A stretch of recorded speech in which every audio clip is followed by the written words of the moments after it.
man. Stretch pass will be bounced forward where Ryan Getzlaf will get to it. He'll muscle his way through. Drop back right on. Big shot. Huge save as Henrique got a rolling puck and put it right on Frederik Andersen. The former New Jersey Devil and Windsor Spitfire Adam Henrique has played very well. Quality save there as the playmaker that he's always been. Getzlaf sets it up. Henrique on a 3-game point streak for this Ducks team. Of course, when you win 8 in a row, you'll have a ton of players on point streaks, as do the Ducks right now. Good forecheck by Sebastian Aho. Forcing Jamie Drysdale, another good rookie, to play the puck. Bounces high, still in the Duck zone. Silverberg will get a stick to it. We'll push it forward for Lundstrom. The Canes will corral Svechnikov at his own blue line. As it deflected off of his stick, but having to tag up was McTavish, so the Canes have some time to play with a puck and do. Now Aho will lose it at the Ducks blue line. Svechnikov winds it in, but Aho was offside. The puck goes into the Duck zone. The Canes take the opportunity to change up. Now we get a look at Cam Fowler, one of the older players on the Ducks roster, 29 years old. As his pass is detected by Slavin, kept in Natchez. After the play by Slavin. Natchez, cross ice. Canes begin to score! Ethan Bears first with the Carolina Hurricanes on a beautiful setup from Marty Natchez. Hang that one in a museum.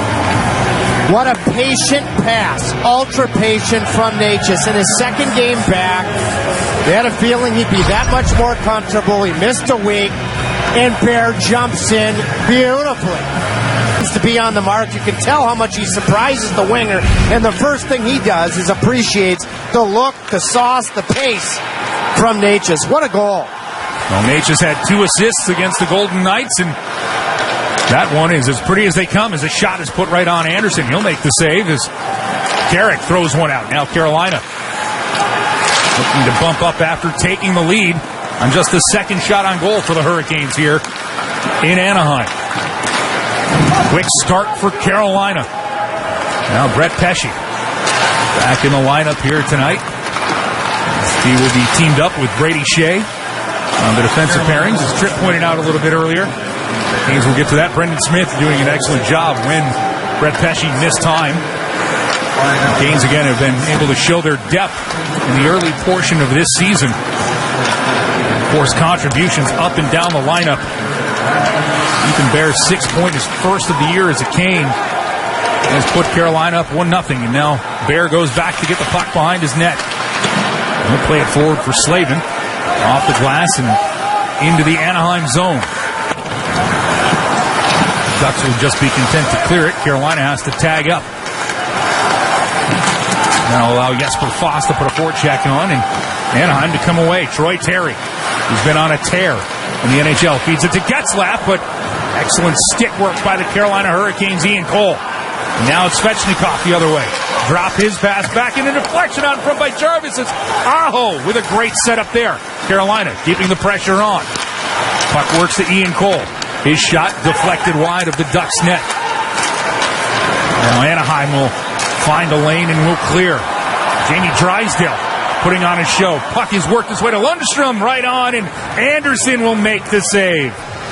Ethan Bears first with the Carolina Hurricanes. Raise that stick high and point to the passer. Carolina up 1-0 early in Anaheim.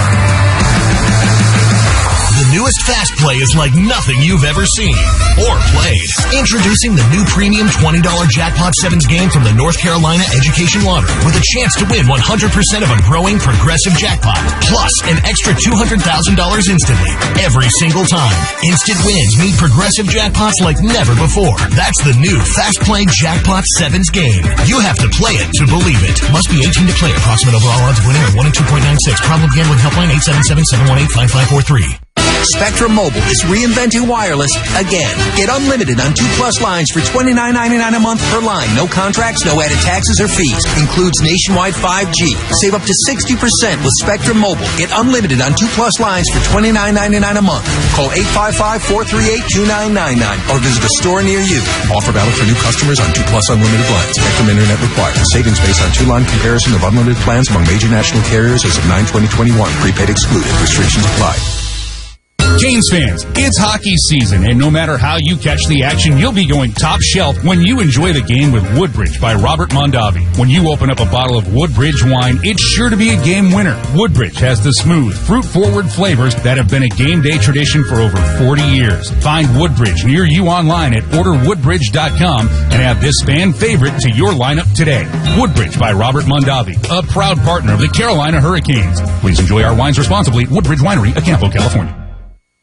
13:28 in the first period. We are in the Honda Center, and the Hurricanes putting one on the board early thanks to Ethan Bear. But we're talking Seth Jarvis yet again, because why not? A player who's gotten the opportunity to skate on a line with Sebastian Aho and Andrei Svechnikov. Talk about three elite players. I asked the 19-year-old about that opportunity, and our Geico quote of the day says they are two of the best in the NHL. So anytime you play with players like that, you've got to make it count. It's just a matter of capitalizing on your chances, guys. The Canes have certainly capitalized on their chances early, Abby. Thanks for that. And face off to the left of Frederick Anderson. Carolina will control that and send it into the Duck zone, but that's going to be icing. Oh, these three gems just about put together a tick, tack, toe. And I think the neat thing, excellent puck support between Svechnikov and Aho, is Svechnikov and Aho are just as excited to play with Mr. Movember, Seth Jarvis, as he is to play with them. You can see they have some jump in their step because they see his presence and upside. The Canes will try to chop this out of the zone as Natchez does and sends it to the far boards, but it'll be icing. He was on the wrong side of the red line. He's a classic. He forgot the bench interview tonight. I had to yell across the ice. The captain always helps me out, Jordan Stahl. And he came over, and he's just loosey-goosey. And I love when I asked him about growing defensively and away from the puck, and he's like, well, thank you. I mean, that just tells you how relaxed he is, how much fun he's having, and he has that self-belief. I love the answer to when you ask, about having fun. Said absolutely. As the Ducks throw this puck back in the Cane zone, they're offside, so that'll bring the face-off outside of the Cane zone. And again, at 19 years old, for me, Tripp, the thing that strikes me is the poise that he has. He does not remind me of a teenager playing in the National Hockey League. Of course, he's had a couple of goals overruled. His two goals, one was the big spark in a comeback win on the road in Chicago, and then the other, of course, a game winner, Carolina's last game. They've been big goals, period, for different reasons. End of story. And as you mentioned, he should be amongst the rookie leaders in goals scored, but he's had two taken off the board so far this season. As the Canes now have Kotkaniemi, Lawrence, and Martinook out front. It'll be the Ducks with some room to clear. Cross-ice pass from Delorier. Now with the room, shot goes wide. That was ripped on by Mahura. He was streaking down the wing as the Ducks had a breakout. Carolina now pinned in their corner, getting a look at Ethan Bear, the goal scorer for the Canes up close. The puck still in the Canes' end. Now they'll take the opportunity to send this out. Now, was it contacted? Yes, it was. Out of play. Stopping play here. And we got some college football coming up for fans in the Carolinas. It's college football at its best when Wofford goes to UNC to take on the Tar Heels Saturday at noon Eastern on Valley Sports South and the Valley Sports app. ACC football on Valley Sports is presented by your local Ford dealer.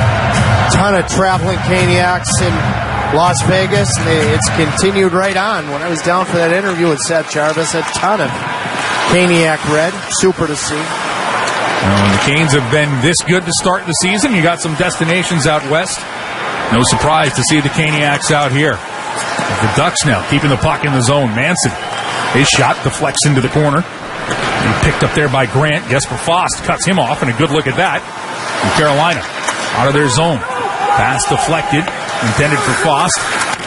That'll force Cam Fowler to play it. He'll have it taken away by Stahl. Now, going to pick it up for Carolina is Niederreiter. Up top for D'Angelo. D'Angelo wings it for Stahl. Fowler gets there first. And the Ducks just slapped this out of the zone. 11 minutes, 30 seconds to go here in the first period. 1-0 Carolina.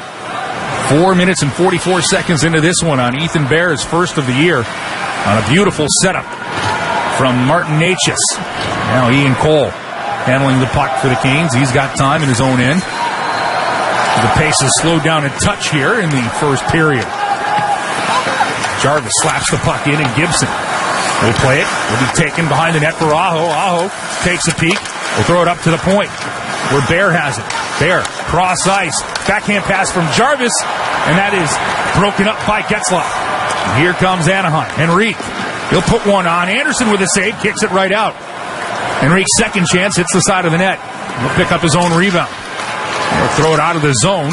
Too far for Hampus Lindholm. Now Carolina will throw the puck in their zone, and Ethan Bear will pick it up. Ryan Getzlaf, you can see it. He looks slender. He's rejuvenated. He hit the ice during the offseason a lot quicker than he typically does, and congratulations on his 1,000th point. What a career. 19th overall pick in that great 2003 draft. He's still getting the job done. As you mentioned, that 1,000 point. He recorded it Saturday night in the 3-2 overtime win for the Ducks. Their 8th straight when they beat the Washington Capitals. Now Carolina, excellent stick at the blue line to thwart the chance for the Ducks coming into the zone, and we're halfway through the first period. It's Teravainen trying to provide a forecheck, but the Ducks able to get out. And they got some room and winged one right on, and that'll be caught and detected as the McTavish chance goes into the glove of Frederik Andersen. Carolina leads 1-0 here in the first. As the official bank of the Carolina Hurricanes, PNC Bank celebrates those who are taking steps every day to make our community a better place to live. Our focus on giving back is part of an ongoing commitment to customers, employees, and the communities we serve. Visit pnc.com/about us to learn more. PNC Bank, proud to be the official bank of the Carolina Hurricanes. PNC Bank, National Association, member FDIC. Hey Hurricanes fans, no matter how you celebrate game day, it's all about the food. And Harris Teeter has everything you need. Delicious subs and wraps, fresh hot store-made pizza, all sizes of party platters or ready-to-serve wing trays, just to name a few. Plus, with Harris Teeter fuel points, you can earn free fuel with every purchase you make, up to $1 off per gallon. Stop at your Harris Teeter for great savings on all your game day needs, or download the HD app to order ahead. Harris Teeter, where Hurricanes fans shop for groceries. Hi, I'm Tito Beveridge, founder and master distiller at Tito's Handmade Vodka. In the mid-90s, I bought a piece of land in Austin with a credit card check and built the very first micro distillery in the history of the state of Texas. I'd never built a still before, so I did some research and designed and built my own pot stills based on Prohibition-era bust photos I found in the library. I didn't know then that this was kind of the start of the American craft distilling movement, right here in Austin, Texas. Cheers. 80 proof Tito's Handmade Vodka, distilled and bottled in Austin, Texas. Tito'sVodka.com. Well, Ryan Getzlaf, just the 92nd player in NHL history with 1,000 points, and just a handful of those players are active in the NHL right now, Trip. Well, I remember the guy that Carolina drafted second overall. He was drafted in the first round. Anaheim had 2 picks, and they hit on both, and he and Corey Perry. Eric Stahl got his 1,000 point when we were in Banff a couple of years ago for the Minnesota Wild against the Chicago Blackhawks. Getzlaf's winning 58% of his draws, and he's still rolling. Unbelievably impressive. And Canes will roll the puck in on Gibson. And Getzlaf has, as you mentioned, looked like he's a rookie again, or at least a few years in as the Canes now with a good shift. Kotkaniemi trying to get the puck down low for Martinov. He does. Get some help from Lawrence. Canes will wrap it around. Anaheim trying to clear. Shea jumps up from his defensive position to help out. Heavy hits along the side. Now Shea will pick it up. His quick shot off the shoulder of Gibson. He had to be ready for it. Second attempt is wandered through, and Gibson will put the glove on top of that. Gapping up and pinching. Let's go back and look at the goal. Watch Slavin. Gaps up. He has support. Eventually, just watch him gap up on Delorier. Keeps the puck in, and then it's the nature show. One winger turns the puck over to Delorier, and Sonny Milano, he doesn't locate Ethan Bear. Milano wearing number 12. So you take advantage of 2 wingers, Delorier and then Milano with an active defense. For Ethan Bear, his first goal since May 1st, back when he was with the Edmonton Oilers, he came against Calgary. You know that Ethan Bear is comfortable playing on the West Coast. His first goal was a beauty. Now it's the Ducks. And the other way, Troy Terry trying to feather it across. Anderson with a save on the rebound and score! Terry cleans up the rebound. Anderson with the initial save, but the Ducks have tied it up here in the first. formidable transition game of Terry and the Ducks. Too bad because Anderson makes a tremendous save on the initial chance. I think he read the fact that the pass was coming, gets over, isn't able to pounce on it, and Terry wins the race to the net. So Terry makes the pass, but then he doesn't become a spectator. And we're just over 10 minutes in, and he's extended his point streak to 16 games. Unbelievable. Boy, what a selection in the mid-rounds of the 2015 draft. 5th-round pick for the Anaheim Ducks from the same draft that produced Sebastian Aho for the Canes. His face-off at center ice will do it again. For Terry, he was on a 15-game point streak that was tied with Connor McDavid for the longest point streak. He's now at 16. When you take a look at Troy Terry, the light bulb has really been turned on this year for his game. The 24-year-old with his 12th goal of the season. Adam Henrique is going to get the assist as Terry was trying to set up Henrique for the goal. For Carolina, they're being outshot 11-5 here in the first period. Now Aho comes up with a steal in the corner as the puck is in the Duck zone. Up top, D'Angelo's shot doesn't get through. And the Ducks with that transition breaking away again. As Lundstrom will get to it, throwing it into the Canes end. Cole cuts off Silverberg. And Carolina's Aho lugging the mail through center ice to Jarvis, trying to get it back to Aho, but the puck will roll in, and Gibson will stop it right there. I mentioned a couple of nights ago in Vegas that during the 2004-2005 NHL lockout, Terry, a young player in the Denver area, played for Hall of Famer Joe Sakic. And Joe Sakic said, oh my gosh, this guy can stick handle in a phone booth. And he goes to the U.S. development program. I think one of the reasons he lasted until the 5th round is he didn't have the production at the U.S. development program that then he did at Denver and developed properly. San Diego, the American Hockey League affiliate. Wow, what a player he is right now. Yeah, he is. They would like to say in the hockey parlance, on a roll. As now the Ducks clear the puck. That goes off the glass and into the Anaheim bench, stopping things with 8:09 here in the first period. Mike, going back to Hurricanes Live, you can see why Rod Brindamore would prefer this game to be played on the forecheck. Slavin gaps up on Delorier, eventually Natchez with a beautiful, skillful pass to a surprising Ethan Bear. The transition game, that is what Anaheim, they want this thing to be transition chances. You want to play the forecheck. The Canes will push the puck forward, and Gibson has to pad that out to the boards. It'll be picked up by Carrick. And away comes the Ducks into the Canes end. As Grant is checked there by Niederreiter. Puck's work behind the Canes net. Now it'll be kick free for Trocheck. Trocheck with speed into the Anaheim zone. Takes a peek, tries to center. Pesce was coming in from his defensive position, couldn't connect. Now Carolina will throw the puck back in. Off of Natchez' stick.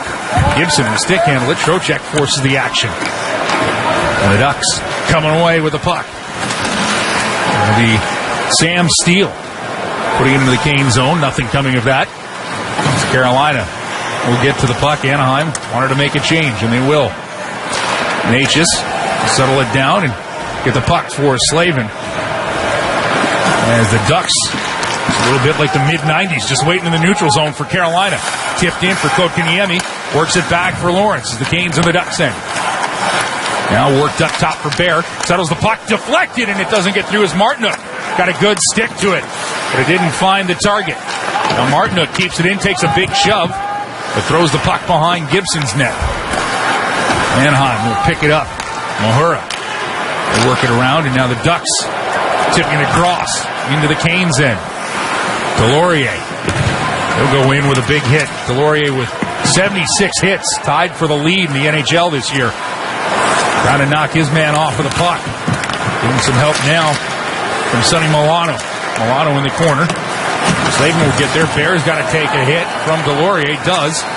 But the Canes are able to get it out thanks to Jordan Martin. I'll tell you, the Kotkaniemi line with Lawrence and Martinook flanking Jesperi, they've had some good shifts in Vegas and so far here tonight. Most of their shifts in the offensive zone. Shea has it knocked away from him by Terry, and now it's a Trocheck. You've liked this game. Well, he and John Gibson are great friends. The two of them and JT Miller played together in Pittsburgh growing up. He should have taken this to the net.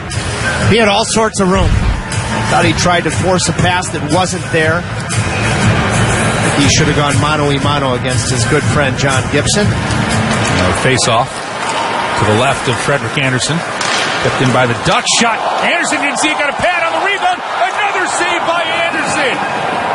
As he robbed Jamie Drysdale, who jumped up from his defensive position. Frederick Anderson's been tested often. He's a big reason why this game's 1-1 in the first.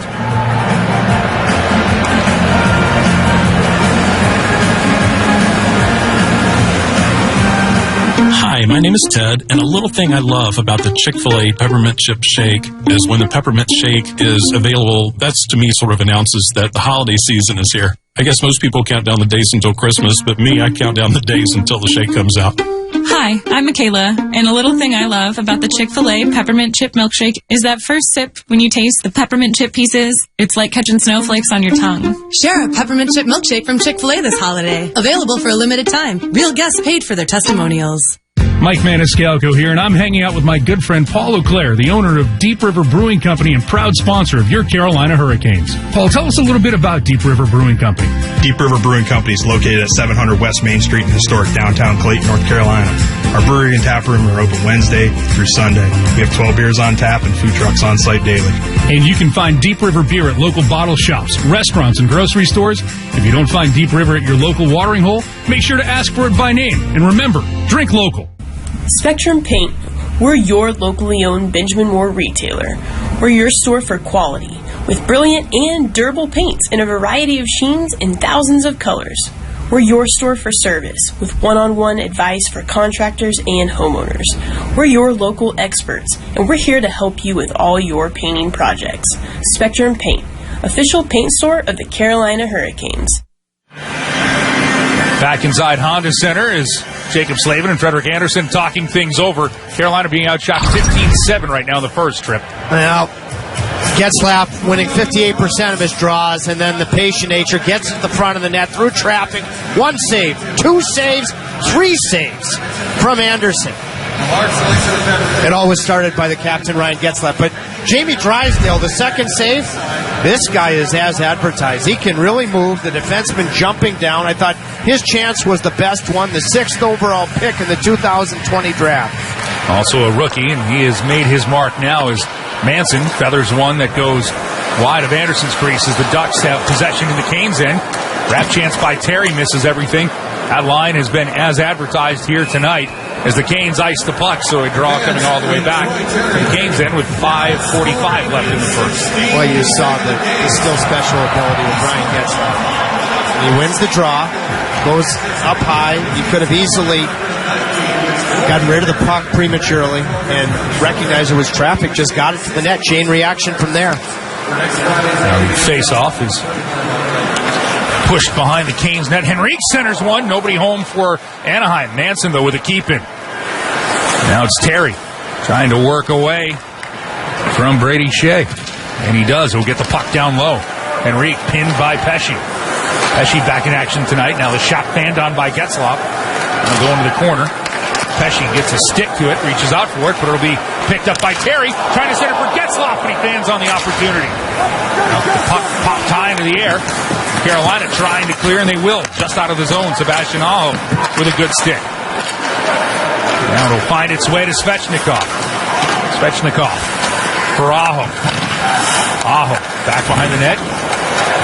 Played up to the top of the Canes. Working it to D'Angelo. He's trying to work his way past McTavish. Will take the puck away from D'Angelo. Canes will throw it right back. Ducks almost had too many men on the ice. Now a steal chance coming up here as Trocheck throws one right on, and Gibson makes the save. Rebound scooped up by the Ducks. Back the other way into the Canes. Got credit on Anderson, makes the save as Silverberg put one on from a funky angle. Boy, the Ducks move up the ice quickly, but a self-created chance starting his shift on time from Trocheck. Pure effort. Swoops his puck forward and gets it to the net on the backhand. Then before you can even settle down, here come the Ducks. Anderson wisely holds on.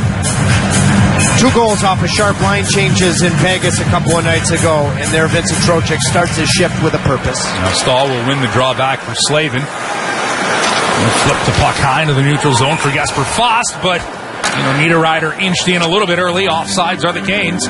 4:23 to go in the first period. 1-1 between the Hurricanes and Ducks. Want to get pucks behind the Ducks defense. I think it can be enticing because Rod Brind'Amour's team up front and on the back end has as much or more skill, probably more than they've ever had. But their bread and butter is going to work in the attacking zone. Canes try to go to work as Stahl with a big shoulder into the corner. Gets the puck for Jesper Fast. And worked around the board, Slavin. Stahl will get to it. Puck will bounce away from the Canes captain. And out come the Ducks with that transition game. Delorier throws one right on, and the return pass misses Delorier by Trevor Zegras. Another rookie for this Ducks team who is off to a good start. Puck back in the Anaheim zone. Jumping up from his corner is Ethan Bear. Gets some help from Jordan Stahl. Now Niederreiter comes over to free up the puck. Still battered around the boards, and Carolina will keep it in. Bears shot right on and right into the catching glove of John Gibson. Coming up, we've got some NBA basketball for you when the Indiana Pacers take on the Charlotte Hornets tomorrow at 6:30. That's on Bally Sports Southeast and the Bally Sports app. Another chance from Ethan Bear. He's been hopping here in this first period. Watching Ethan Bear, the former Edmonton Oiler, on a daily basis, you can always see it in his preparation, seeing him every day. An excellent deal of urgency. Fourth NHL season for Bear, and he is settling in here in Carolina. As Trocheck bats the puck to the point for Cole. Natchez has it. Worked across. Tony DeAngelo. Sharp angle, looking for the deflection from Teravainen just off. Puck kept in by Cole. He'll flip it into the corner for Teravainen. Teravainen gets a big shove from Manson. Teravainen loses his stick, has to pick it up as Sam Steele stuck his nose into the corner, and Anaheim able to push the puck out of their own end. Now Ian Cole, he has time, as under 3 minutes remain here in the first period. We have had a fast-moving period at times. As Anaheim showing their speed.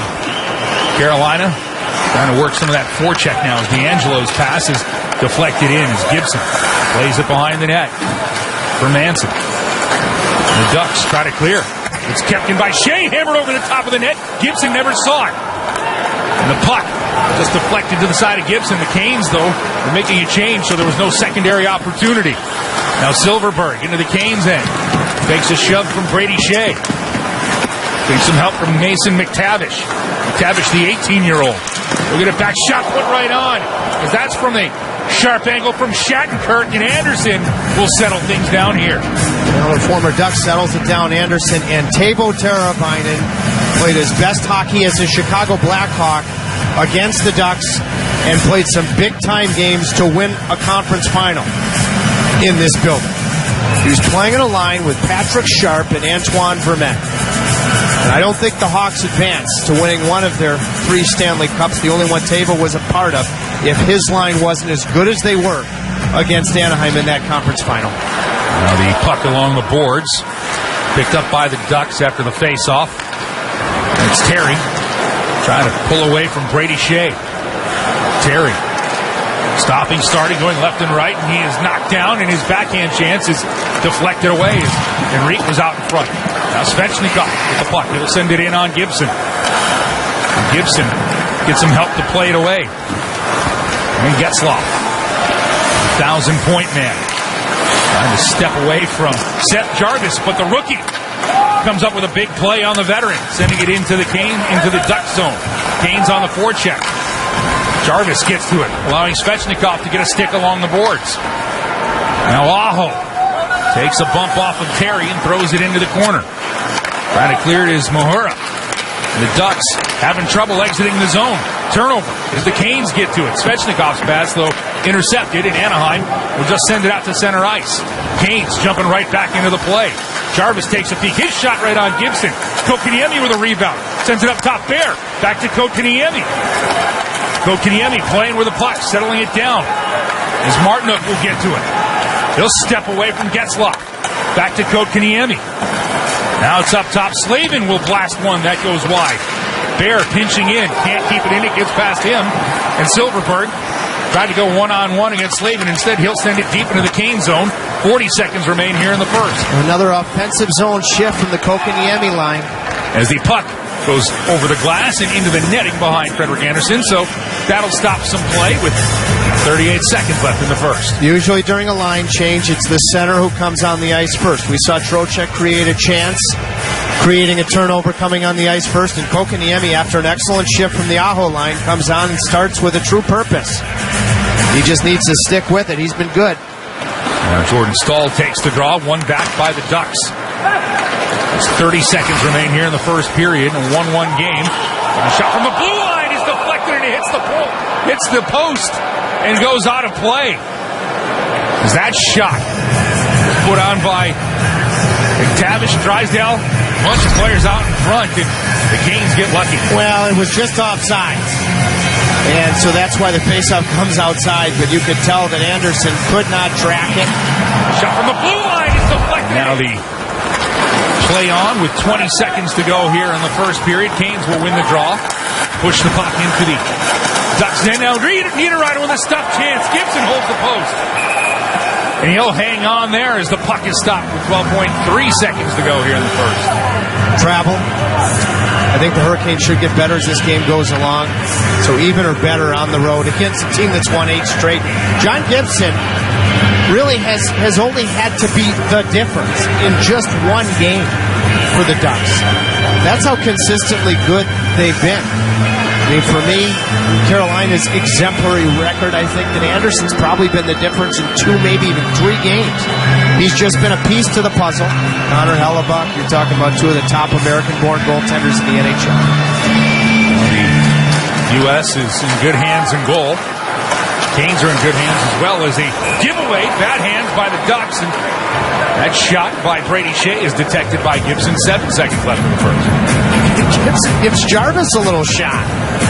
This has been fun watching. Jarvis, Aho, and Svechnikov have gone toe-to-toe against the Getzlaf line all period long. It gives him a little tug. Just acknowledging the good play, Seth Jarvis. As Jarvis now gets the puck across. Worked for Pesci. His shot slapped through.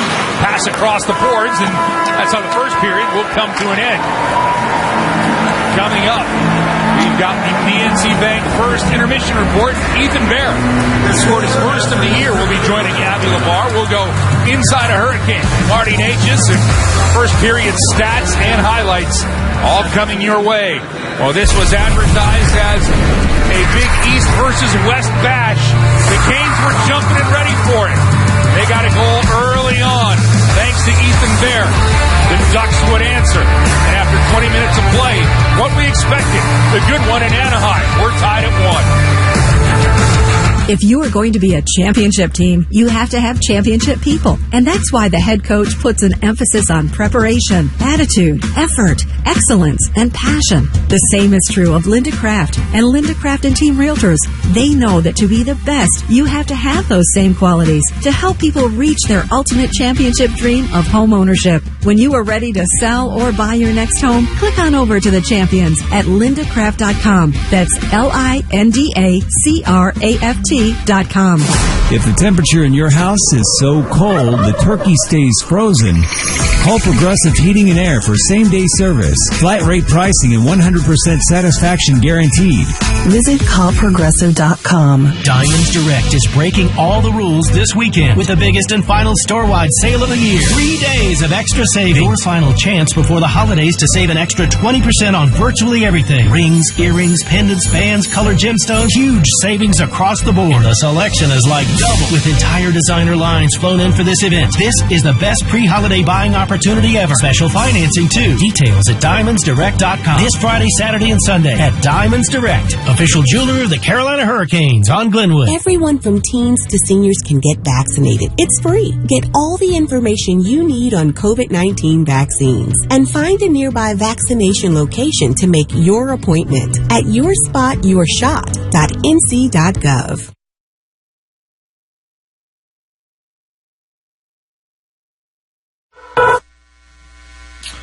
First Intermission brought to you by PNC Bank. Alec Campbell back with you here inside our network studios. It's a 1-1 hockey game between the Canes and the Anaheim Ducks. Two very good teams, two teams that are at or near the top of their respective divisions. Good first period. The Hurricanes getting on the board first at 4:44 of the period. It was Ethan Bear who jumped into the play, and Martin Natchez found him with an absolutely exceptional pass up near the left point, diagonal pass down to Ethan Bear, who was jumping in kind of behind the play, and he was right there along the goal line, and he scored from a very narrow angle to give Carolina a 1-0 lead.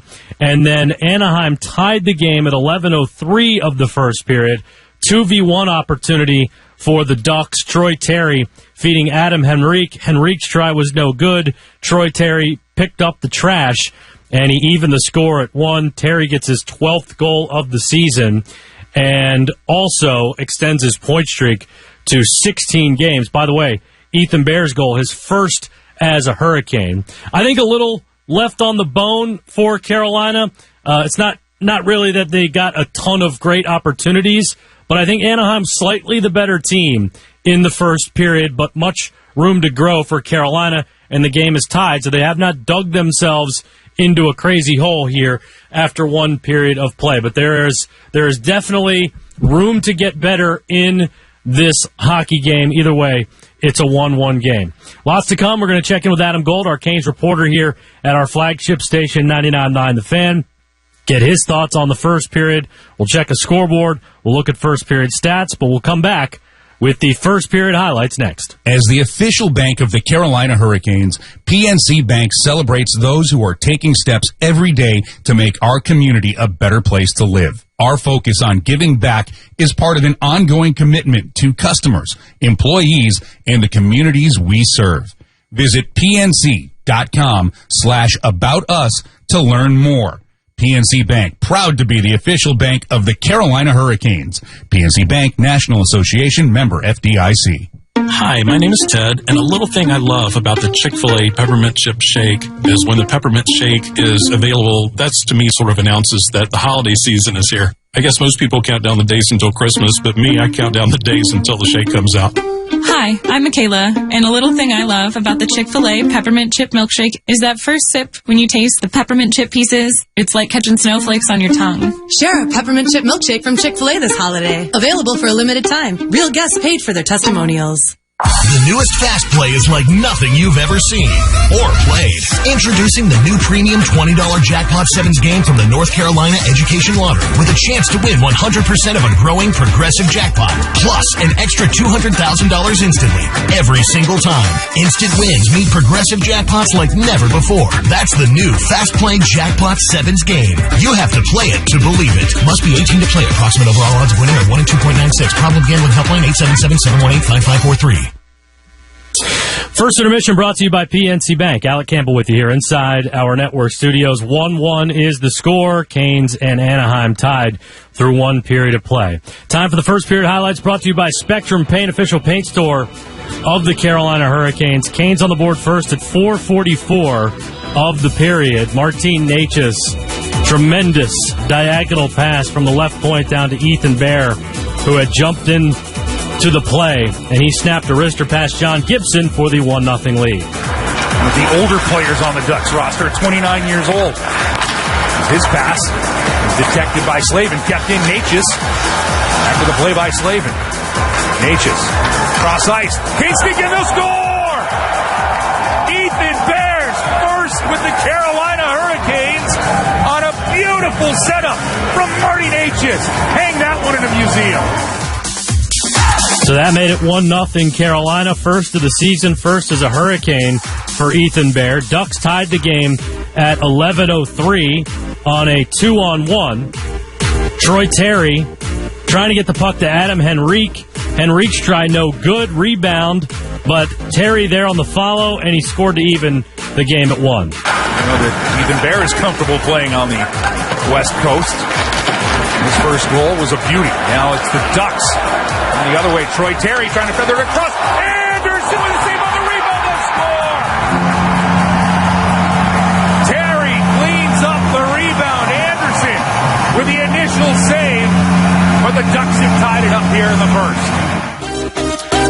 Terry, a 16-game point streak with that goal. He had not scored a goal in either of his last 2 games, so he gets one tonight. Freddie Anderson, a few good saves in the period. Jamie Drysdale bearing down Anderson up to the task in his first action in nearly a week. Face off to the left of Frederick Anderson.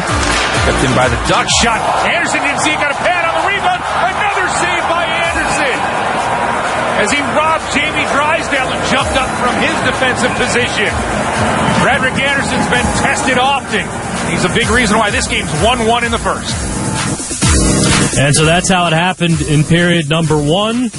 Even score through 20 minutes between Anaheim and Carolina.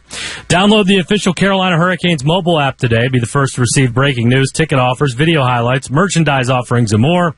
Download the NHL app in your mobile device's app store. Select the Hurricanes as your favorite team to begin enjoying all of the benefits and becoming a Hurricanes mobile app subscriber.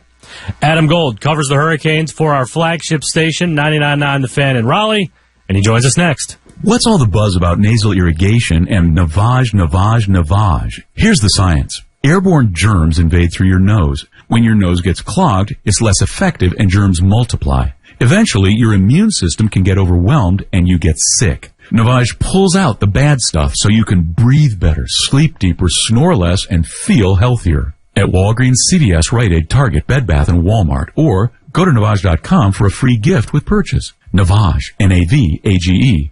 With the KFC app, you can get your chicken finger licking quick. Park at the front, then skip the line. Skip the drive-through line. The quicker you get chicken, the quicker you can eat it. Eat it, Kentucky Fried Chicken. Order on the KFC app or website. Quick pickup. Oh, the joys of KFC quick pickup. It's finger licking quick. Participation in lobby hours may vary. Use drive-thru if lobby is closed. First intermission brought to you by PNC Bank. Alec Campbell with you here inside our network studios. 1-1 the score. Canes and Anaheim tied through 1 period of play. Time to welcome in our Canes reporter, Adam Gold.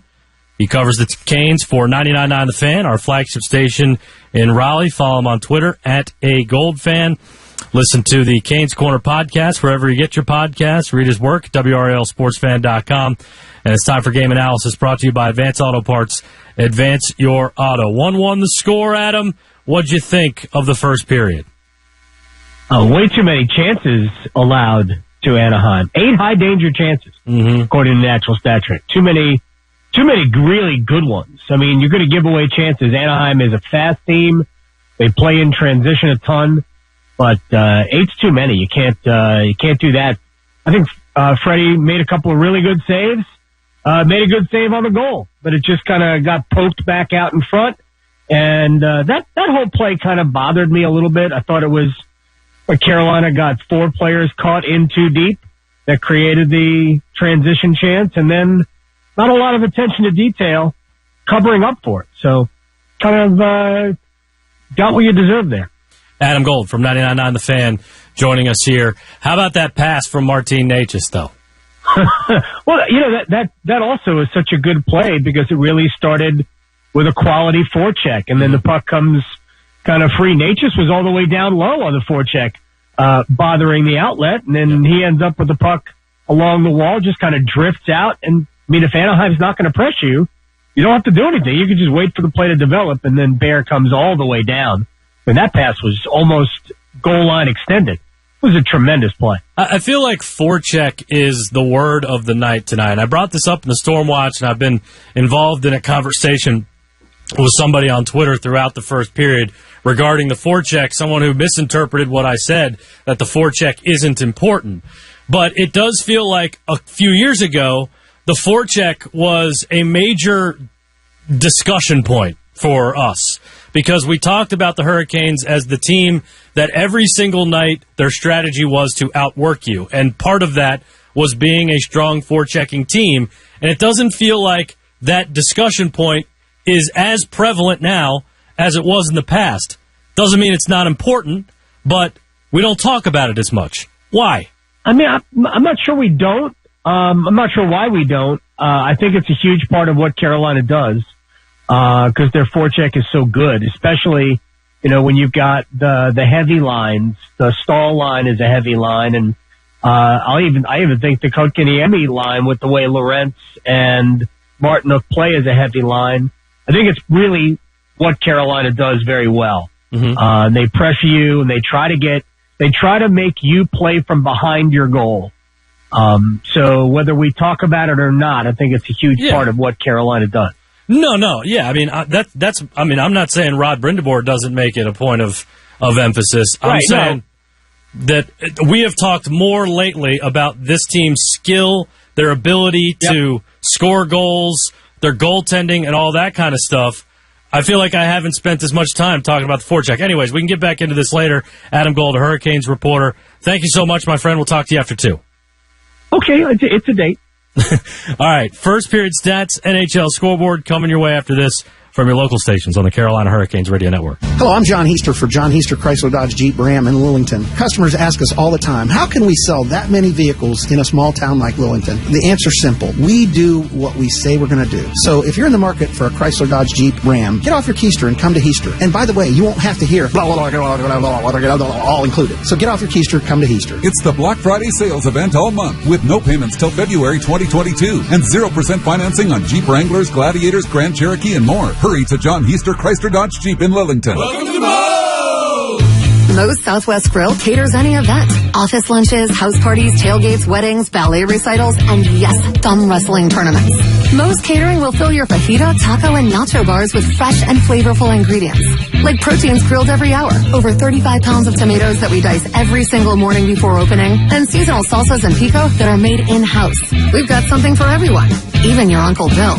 Just order at Moe's.com/catering. Welcome to Moe's. Finding the right Medicare plan may feel impossible, but now it's anything but. With Walgreens Find RX coverage tool, you can compare plans online, over the phone, or in person, making Medicare easier than ever. Easier than picking which true crime doc to watch, figuring out that Wi-Fi password, or putting the duvet cover back on. So if you can do those things, with Find RX coverage, you can definitely Medicare. Find the plan that's right for you by visiting walgreens.com/Medicare. Alec Campbell with you here inside our network studios. First intermission brought to you by PNC Bank. 1-1 the score. Canes and Anaheim tied. It's time for an NHL scoreboard brought to you by Raleigh Screen Print, proud partner and T-shirt provider of the Carolina Hurricanes. All right, bunch of games ongoing and completed at this point. Jets and Oilers are scoreless early in the third period. Blue Jackets and Coyotes 3-3, 14:24 to go. Red Wings and Golden Knights scoreless, just underway in the second. Everything else looks like a final tonight. Flames shut out the Sabres 5-0. Maple Leafs 2-1 over the Rangers. Penguins crushed the Canadiens 6-0. Panthers 4-1 over the Devils. Lightning 4-3 over the Flyers in a shootout. Blues beat the Sharks 4-1. And the Wild smoked the Stars 7-2. All right, let's take a look at some of the numbers through the first period of play. Shots on goal in favor of Anaheim, 17-11. Hits go to Anaheim, 14-6. And face-offs to Carolina at 16-14. It's a 53% win rate for Carolina in the face-off circle. Neither team with a power play in the first period. But remember, if the Hurricanes put the biscuit in the basket on the power play tonight, get a free Bowberry biscuit at Bojangles tomorrow morning. Bojangles, it's bow time. So Ethan Bear scores for Carolina. Troy Terry scores for Anaheim. And we've got a 1-1 game heading to the second. Mike Maniscalco, Trip Tracy, back with the call next. When it comes to care you and your family deserve, make the right play with a team that always has your back. The team at UNC Rex Healthcare is by your side, offering innovative care and personalized services with great expertise and compassion. Whether you're on the ice, in the stands, or anywhere in between, we're always in the game to help you be at your best. UNC Rex Healthcare, the official healthcare provider of the Carolina Hurricanes. Hey, Hurricanes fans, no matter how you celebrate game day, it's all about the food. And Harris Teeter has everything you need. Delicious subs and wraps, fresh hot store-made pizza, all sizes of party platters or ready-to-serve wing trays, just to name a few. Plus, with Harris Teeter fuel points, you can earn free fuel with every purchase you make, up to $1 off per gallon. Stop at your Harris Teeter for great savings on all your game day needs, or download the HD app to order ahead. Harris Teeter, where Hurricanes fans shop for groceries. Have you ever caught a t-shirt that fell from the rafters at PNC or shot out of Stormy's air cannon? Hurricanes alum Shane Willis here, and I know that it is always a big part of every Hurricanes home game, and it's all thanks to Brawley Screen Print, a family-owned and operated business that will beat any online website price for bulk orders. That's right, unbeatable prices and designs on your everyday t-shirt or high-performance sporting apparel. Brawley Screen Print has exactly what you need. To see all they can provide and get your unbeatable price quote, visit BrawleyScreenPrint.com today. Thanks for tuning in to the Carolina Hurricanes Radio Network.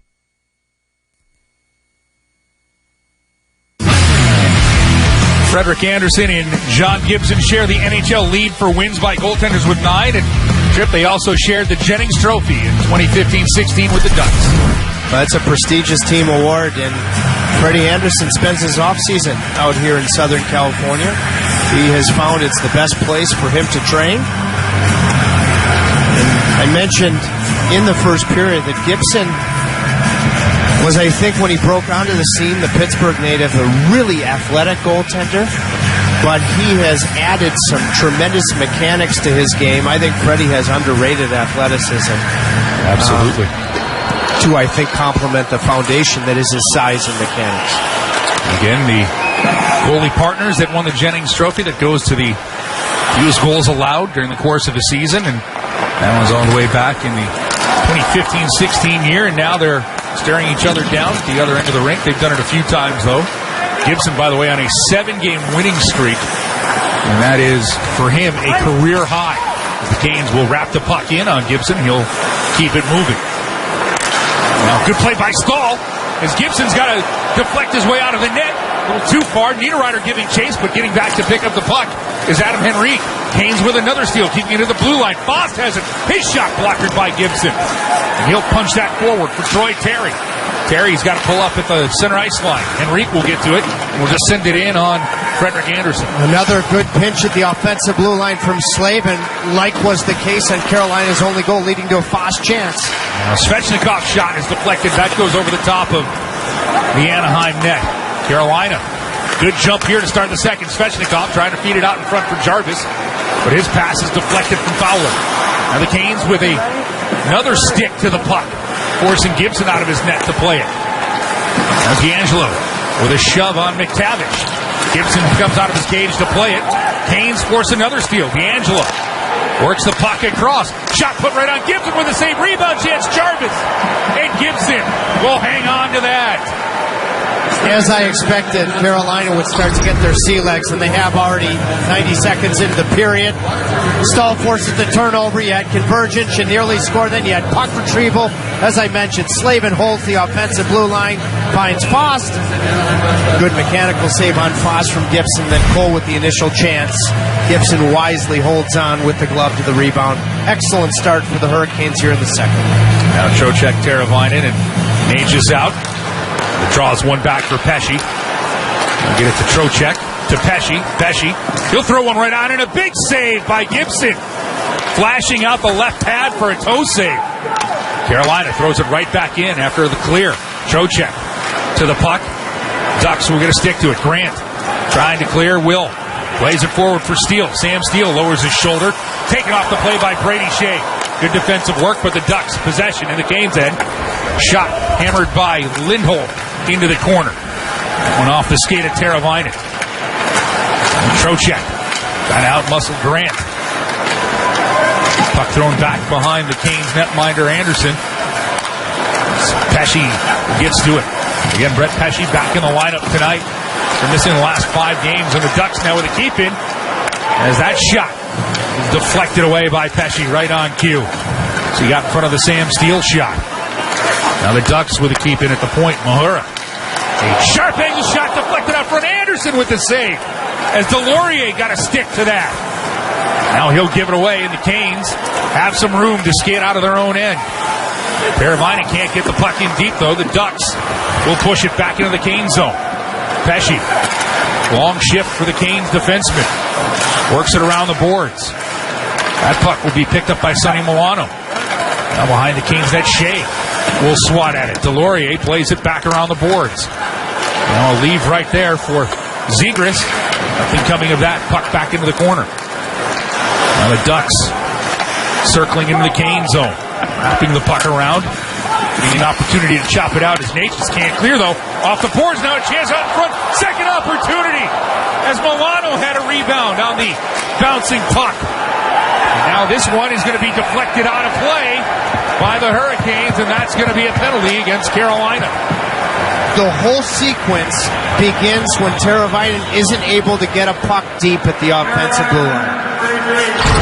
Anaheim has a couple of great A's, including this really nice save on the backhand from Anderson. Earlier, he made a heck of a save with an upright collarbone right here on Delorier. So the whole thing, you avoid it. If Tavo, and Tavo's a veteran player, he'd be the first to admit it, if he's able to get a puck behind the Anaheim defense. And the referees, by the way, full compliments, like was the game. And you can see this puck from Natchez, who sets up the only goal at this end, deflects it into the netting. First penalty of the game. The referees in Vegas and here so far tonight have done an excellent job of letting 5-on-5 dictate the night. Steve Gazzari and Ian Walsh are the officials tonight. Ryan Gibbons and Caleb Apperson are the linesmen. The Canes penalty kill go to work. 52 of 60 on the season are the Canes penalty killers. That's sixth best in the NHL. Ducks have a devastating power play, 15 of 54 this year. That's fourth best in the NHL. Well, they've added Jeff Ward to really maestro the power play, complimenting Dallas Aikens on the Anaheim coaching staff, and Newell Brown. He factors in too. Newell Brown, who once upon a time recruited Rod Brindamore as an assistant coach to Ron Mason at Michigan State. A bit of a tape issue on the top of Freddie Anderson's stick. Anaheim, with their power play that's been approaching 30%, has really done a nice job of being willing to shoot pucks, and their retrieval has been noticeable as well. For the Ducks, their power play again has been one of the tops in the league. Getting ready to take the draw. It's Ryan Getzlaff against Vincent Trocheck. The right of Frederick Anderson. Puck tied up in the circle. Slavin's able to get to it, and he can free the zone, wrapping it hard around the boards. Force Anaheim to retreat back into their own end. On a loose pass, the Canes will get to it, send it right back in. Gibson has to settle it down behind his net. He will. Now it's Hampus Lindholm starting the Ducks power play. Throwing the puck in the corner. Carolina's Shea will get to it, can't clear. Stepped in at the point by Getzlaff. We'll put it back for Lindholm. Lindholm back down low behind the Canes net. It's Getzlaff. Out to the point. It's Zegras. Now Lindholm. Back to Zegras. Zegras looking for a shot. Instead, he'll play it back. Lindholm looks for one. That's deflected out in front. Big block by Ian Cole. Zegras will get the puck right back. Lindholm's shot. That goes over the top of the Canes net. Now Anderson's cage is dislodged off of the pegs, and that'll stop play with 15:33 in the period and 59 seconds left in the penalty to Natchez. Mike, you can see everything I was talking about at the Anaheim power play. A willingness to shoot pucks, and they get bodies to the front of the net, and the 150-50 Silverberg had puck retrieval, leading to another good chance. The net was knocked off, so a good bounce for Carolina. That the faceoff will come out to the neutral zone. Pesci back in the lineup, did not begin killing this penalty, but he's out on the ice. Again, good to see Brett Pesci back on the ice. Sebastian Aho will take the draw, but it's one back by the Ducks. Now some fancy stick handling, throwing in front. Terry on Henrique, and a huge save on Anderson. Anderson robbing Henrique, who was sprung by Troy Terry, and the Canes will clear. Boy, he has a good blocker. I have seen it constantly this year from Freddie Anderson. That was a heck of a stop. Now Terry overskates the puck, but Henrique will get to it. Back to Fowler. Now Henrique to Fowler. Pass across the ice, set up, deflected by Milano off the side of the net. Shea now giving chase back to Milano. Henrique works it to Terry. Up top for Fowler. Back to Terry, looking for a pass. Fowler's shot. That goes deflected wide. 10 seconds left in the penalty to Natchez. Puck comes free, and the Canes, Aho with it. He takes a peek, realizes he doesn't have numbers, smartly pulls up, and the Canes will kill off this penalty as Natchez comes out of the box, 5-on-5 aside. Big block from Teravainen. He may not have gotten a puck in deep earlier, but that was a big block. Now Slavin. Across for Bear. You can hear the Ducks fans for the first time tonight as the Canes have possession in the Ducks zone. Bear at the point. His shot goes through just to the left of Gibson. Kokiniemi trying to keep it in for the Canes. They'll swat at it. Carolina will keep it in. Kokiniemi is given a shove along the boards by Lundstrom. The Ducks will get to it and send Ethan Bear back into his own end. 13:50 remaining here in Anaheim in the second period. 1-1 hockey game. Both goals coming in the first. Get a look at Lundstrom and Kokiniemi, who's trying to come up with the forecheck. Now the Canes trying to keep it in. Ducks just pop it out of their zone. Tavish, the 18-year-old born in Switzerland, had it, but the Canes take it away, and it's Aho with the puck. Trying to set it up for Svechnikov. He loses the handle, and Cam Fowler flying into the Canes zone. Leaves the puck back there for Sam Steele, but he overskates it. Now it's Aho the other way. Turns Manson around. Aho, his backhand pass can't get to Svechnikov. He almost comes up with a steal. Players entangled to the right of Gibson. And the Ducks back into the Canes end. It's Fowler.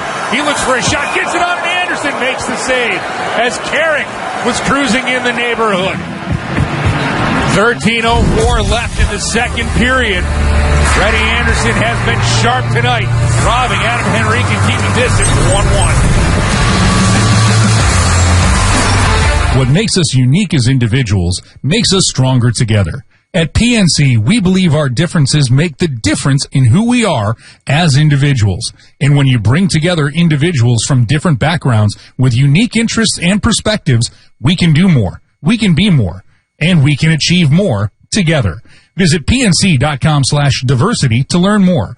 PNC, proud to be the official bank of the Carolina Hurricanes. The PNC Financial Services Group, Incorporated, all rights reserved. Get the official NHL app to watch, read, and listen to all the deeks. All I can say is absolutely wow. All the sauce. All the saves. All the hits. All the snaps. All the sellies. All the hockey. If it's hockey, it's here. Listen to every NHL game for free, now with Apple CarPlay and Android Auto. Download the official NHL app now. When it comes to care you and your family deserve, make the right play with a team that always has your back.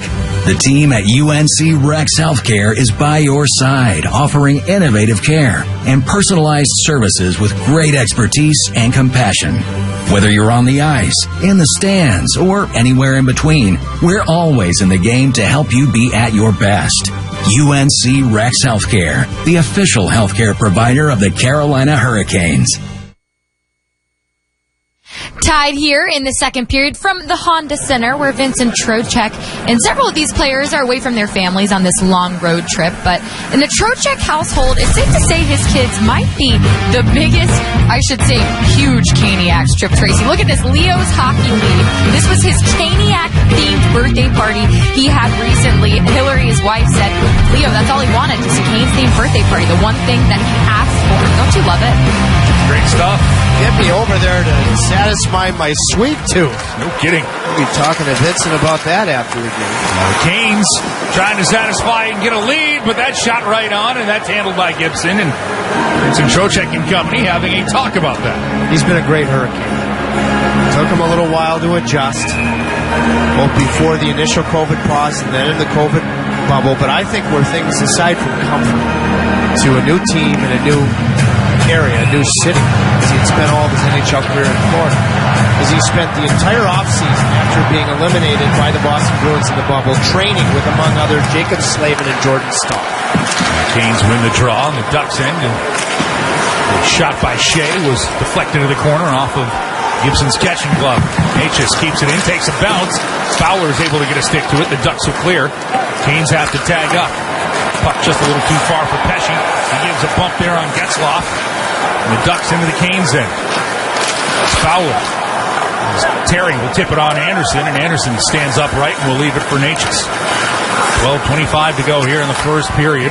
1-1 hockey game. Trocheck deflecting the puck into the Anaheim zone. Gibson with a one-hand Olay throws it around for Fowler, pops it up high. Stout play. And the Canes at his own blue line is Ian Cole. Natchez get the puck forward. Trocheck will send it in. Niederreiter goes to give chase, but Fowler plays it quickly around. And the Ducks, they'll use a high flip into the Canes end, but D'Angelo cuts that off. And the Hurricanes, quick pass up for Jesper Fast at the Ducks blue line. Stahl jumps into the zone, but he has that taken away from him. Sonny Milano's pass deflected by Niederreiter. The Ducks throw it out to center ice where the Canes will pick it up. D'Angelo rimmed around. Picked up by Josh Manson. Now the Ducks will clear. And Zegras showing his speed, bursting into the Cane zone, working around D'Angelo. Zegras sets the puck up, shot right on, and that'll be detected by Anderson. Jumping into the play with Shattenkirk. Shattenkirk, who won a Stanley Cup with the Tampa Bay Lightning, just misses there. Very active defense here from the Ducks. Now Martinuk takes a big hit at center ice, but he's able to get the puck in deep for Gibson. Now some pushing and shoving behind the play, but the Ducks, Zegras coming right back in. Shot put right on, and there's a good setup there as Delorier took the one-timer from Zegras. Anderson, though, with the save. It's the 23rd shot on goal for the Anaheim Ducks here, and we've got 10 minutes and 40 seconds to go in the second period. Now Aho knocks it away from McTavish. Trying to come up with a steal, loose puck. Shea gets it, walks down the slot. His backhand, though, is off the body of Lundstrom. Carolina sends it right back in the Duck zone. They've got to tag up. And that'll give Shattenkirk a chance to play the puck off the boards. He does, but right to his fellow number, Brett Pesce, both wearing 22. Shattenkirk's second chance to clear. This one a better result for the Ducks, but Pesce will pick up the loose change. We are halfway through the second period. 1-1 hockey game here in Anaheim, California. Canes have gone 8-2 in their last 10. Ducks 8-0-2 in their last 10. As this puck goes into the Canes bench, and that will stop play. 9:51 to go here in the second period. Tony D'Angelo and the Carolina Hurricanes tied with the Ducks, one apiece. Spectrum Mobile is reinventing wireless again. Get unlimited on 2+ lines for $29.99 a month per line. No contracts, no added taxes or fees. Includes nationwide 5G. Save up to 60% with Spectrum Mobile. Get unlimited on 2+ lines for $29.99 a month. Call 855-438-2999 or visit a store near you. Offer valid for new customers on 2+ unlimited lines. Spectrum Internet required. Savings based on 2-line comparison of unlimited plans among major national carriers as of 9/20/21. Prepaid excluded. Restrictions apply. We know that juicy, cheesy, grilled to perfection burger sounds amazing, but it does sound like something is missing. Pepsi, baby! The yin to this burger's yang. Burgers and Pepsi go together like burgers and Pepsi. This perfect blending of flavors makes every bite of lettuce, every sesame seed on the bun, and every sip of that crisp, refreshing, ice-cold cola a journey to Foodtopia. Burgers, better with Pepsi. That's what I like. The newest Fast Play is like nothing you've ever seen or played. Introducing the new premium $20 Jackpot 7s game from the North Carolina Education Lottery with a chance to win 100% of a growing progressive jackpot, plus an extra $200,000 instantly every single time. Instant wins mean progressive jackpots like never before. That's the new Fast Play Jackpot 7s game. You have to play it to believe it. Must be 18 to play. Approximate overall odds of winning are 1 in 2.96. Problem gambling helpline 877-718-5543. We're back here in Southern California, and it was Newell Brown who recruited a one-year Spartan, Rod Brindable, or Rod left to sign with St. Louis and go to the NHL. And Newell, what a coach he's been for many, many years, collegiately and for many years in the National Hockey League. He told me this morning, Rod's 1 year at Michigan State, Rod used to, on one leg and then the other, jump around the steps on the entire lower bowl at Monterina at Michigan State. My legs got tired just thinking about it. On one leg. I'm not surprised at anything that he has ever done when it comes to physical playing. A little surprised now as Teuvo Teravainen is going to be called for tripping, and Gibson leaves the net, so delayed penalty coming up against the Carolina Hurricanes. This will give Hampus Lindholm an opportunity as the Ducks storm into the Canes end. Ian Cole, nice play standing up Troy Terry, but no possession for the Canes. Ducks continue to keep it with the extra attacker. Now a shot is waved on, and the Canes will touch it there as Zegras' drive was fanned on, and Teuvo Teravainen will be going to the box for an offensive zone trip. Yeah, you'd prefer not to happen in the offensive zone. Hampus Lindholm, the veteran defenseman, draws the calls.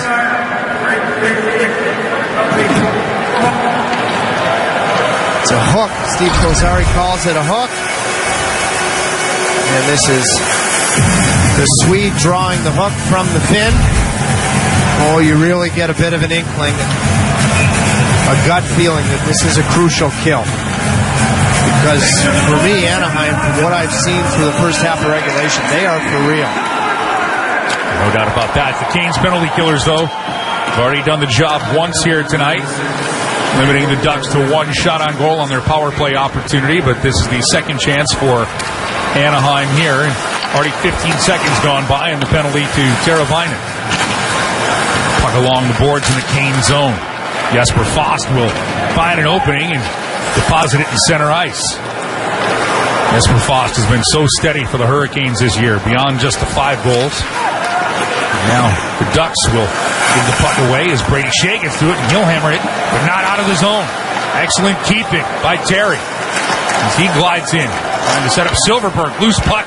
Canes will not make the mistake on this one. They'll send it the length of the ice. Gibson will play it, but a quick pass right up, and the Ducks have a break. It's Getzlaf patiently out front, and Anderson somehow gets across and interferes enough with Terry to stop that chance. Power play still moving for the Ducks. Getzlaf to Lindholm. Now it goes across the way, and Zegras can't handle it.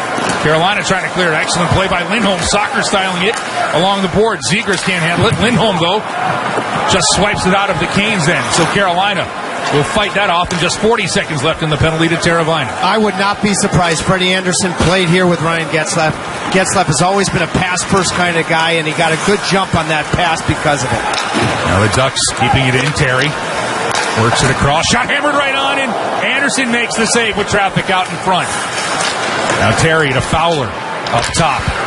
He works the puck across, now finding Terry.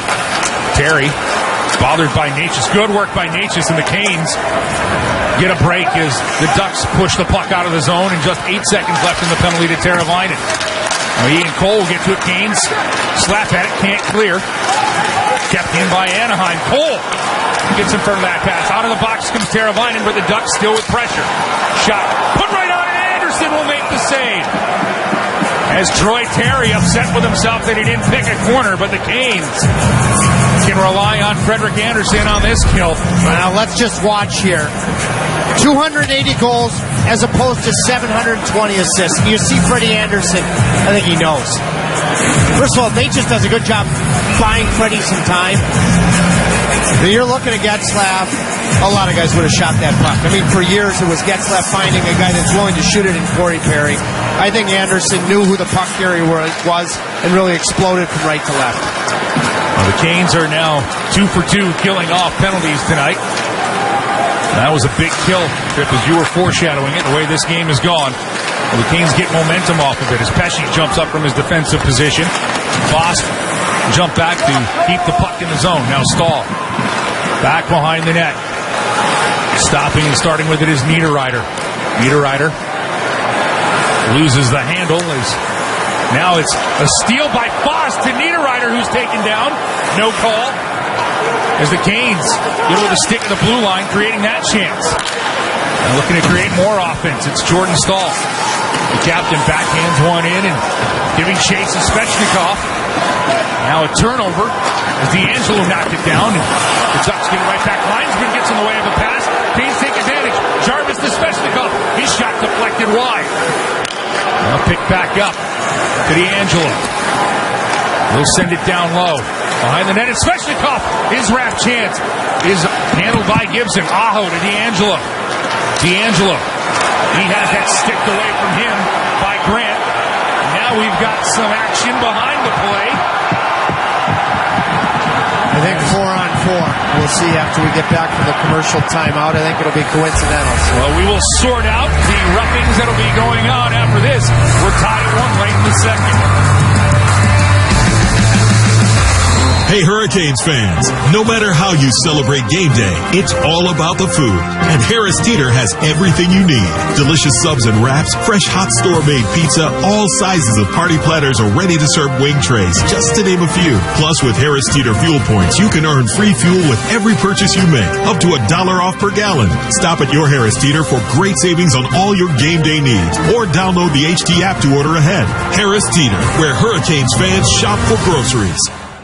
Have you ever caught a t-shirt that fell from the rafters at PNC or shot out of Stormy's air cannon? Hurricanes alum Shane Willis here, and I know that it is always a big part of every Hurricanes home game, and it's all thanks to Raleigh Screen Print, a family-owned and operated business that will beat any online website price for bulk orders. That's right, unbeatable prices and designs on your everyday t-shirt or high-performance sporting apparel. Raleigh Screen Print has exactly what you need. To see all they can provide and get your unbeatable price quote, visit RaleighScreenPrint.com today.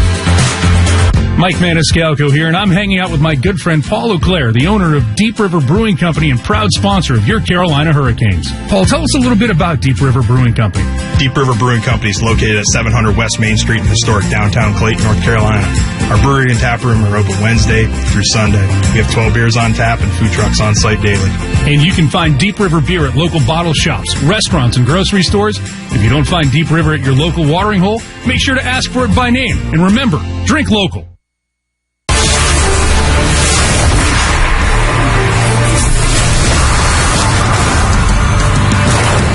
Well, Sebastian Aho, they like to say, shoot more, score more. Pretty appropriate there, Trip. Well, he's going to certainly be featured on our first 4-on-4 segment of the game coming up. More time and space for Aho and company. And recently we were talking about a stretch where he wasn't scoring, but the opportunities were all there, and all he did, as he always does, is stuck with it. First star in the last home win over St. Louis. They continued that right on to a sterling performance in Vegas. He won't start this 4-on-4, but I'm sure he will enjoy some of it. There's two of the bigger bodies, Manson and Andrei Svechnikov, both in the box. It's just a little bit of rough stuff behind the play. So we'll get four aside and more open ice for these teams. And put their speed on display here tonight. Anaheim, as you've said, as advertised with what they've done to get to their 10-4-3 record. But now 4-on-4 will have to do the draw again. And, of course, we've seen the Canes all year stay consistent with their game and what it's all about. Well, the Hurricanes have continued to be a sensational story in the league, consistently so.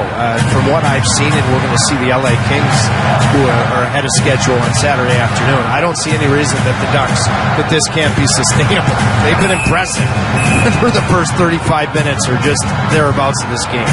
Again, it was from the preseason prognosticators supposed to be easy to go through California.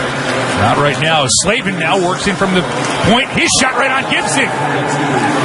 We'll stop that as Jacob Slavin with some offensive flair there from the defensive position. And John Gibson had to make a stout save. Now we'll just sit here for a minute and 40 and 4-on-4 hockey remaining here. And the Ducks, Silverberg can't handle it. Trocheck will pick up the loose puck. Trocheck, his centering pass for Slavin, hits a skate, and away comes Anaheim. The Ducks and the Canes, Slavin gets back in time to Father Lundstrom. Good defensive play by Jacob Slavin. Now it's worked out for Lindholm, who tried to work his way, and then he goes over the top of Frederick Anderson. And the Canes are going on the power play as Hampus Lindholm just ran over Frederick Anderson. Now Anderson goes to the bench, and the Canes can put out the extra attacker. It'll be 5-on-4 until the Ducks touch up the puck. Room for the Canes. Marty Natchez sends it across, back to Natchez, can't connect the dots. And with the touch of the puck, the Ducks are going to be shorthanded for the first time tonight. Hampus Lindholm for goaltender interference.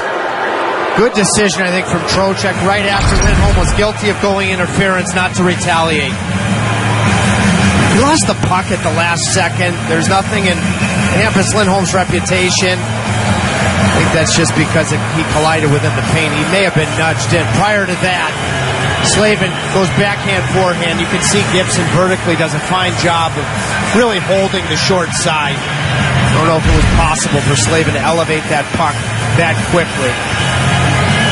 That's a tough one, I think, honestly, for Lindholm, because he is entitled to make a play at the net, loses the puck at the last second, and really doesn't have time to recover and avoid the crease. It's a good chance in the power play. Either way, the Canes will be going on a Powerball power play, their first of the evening. And the Ducks will bat the puck into the Canes' end and take 10 seconds off already. The Canes' first man advantage of the night. Carolina's power play 13 for 53 on the season, 8th in the NHL. As they go to work, D'Angelo, it's a 4-on-3 power play for the Canes. Aho to D'Angelo, worked across the ice. Teravainen now for Trocheck, trying to get it back to D'Angelo. He does. D'Angelo drifts down low. Canes keeping it in, taking a look, back up, shake and bake with the puck. Is Natchez. We'll get it back for D'Angelo.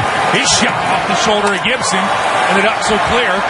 In 4 seconds, we'll be going back to a 5-on-4 power play for the Canes. Now Natchez winds it in. Aho gets it across. D'Angelo's shot is deflected.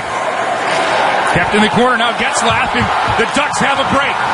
Short-handed into the Canes zone. Manson, he has that taken away by Svechnikov. Good play. Then Manson upended off of his pegs by Svechnikov. No call. You can hear the Ducks fans reacting. Now Svechnikov shot right on Gibson.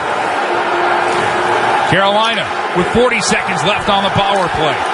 D'Angelo with it. His backhand pass. Teravainen to Svechnikov. Canes working the puck, looking for a lane.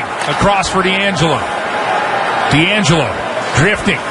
Sends it back for Natchez, too far off the boards, and the Canes have got to tag up. 15 seconds left in the power play. Aho takes a big hit along the boards from Mahura. And the Canes now send Jacob Slavin out on the ice with just 8 seconds left in this power play. Slavin, great job to getting the puck into the Duck zone. Loses an edge. Keeps it in the corner. Niederreiter will get to it. Tries to center it out front for Stahl. Stahl now to Slavin. Slavin shot right on. Second opportunity. Gibson makes the save on the first. Might have got a piece of the second. Now Bear giving a heavy shove. Gets the puck down low for Stahl. The hits are picking up here in Anaheim. And we're back to 5-on-5 hockey. Niederreiter behind the Anaheim net. He's given a hard shoulder, but gets the puck to Stahl on front. Grab chance through the blue paint. Gibson got to stick to that. Now back for Niederreiter. He's bothered by Shattenkirk. Niederreiter to the Ducks blue line. Off the boards, trying to get it to Jarvis. And Niederreiter gives a shove. Canes keep it out. Jumps over the stick of Ethan Bear. And the Canes, though, right back, quick pass for Stahl, but the Canes will be offside. And that'll stop things with 1:52 here to go in the second period. No question, the most physical this game has been in the last couple of minutes. After 4-on-4 and then a Carolina power play, we get back to 5-on-5 and a heavy shift from the captain, along with his line mates, Nino Niederreiter and Jesper Fast. Good forechecking sequence. I'll tell you what, I couldn't tell for sure. But during the 4-on-3 for Carolina, it looked like Carolina had a chance that maybe hit the netting in the Anaheim zone. Anaheim comes all the way down. Now, that would be reviewable if a puck does not leave the zone where the netting infraction occurs. So I couldn't tell, but it would have been a good goal because that would not have been reviewable because the puck advanced to the other end of the rink. Well, the way the Canes reacted, Tripp, you're right. They thought it was out of play. But either way, you keep going until you hear the whistle. And the way that these two teams have been flying around the ice, whistles have been at a premium. Minute 35 to go here in the second period. 1-1 hockey game. As the Canes have Kotkaniemi, Lawrence, and Martinook on the ice. Now Martinook with a forecheck, pushing the puck along the half wall. Terry has it knocked away by Lawrence. Pesci with a nice keep-in at the point. Lawrence with the puck. His shot off of Fowler. And Terry will pick it up with 70 seconds to go. He'll lose it along the boards, but he'll get some help from Henrique. Now the Ducks. Fowler into the Kane zone. Fowler marked by Shea, and he throws the puck to an open point. Carolina will push it to the neutral zone. 54 seconds left here in the second period. Anaheim with possession. Lundstrom. He'll lose it to the Carolina Hurricanes. Svechnikov for a second, and it'll be swatted in for Anderson to play. Lawrence was shaken up. He went head first into the boards right in front of the Carolina bench on his last shift. He is still on the bench, but in some pain. We still have 30 seconds to go here in the second period. As Pesci with the puck for Carolina. Trying to move it forward. The bounce back to Pesci. Just wrap it in as the Ducks will pick it up, and Jamie Drysdale tries to throw it ahead. He will, but the Canes were waiting for it. Good work there by Natchez, but now Silverberg muscled his way through, and Ian Cole, a spectacular diving play to stop the pass. 1 second left in the period. Aho has it along the boards, but that's where 40 minutes will come to a close.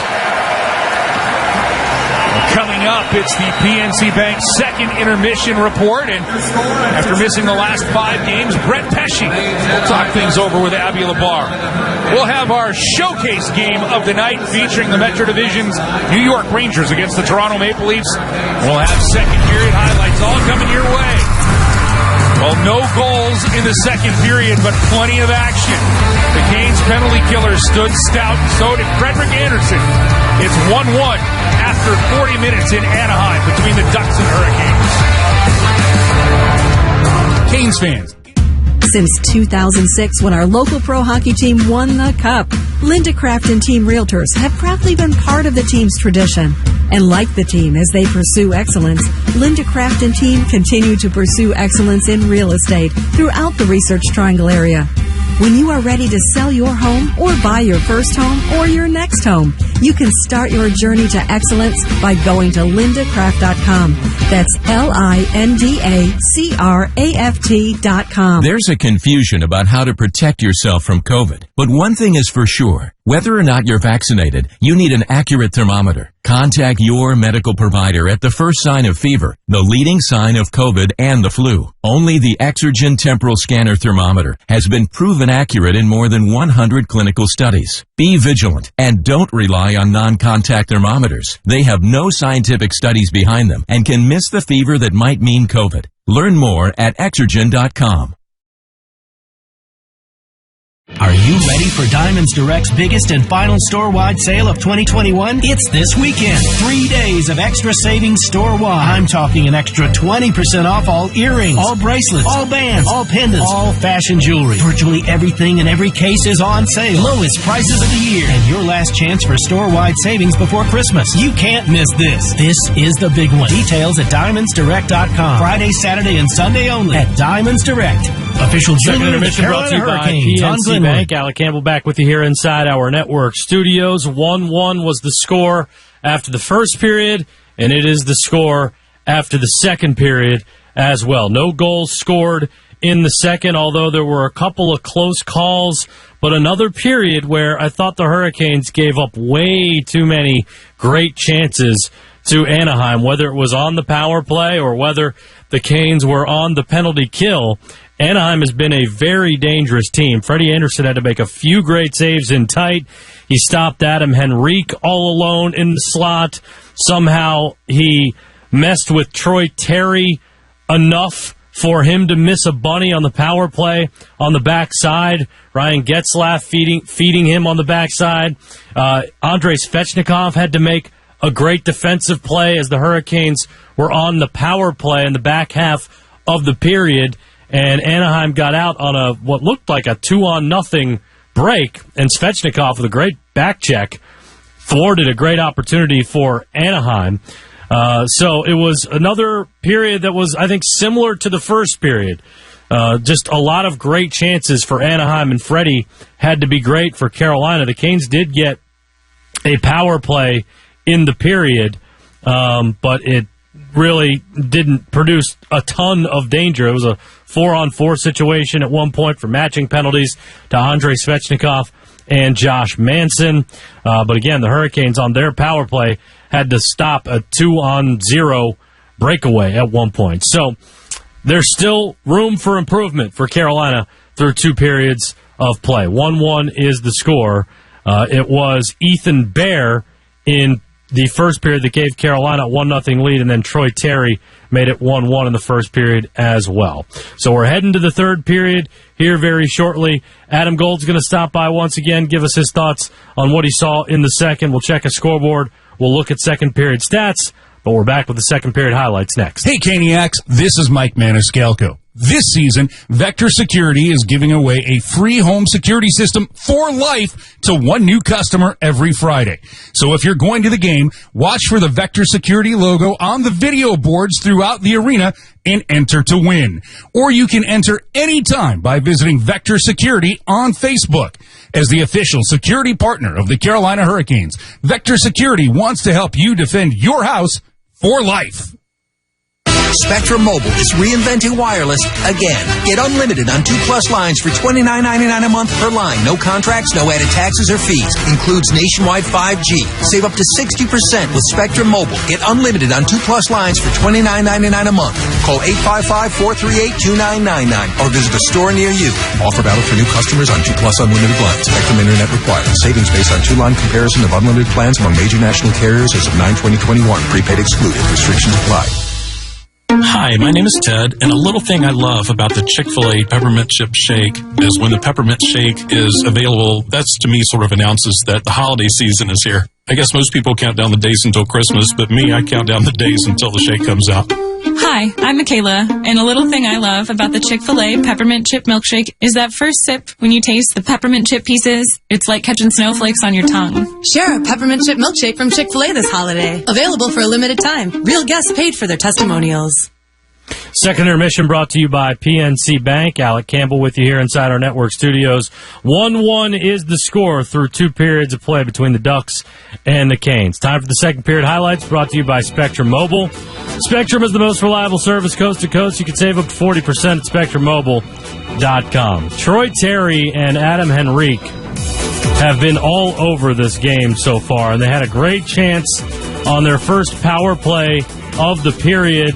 Terry springing Adam Henrique right into the slot. He was all alone, and Freddie Anderson came up with a big blocker save.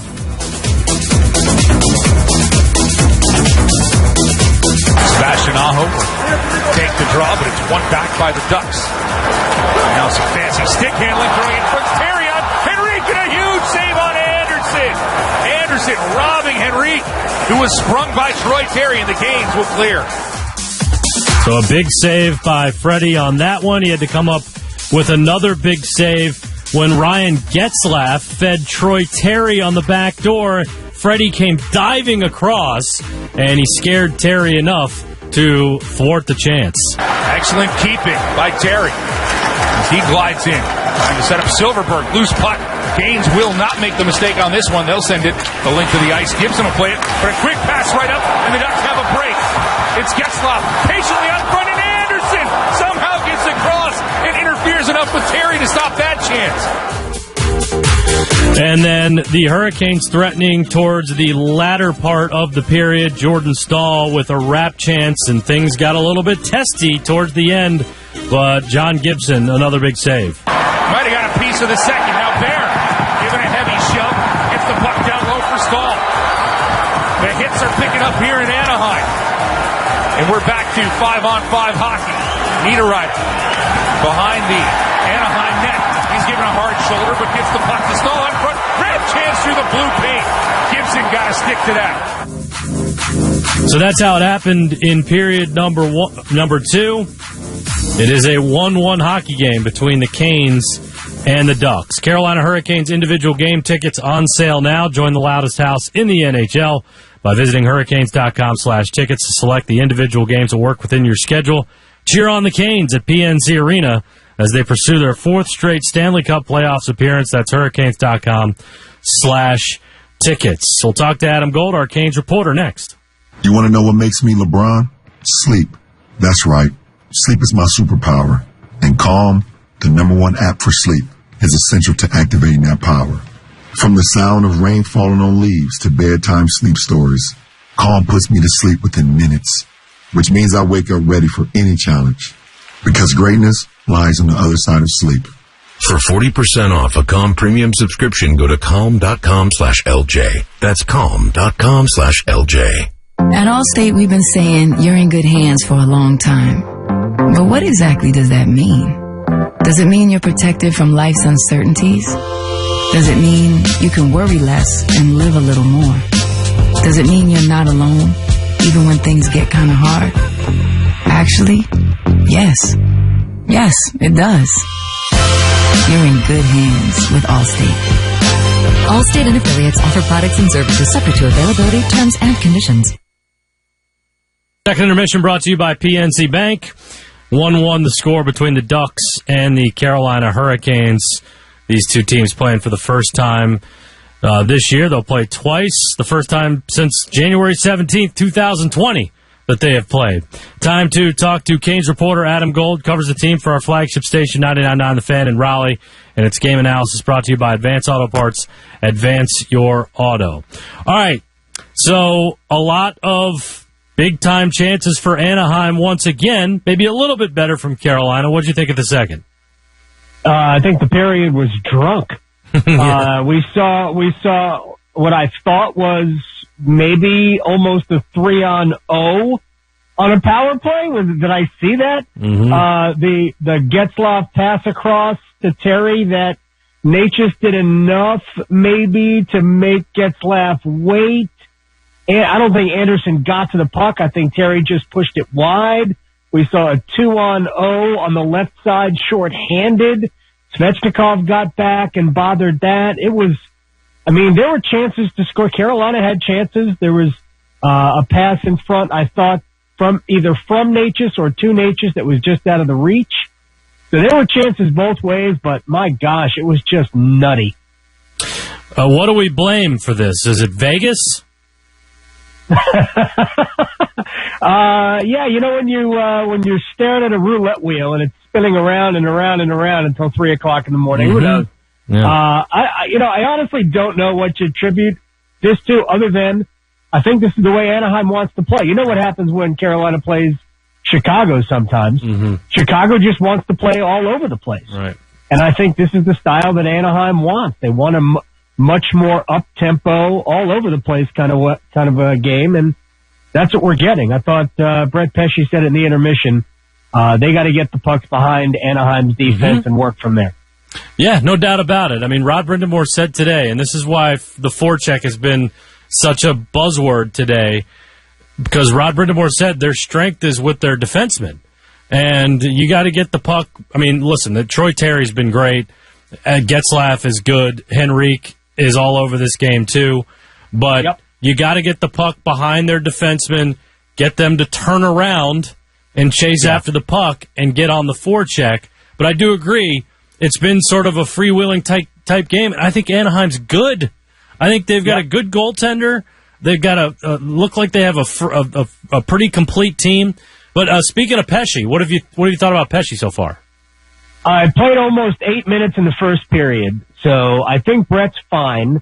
I anticipate we'll see a lot of Brett Pesce and Jacob Slavin and Brady Shea here in the third, because that's what Rod Brindamore likes to do. He loads up with his best guys.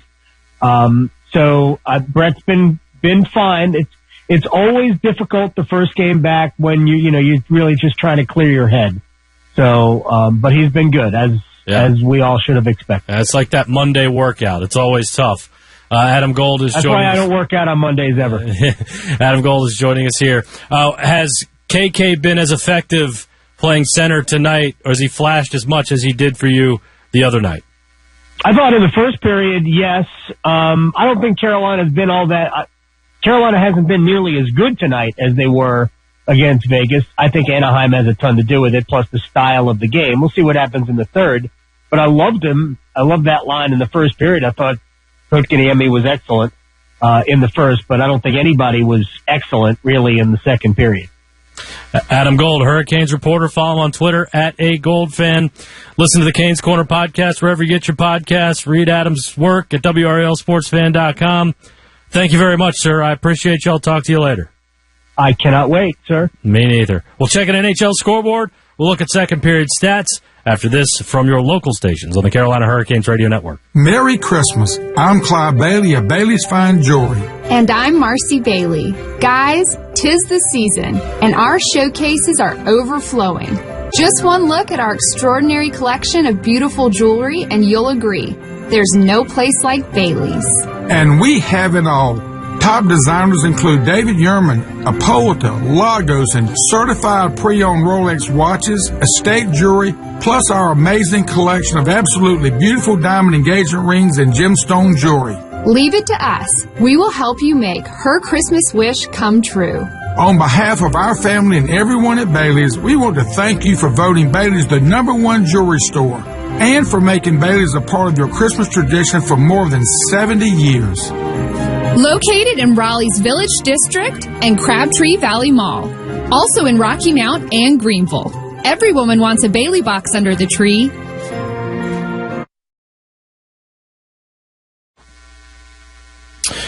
Second intermission brought to you by PNC Bank. 1-1 the score. Canes and Ducks are tied through 2 periods of play, and it's time to take a look at an NHL scoreboard. Couple of games still going on alongside the Hurricanes. Actually, just one other game. It's the Golden Knights on top of the Red Wings 4-1. Everything else is a final. Flames shut out the Sabres 5-0. Maple Leafs edge the Rangers 2-1. Leafs have now won, I think, 5 in a row. Penguins crushed the Canadiens 6-0. The Panthers over the Devils 4-1. Lightning beat the Flyers 4-3 in a shootout. Blues 4-1 over the Sharks. Wild crushed the Stars 7-2. Oilers 2-1 over the Jets, and the Blue Jackets beat the Coyotes 5-4 in a shootout. Time to take a look at some of the numbers through 2 periods of play. Shots on goal in favor of Anaheim, 26-23. Hits go to Anaheim, 23-10. Face-offs, 24-18 in favor of Carolina. It's a 57% win rate in the face-off circle for the Canes. Carolina 0 for 1 on the power play tonight, and 2 for 2 on the penalty kill. Carolina Hurricanes season ticket memberships start as low as $20 per game and include the lowest ticket rates, exclusive access, and benefits reserved only for season ticket members. To learn more about becoming a full season, 22-game, or 11-game flex plan member today, visit hurricanes.com/season tickets. So Ethan Bear put the Hurricanes up 1-0. His first as a Hurricane, his first of the season in the first period. And then it was Troy Terry in the first period who tied the game at 1-1. We head to the third, all tied up. Mike and Tripp back with the call next. Have you ever caught a t-shirt that fell from the rafters at PNC or shot out of Stormy's air cannon? Hurricanes alum Shane Willis here, and I know that it is always a big part of every Hurricanes home game, and it's all thanks to Raleigh Screen Print, a family-owned and operated business that will beat any online website price for bulk orders. That's right, unbeatable prices and designs on your everyday t-shirt or high-performance sporting apparel. Raleigh Screen Print has exactly what you need. To see all they can provide and get your unbeatable price quote, visit RaleighScreenPrint.com today. When it comes to care you and your family deserve, make the right play with a team that always has your back. The team at UNC Rex Healthcare is by your side, offering innovative care and personalized services with great expertise and compassion. Whether you're on the ice, in the stands, or anywhere in between, we're always in the game to help you be at your best. UNC Rex Healthcare, the official healthcare provider of the Carolina Hurricanes. We know that juicy, cheesy, grilled to perfection burger sounds amazing, but it does sound like something is missing. Pepsi, baby! The yin to this burger's yang. Burgers and Pepsi go together like burgers and Pepsi. This perfect blending of flavors makes every bite of lettuce, every sesame seed on the bun, and every sip of that crisp, refreshing, ice-cold cola a journey to Foodtopia. Burgers, better with Pepsi. That's what I like. You're listening to the exciting action of Canes hockey on the Carolina Hurricanes Radio Network. As we welcome you back for the start of the third period, these two teams going in tied at 1. I asked Rob Brindamore what was making this one close, and he said, well, it's two teams. They're playing really well, and it's a battle out there. There's no doubt about it. He said for them, they just really need to focus on getting more zone time in this one, guys. Oh, absolutely, Abby. It's what it comes down to, and Chip, it starts with winning face-offs, but as you mentioned, zone time, puck possession, and getting pucks in deep behind the Anaheim defense. Well, first of all, Carolina against, especially because it gets that, a very good face-off team. Carolina's won 57% of the draws. And even though that it's not a long geographical distance from Las Vegas here to Orange County, the Anaheim area, yesterday was actually a decent travel day, in my opinion. This is hard. I mean, what Carolina's done so far on the road this year, Anaheim in comparison, played against Washington, practiced yesterday. So as Carolina settles in, I do expect this to be their best period of the three they've played so far. Again, the great work, though, as the third period's underway, done by strength and conditioning coach Bill Burniston and head athletic trainer Doug Bennett, working in concert with the coaching staff, when to push and what to do. It's not daunting as it used to be coming out west, or as daunting, although this Ducks team has been pretty good. Anaheim, winners of 8 in a row. Great stick by Jesper Fost as Troy Terry was still lurking in the back door of the Canes zone, and Canes trying to clear right now. Terry will get a stick to it. Aho will punch it forward, and Jesper Fost will clear the Canes zone, and we've already got 40 seconds gone by here in the third period.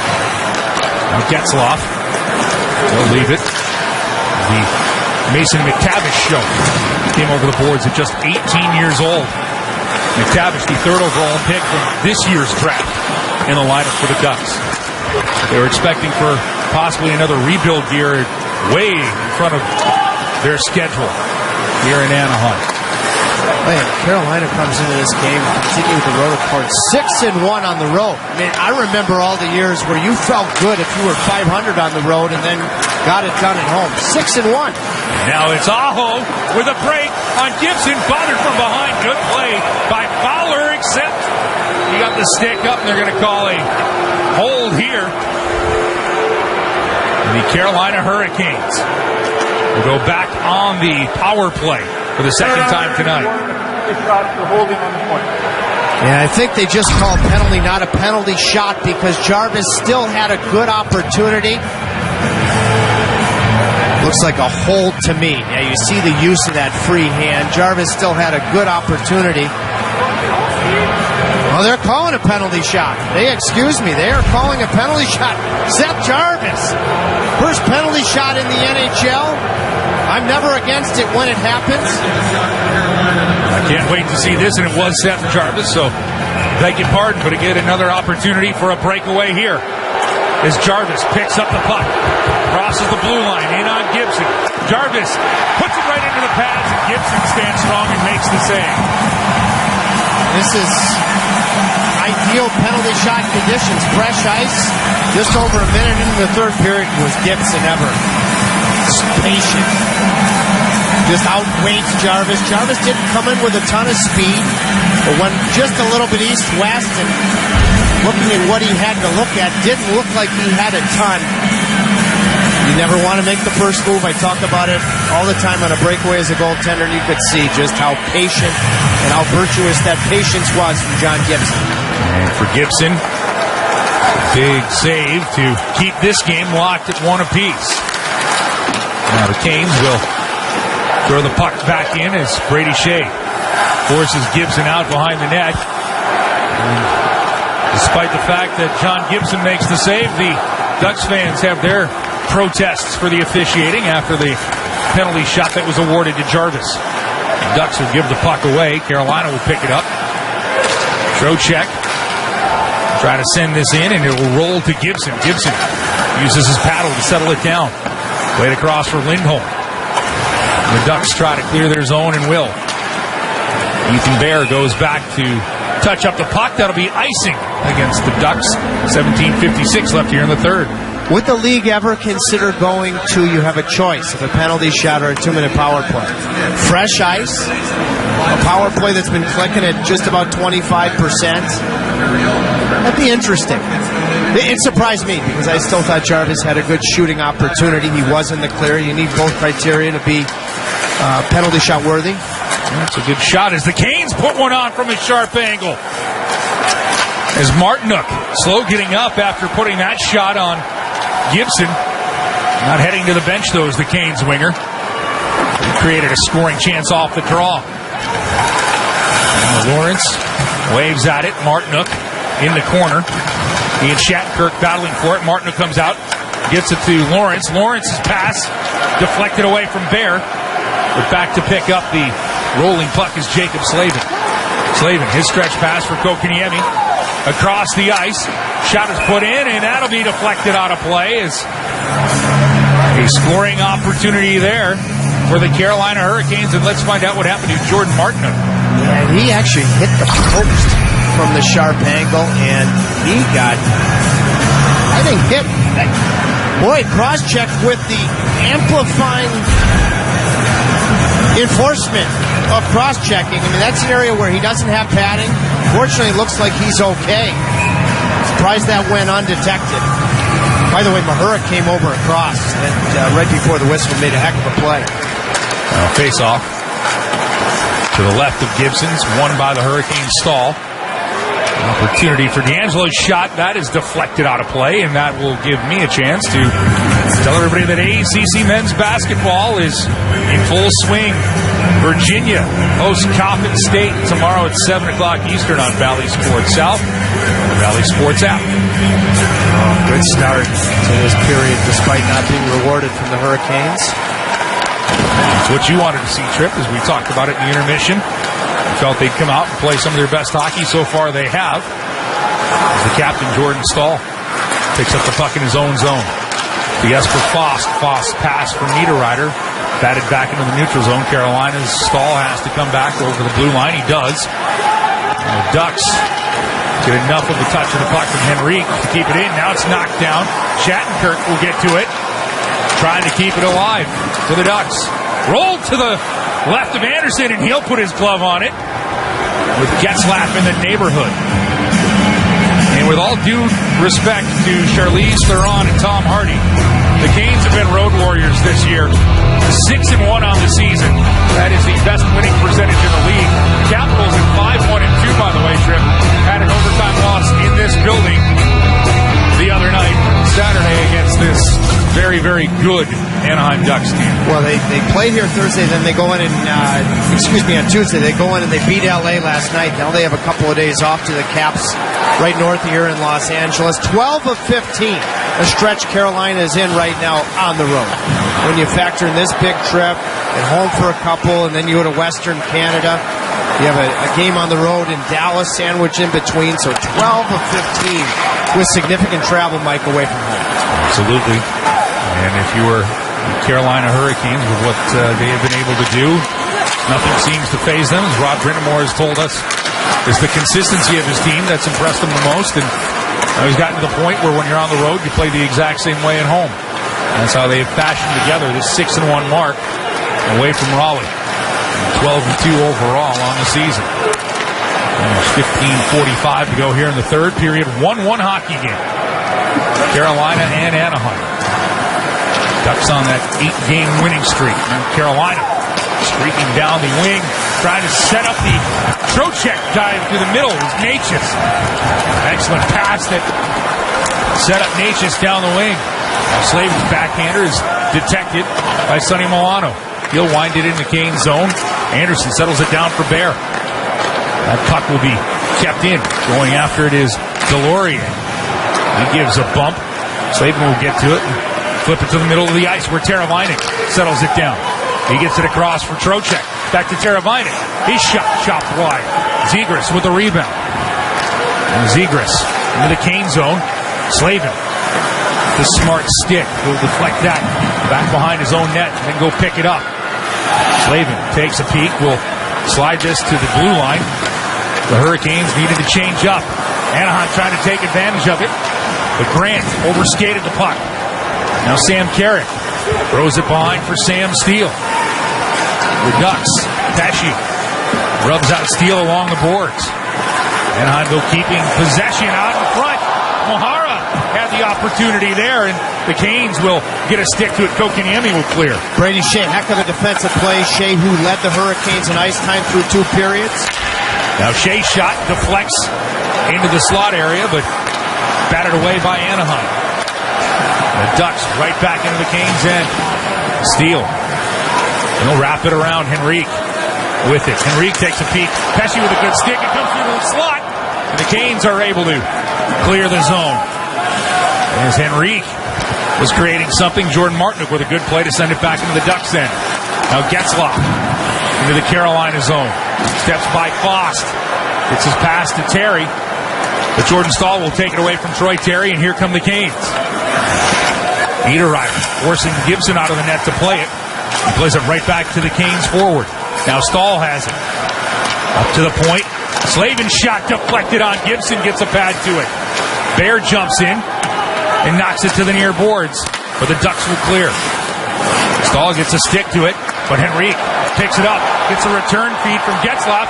Shot doesn't get through as Slavin stood right in front of the Fowler chance, and here comes Carolina. But Stahl will just send the puck into the Ducks zone. Well, that was a consequential block from Slavin because Anaheim, with Fowler jumping in, had a 3-on-2.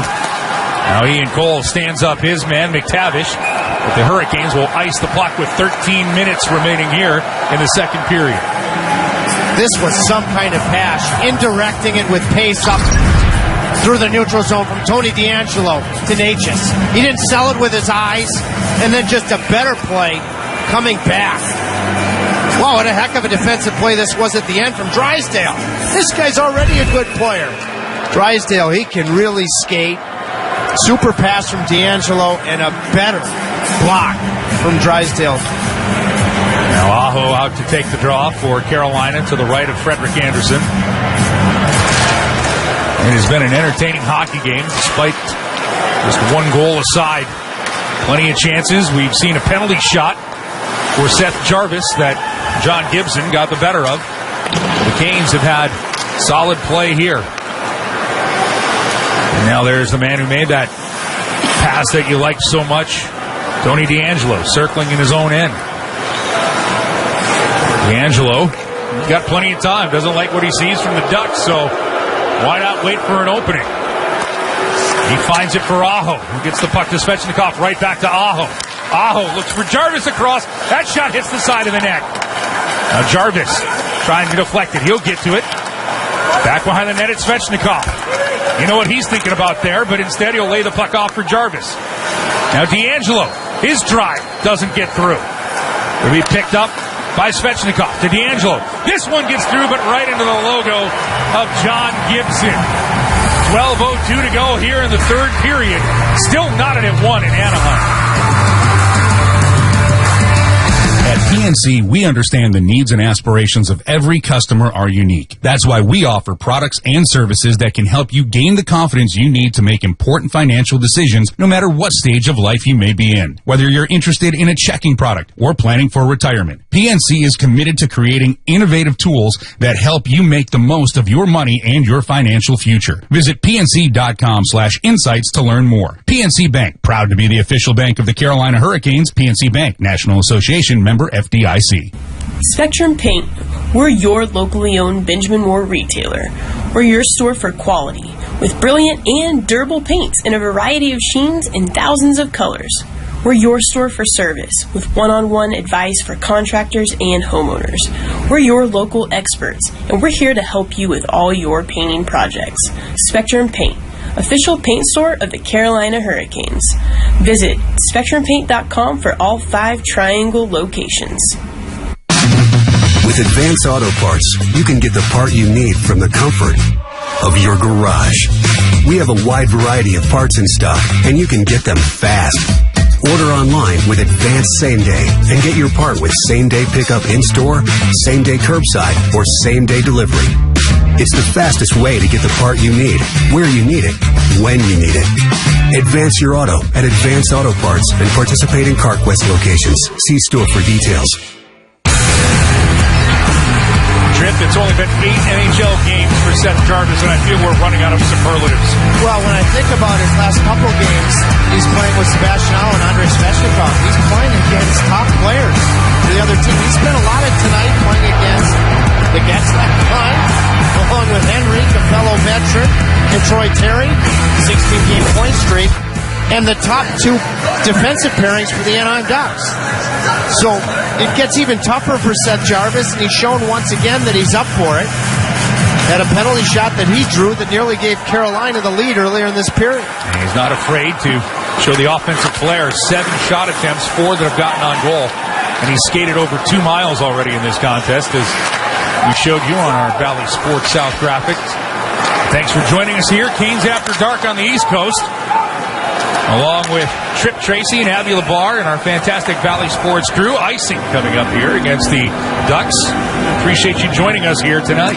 Good hockey game. And now Carolina causes an icing. Let's see if Trocheck can win this draw. No doubt which dot he is picking. And let's see what happens if he can win this thing. Teravainen, who is along the wall on the wings. Well, he does win the draw clean. Get it back to Pesce. Now Natchez, his drive is into the equipment of Drysdale. It'll come back for Shea. His shot goes just wide, and it'll carry him all the way down into the Canes' end. Yeah, what I was going to say is Teravainen, if he comes up high, he's not in a one-time position, so that's why the winger in the middle of the ice, Natchez, came up high, and he was in a one-timing spot. Now Natchez, he'll wrap one, deflect it out in front. Couldn't connect with Trocheck. Puck finds its way back to Natchez. Now Hampus Lindholm goes to clear. He'll get help from his friends as the Ducks have an escape room, and now working their way into the Canes zone was a Trevor Zegras move, showing why he is one of the favorites to be the Rookie of the Year. He just put on a, as the kids would say, sick mitts display, but nothing coming of it. Now Svechnikov tries to clear it, his own blue line can't. Now the Canes will.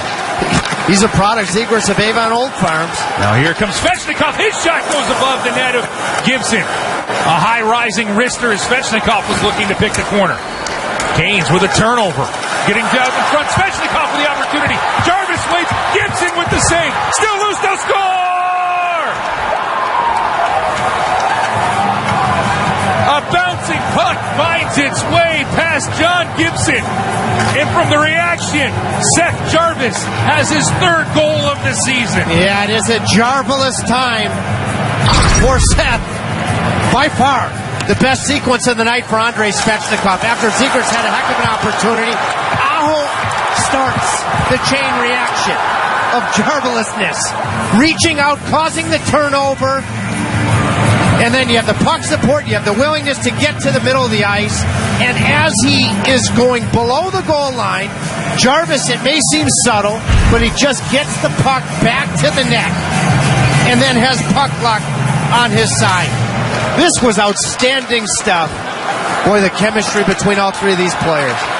Now the Ducks coming right back as the shot snapped on by Manson, and Anderson makes the save.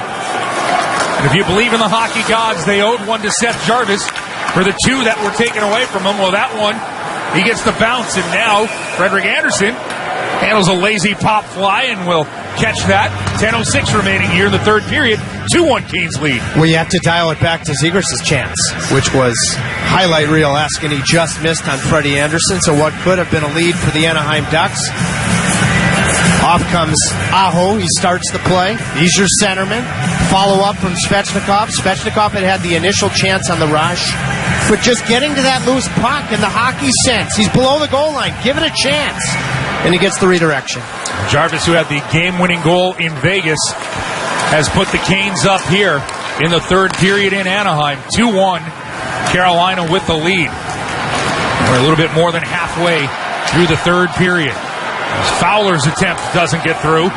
Shea in front of the net with Henrique. We're fighting for it. Fowler will keep the puck in. Good work by the Canes. And Jesper Fast finishes off that work by knocking the puck out of the Canes zone, but right back in is Troy Terry. He snaps a shot, but Pesce uses that stick to knock it over the glass and out of play. If you're the Carolina Hurricanes, your 2nd game team on this road trip in Anaheim has gone to form, leading 2-1 here in the third.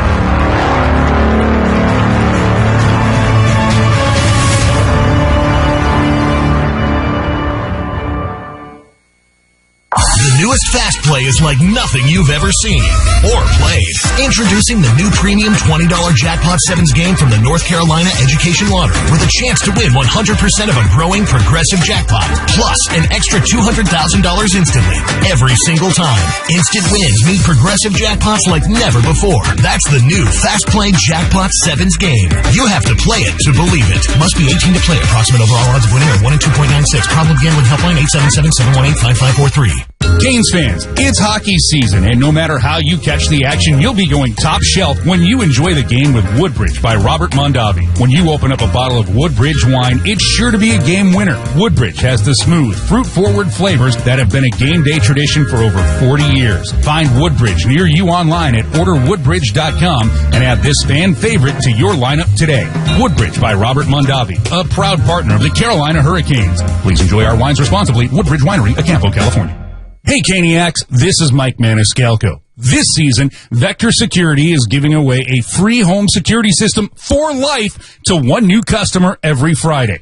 So if you're going to the game, watch for the Vector Security logo on the video boards throughout the arena and enter to win. Or you can enter anytime by visiting Vector Security on Facebook. As the official security partner of the Carolina Hurricanes, Vector Security wants to help you defend your house for life.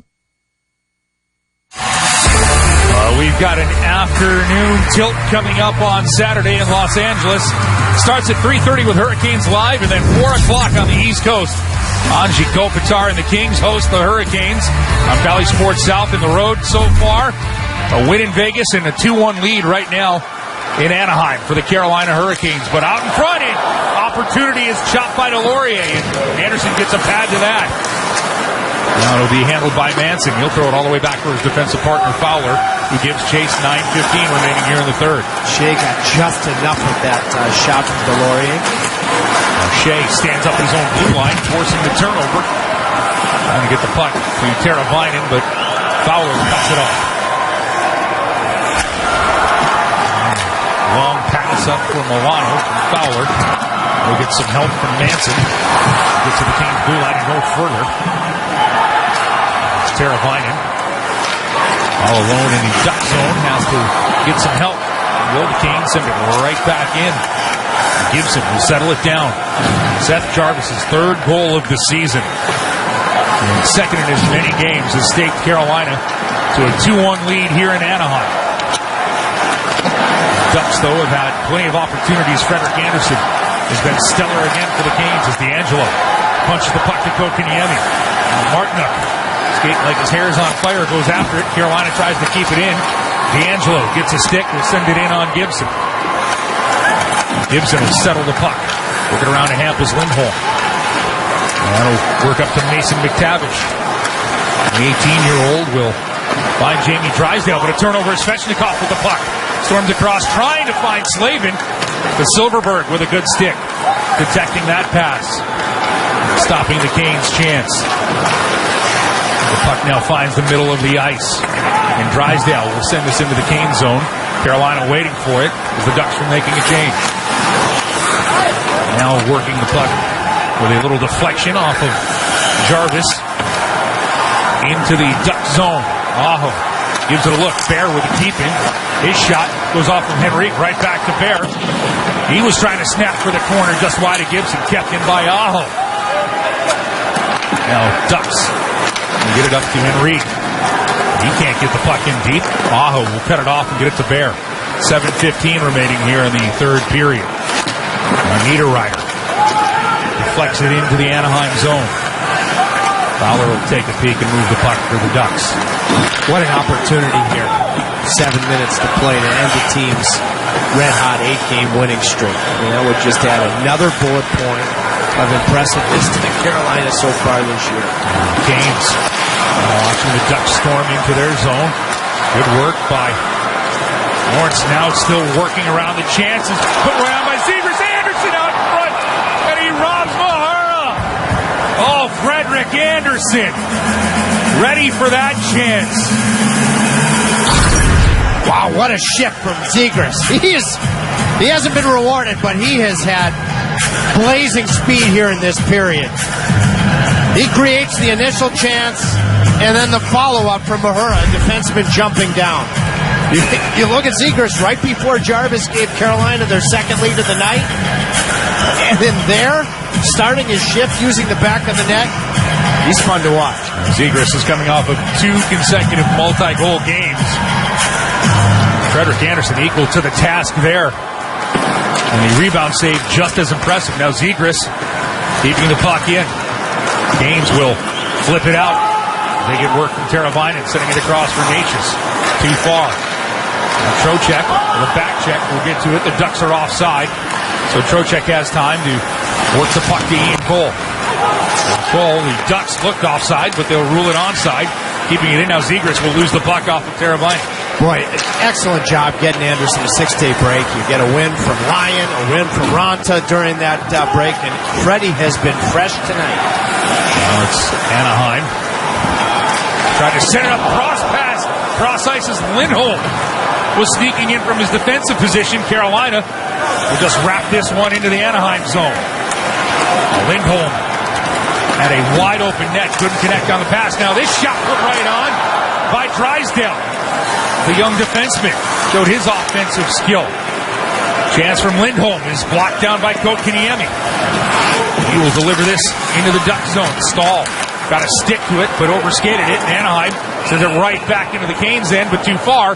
Icing with 5:28 remaining here in the third. I mean, in an Olympic year, you'll be competing for Denmark. I mean, to find him a pocket of 6 days off. And to get wins from Alex Lyon, huge win at home before you hit the road, and then Antti Ranta. I mean, that is... You had 3 goaltenders that gave you wins last year in no particular order, and Nedeljkovic and Reimer was playing very well, and Mrazek. You've already had 3 this year. Now Slavin's shot is put right on Gibson, deflected into the corner. Zaho or Svechnikov. Good work by Svechnikov. He'll snap one, and Gibson makes the save off the side of the net. Now Slavin back below the goal line for Aho.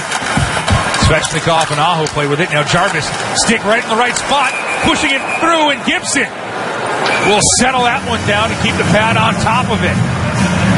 The Carolina Hurricanes' outstanding rookie, Seth Jarvis, puts one off of the veteran goaltender of Anaheim, and the Canes have a 2-1 lead late in the third. Get the official NHL app to watch, read, and listen to all the Ds. All I can say is absolutely wow. All the sauce. All the saves. All the hits. All the snipes. All the sellies. Unbelievable! All the hockey. If it's hockey, it's here. Listen to every NHL game for free, now with Apple CarPlay and Android Auto. Download the official NHL app now. Mike Maniscalco here, and I'm hanging out with my good friend Paul Auclair, the owner of Deep River Brewing Company and proud sponsor of your Carolina Hurricanes. Paul, tell us a little bit about Deep River Brewing Company. Deep River Brewing Company is located at 700 West Main Street in historic downtown Clayton, North Carolina. Our brewery and tap room are open Wednesday through Sunday. We have 12 beers on tap and food trucks on site daily. And you can find Deep River beer at local bottle shops, restaurants, and grocery stores. If you don't find Deep River at your local watering hole, make sure to ask for it by name. And remember, drink local. Hi, my name is Ted, and a little thing I love about the Chick-fil-A Peppermint Chip Shake is when the Peppermint Shake is available, that's to me sort of announces that the holiday season is here. I guess most people count down the days until Christmas, but me, I count down the days until the shake comes out. Hi, I'm Michaela, and a little thing I love about the Chick-fil-A Peppermint Chip Milkshake is that first sip when you taste the peppermint chip pieces, it's like catching snowflakes on your tongue. Share a peppermint chip milkshake from Chick-fil-A this holiday. Available for a limited time. Real guests paid for their testimonials. Well, Trip, it's your word, but he has been Jarvelous again tonight. Seth Jarvis coming off of the third period in Vegas where he had the game-winning goal tonight. The go-ahead goal as well, and 8 shots on goal for the 19-year-old. Yeah, I think I have to give 48-hour credit to that Jarvelous reference to our dear friend Adam Gold back in Raleigh. After 48 hours. He's asleep right now. You can take credit for it. He just I just gave him full credit. After 48 hours, I'll plagiarize, but that was really good stuff from Adam Gold and all sorts of magnificent stuff from Mr. Jarvelousness. Now the Canes looking to add to their 2-1 lead here as we're under 5 minutes in this third period. Carolina looking to do something that no one has done in November this year, and that's beat the Ducks. As Anaheim is on an 8-game heater. Now Slavin with the puck at the blue line. He'll try to shovel it for Trocheck, who will get to it. Now played along the boards for Natchez. Back to Slavin. Now around the nets, Teravainen. He'll try to get to it. He'll give the puck away, and now the Ducks, Getzlaf. His long pass deflected into the Kane zone, but deflected on the wrong side of center ice, so icing against Anaheim. 4:14 remaining in the third. Carolina's caused a couple of icing plays. Last time they did it, Trocheck took the draw on the other side. Now Jordan Stahl's going to have the forecheck be your best friend here with a 1-goal lead. Because you're looking at any time here in the next couple of minutes upon offensive zone entry that the Ducks can lift Gibson. Stahl wins the draw. Back to Cole. Stahl will work it for D'Angelo. Into the corner for Fost. This is the line you want out there if you want a forecheck trip of Stahl, Niederreiter, and Fost. Now Niederreiter's shot. That deflects off of a stick and will go out of play as Fowler got out on Niederreiter. Two excellent decisions at the offensive blue line from Tony D'Angelo, recognizing the current state of the union of this game. You win the draw. If you're tied or you're losing, he's getting the puck to the net or he's making a play. He just keeps it moving. Eventually below the goal line to Fost, then makes a nice little pocket play. Unfortunately, the shot gets deflected into the netting. And Jordan Stahl's line's going to stay on the ice. Why wouldn't they? I mean, they are your heavy threesome here. They've won a ton of draws to see if your forecheck can continue to run the football. Canes have won 32 of 58 draws, now make it 33 of 59, and Stahl wins it. Gets the puck down low from Niederreiter behind the net. Back up top. Or it'll be Shea punching it below the goal line. Pesce will keep it in. Canes just kind of playing ring around the rosy with it as Shea drifts in from his defensive position. Gets it to Stahl, right back to Shea. Behind the net. Shea now trying to play it out front. It'll go into the corner. Lindholm will settle it down. Now the Ducks looking to clear, but an errant pass will find Brett Pesce. Pesce will put it right back into the Anaheim zone. And Gibson leaves it behind the net. The Ducks starting away. Lundstrom flips it into the Kane zone. Off the boards, but Bears there quickly, and the Canes have the room to get it out. And they do. Svechnikov off the boards. Jarvis trying to connect with Aho. That was just a moment away from being a pretty setup. Now Jarvis will get it across. Slavin to Svechnikov. Aho getting pucks in deep. Tripp mentioned a huge key at the second intermission. Get pucks deep and get the forecheck going. Canes have been doing that. Coming right back with a Jordan Stahl line after that big, heavy, sustained forecheck. Now the Canes. Stahl couldn't get it past Shattenkirk. Second opportunity to do so. Shattenkirk and Niederreiter tangled just inside the Canes blue line. Puck goes into the corner. Bear does great work sealing his man. Carolina will come away with a puck. Jacob Slavin with a couple of long strides and will flip this one into the corner, but looks like Carolina will be called for offside with 2:17 remaining here in the third period. 2-1 Canes lead, and we will be keeping an eye on when John Gibson will be heading to the bench, and perhaps right now. Where is this draw going to be? It's going to stay in the neutral zone, but just outside the Carolina defensive blue line, and Gibson will have to return. This is an important face-off. And this is a tough one for Trocheck. Let's see on his tougher side if he can go toe-to-toe with Getzlaf. Trocheck 11 of 22 tonight in the circle. Shattenkirk will get to the puck, send it in. Jordan Stahl 13 of 18 on draws tonight for Carolina. And now Natchez in a skate race for Fowler for the puck. Cam Fowler will cut him off. Second opportunity is Teravainen will flip the puck in. Gibson will take a look. Under 2 minutes remaining here in Anaheim. A 2-1 lead. Thanks to Seth Jarvis' third goal of the season. Now a long breakout pass. We'll see if Gibson, he will head to the bench right now. Anderson will get to the puck, play it around for Natchez. Natchez heads up. He's going to send this the length of the ice with Gibson on the bench, and that'll be icing against the Hurricanes with 98 seconds remaining here in Anaheim. Really good, clean handle from Anderson. And you don't mind when a guy goes for the empty net, but I thought Natchez could have made a better play here.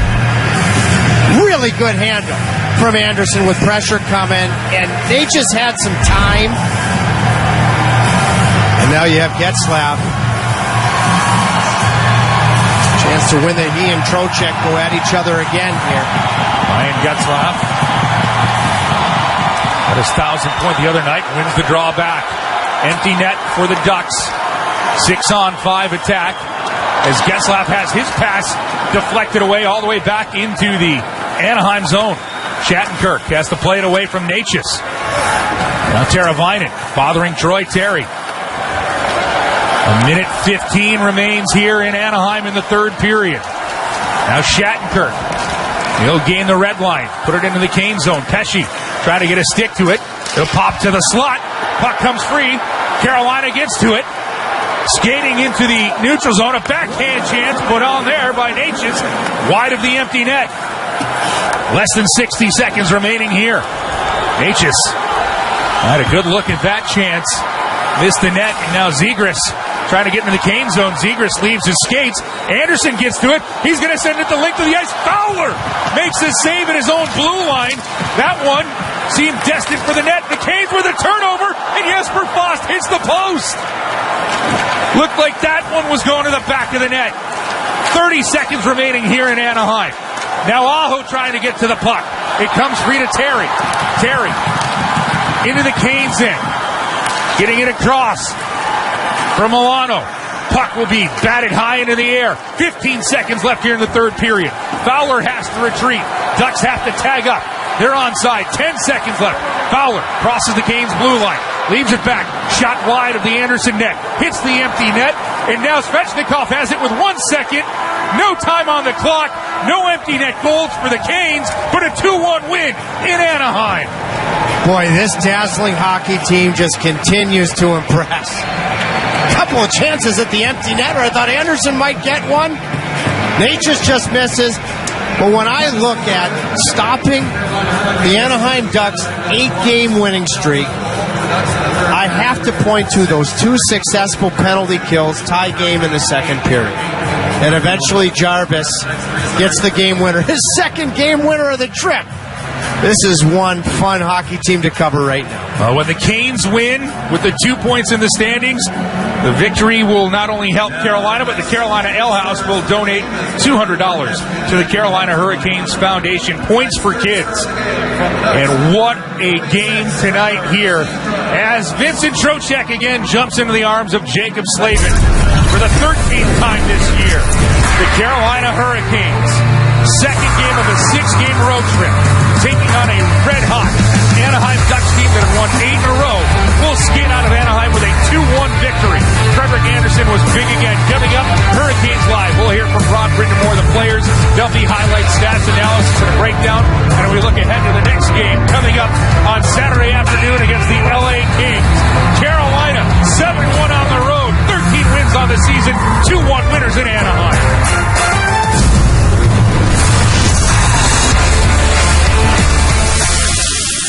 We know that juicy, cheesy, grilled to perfection burger sounds amazing, but it does sound like something is missing. Pepsi, baby! The yin to this burger's yang. Burgers and Pepsi go together like burgers and Pepsi. This perfect blending of flavors makes every bite of lettuce, every sesame seed on the bun, and every sip of that crisp, refreshing, ice-cold cola a journey to Foodtopia. Burgers, better with Pepsi. That's what I like. PNC Bank believes that how you handle overdraft should be in your control, not just your bank's. That's why we created Low Cash Mode, the new financial watch-out that gives you multiple options and at least 24 hours of extra time to help avoid overdraft fees. Low Cash Mode, available with Virtual Wallet, gives you options and extra time to help avoid overdraft fees. Learn more at pnc.com/lowcashmode. PNC Bank, proud to be the official bank of the Carolina Hurricanes. PNC Bank, National Association, member FDIC. hockey. Have you ever caught a t-shirt that fell from the rafters at PNC or shot out of Stormy's air cannon? Hurricanes alum Shane Willis here, and I know that it is always a big part of every Hurricanes home game, and it's all thanks to Brawley Screen Print, a family-owned and operated business that will beat any online website price for bulk orders. That's right, unbeatable prices and designs on your everyday t-shirt or high-performance sporting apparel. Brawley Screen Print has exactly what you need. To see all they can provide and get your unbeatable price quote, visit BrawleyScreenPrint.com today. 2-1 the final. The Hurricanes end the 8-game winning streak for the Anaheim Ducks. Alec Campbell back with you here inside our network studios. Ethan Bear gets his first as a Hurricane. He scored in the first period to put the Hurricanes up 1-0. And then Seth Jarvis gets his third of the year. He scores in the third period to lift the Canes to a 2-1 victory. Now here comes Svechnikov. His shot goes above the net of Gibson. A high-rising wrister as Svechnikov was looking to pick the corner. Canes with a turnover. Getting down in front. Svechnikov with the opportunity. Jarvis waits. Gibson with the save. Still loose. They'll score! A bouncing puck finds its way past John Gibson. And from the reaction, Seth Jarvis has his third goal of the season. Yeah, Jarvis got his own rebound, and then he threw it off Gibson as he sort of floated below the goal line, and it banked in, and the Hurricanes took a 2-1 lead in the third period. Jarvis now has goals in each of his last two games. Hurricanes now 13-2-0 on the season. Congratulations to the Canes on a phenomenal win, earning them 2 points in the standings. With this victory, Carolina Ale House donates $200 to the Carolina Hurricanes Foundation. Lone Anaheim goal comes from Troy Terry in the first period. He tied the game to make it 1-1. Make sure you stay tuned for our post-game show on our flagship station, 99.9 The Fan in Raleigh, or stream it live at WRALSportsFan.com. Next game will be Saturday afternoon in Los Angeles against the Kings. 4 o'clock opening face-off right here on the Carolina Hurricanes Radio Network.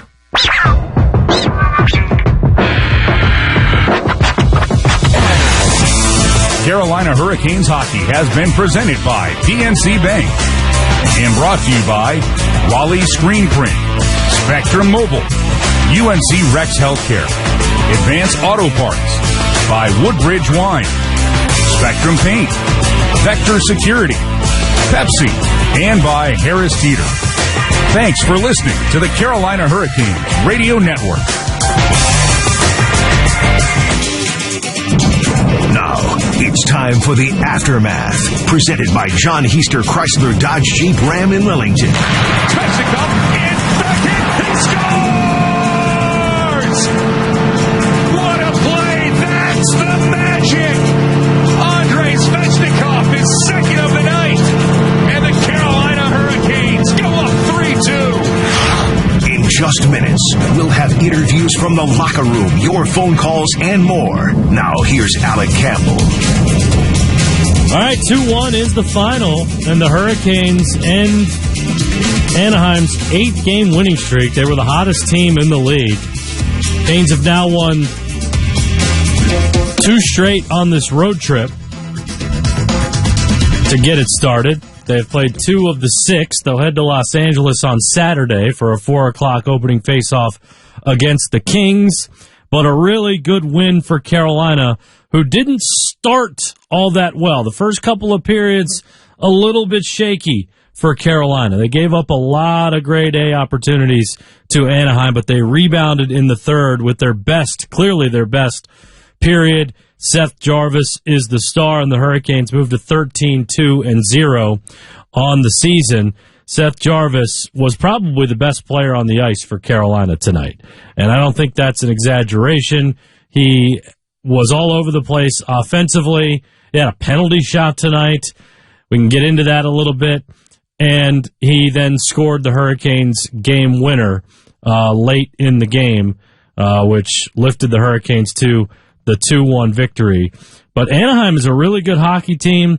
You know, Rod Brindamore talked about their defense core this morning, but I was more impressed tonight, at least, by Troy Terry and Adam Henrique and Ryan Getzlaff. We saw Trevor Zegras flash at times as well. They got some dudes who can score. This has been kind of a bottom feeder team the last few years, But they got goaltending, they got a defense core, they've got some guys who can score, and they had a ton of chances in the first couple of periods of this hockey game. Going to be curious to see what Rod Brindamore says about the first 2 periods of this game. So many great A's.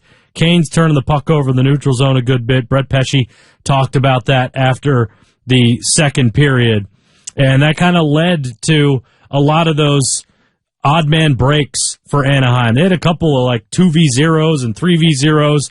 They got one on a penalty kill at one point. So the Canes gave up a lot of that tonight. Luckily, Freddie Anderson played well for Carolina. He had to make a bunch of big saves for them. 31 saves on 32 shots for Freddie, and he just continues an insanely good season so far this year. And that's what you got to have sometimes. I mean, sometimes guys get away from you. Anaheim looked like they were trying to play a pretty aggressive game, and it feels like it's kind of messed with Carolina at times when they play, the Chicagos of the world, and now tonight Anaheim, where they kind of play this sort of freewheeling, ultra-aggressive type of game that it sort of catches them off guard a little bit. It's not that the Canes can't play that game, but I think they are just a little bit more structured than Anaheim. And that's where you've got to be able to impose your will on teams before they impose it on you. And, I don't think the game was that out of hand. I don't think Anaheim was all that much better than Carolina in the first couple of periods, but it was just that they were getting so many grade A opportunities. Time to go to the podium inside the locker room, brought to you by Linda Craft and team, the name everyone knows and trusts, lindacraft.com. Seth Jarvis at the podium. Huge. Missing that penalty shot kind of sucks, so I was happy I could get one back for the boys. And, coming out with 2 points, especially here in Anaheim, they've been hot, which is obviously the main goal. First, I was tired.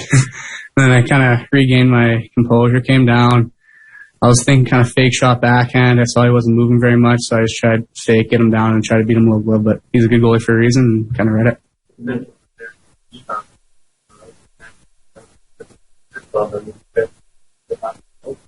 Yeah, that's awesome. I think tonight we didn't play as good as we wanted to. We didn't come in here as good as we wanted to, but to get the 2 points is all that really matters. But we have some building blocks, and we got to get ready for next game.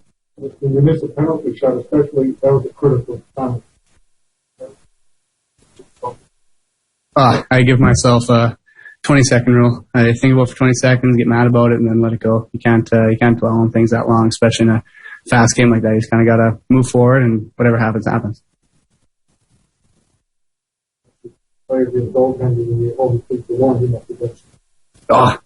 Freddie's awesome every night. Yeah, he was stellar again, made some huge saves, and so you can ask from him is make the big saves, and then thought he had a goal tonight, but just nuts. Any other questions? All right, thanks, Seth. Awesome. Thank you, guys. All right, so there is Seth Jarvis. He scores the go-ahead goal in the third, a second straight game with a goal, and it was wild, man. I didn't at first know how it went in the net, but Jarvis got his own rebound, and as he was getting shoved below the goal line, he got the puck back, and he threw it off John Gibson, and it went in. Great goal by him. All right, back to the podium for Freddie Anderson. Making me see the puck pretty easily, and they threw a lot of pucks at me, and early especially. I think we were ready for that, but the guys did a good job of boxing out and clearing out the rebounds when there were some, and yeah, I felt pretty good.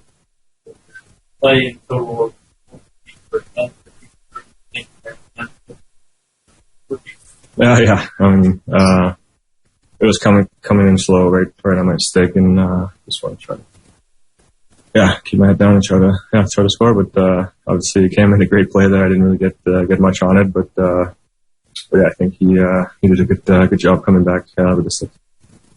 Normally in this league, it's tough to come back. You're 15-7-1. How is this one of your tougher ones? I think coming in, we knew they're feeling pretty good too. I think they've 8 straight or something like that.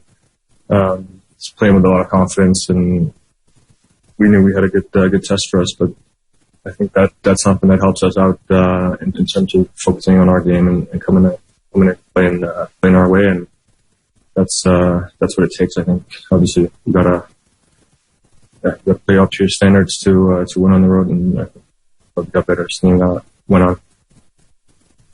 Over here in Anaheim, they have should be five.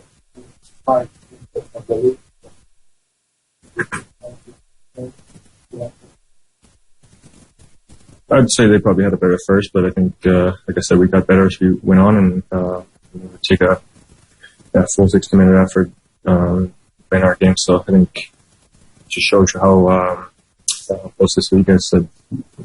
Many, I guess, people in media, whatever, have slaughtered them to being that high up, and you see them high up, and it's good.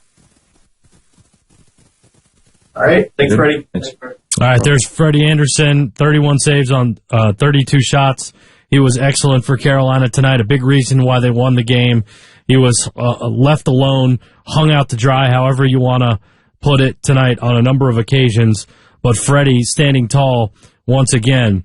And Freddie, I believe that's going to be his, 8th win this year? Is it more than that? I can't remember.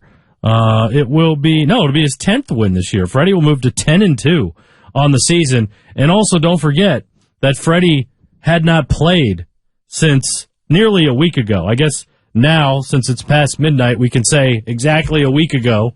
But Freddie hadn't played. Remember, it was Alex Lyon who got a start, and then Antti Ranta earlier this week. So Freddie, with about 6 days of rest, comes in and plays as solid a hockey as he's played for the entire season. And I just think in the third period, Carolina really turned it on. That was easily their best period. I thought they were fairly dominant in the third period. So I really liked what I saw from them at that point. And again, it's not as if the first two periods were runaways from Anaheim. It's just that they had the majority of the better chances, and Freddie had to play really well. One other note on Jarvis real fast, because this was the 8th game that he has played with Carolina, and he gets 9 games before they have to decide what to do with him. And I feel pretty confident, and I don't know anything for a fact, but I feel pretty confident that Seth Jarvis is going to stick around. I mean, he's playing on a top line with Sebastian Aho and Andrei Svechnikov, and he's producing. I mean, facetiously, I will say that Jarvis has scored in 4 straight games. Now, 2 of those games he had goals pulled off the board, but he has now scored in 2 straight legitimately. Tonight lifts the Canes to victory, and he's been excellent. He had tonight,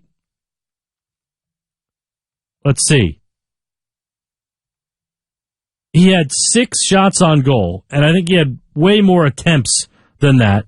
That was the most on the team. Brady Shea and Jacob Slavin both registered 5 shots on goal tonight.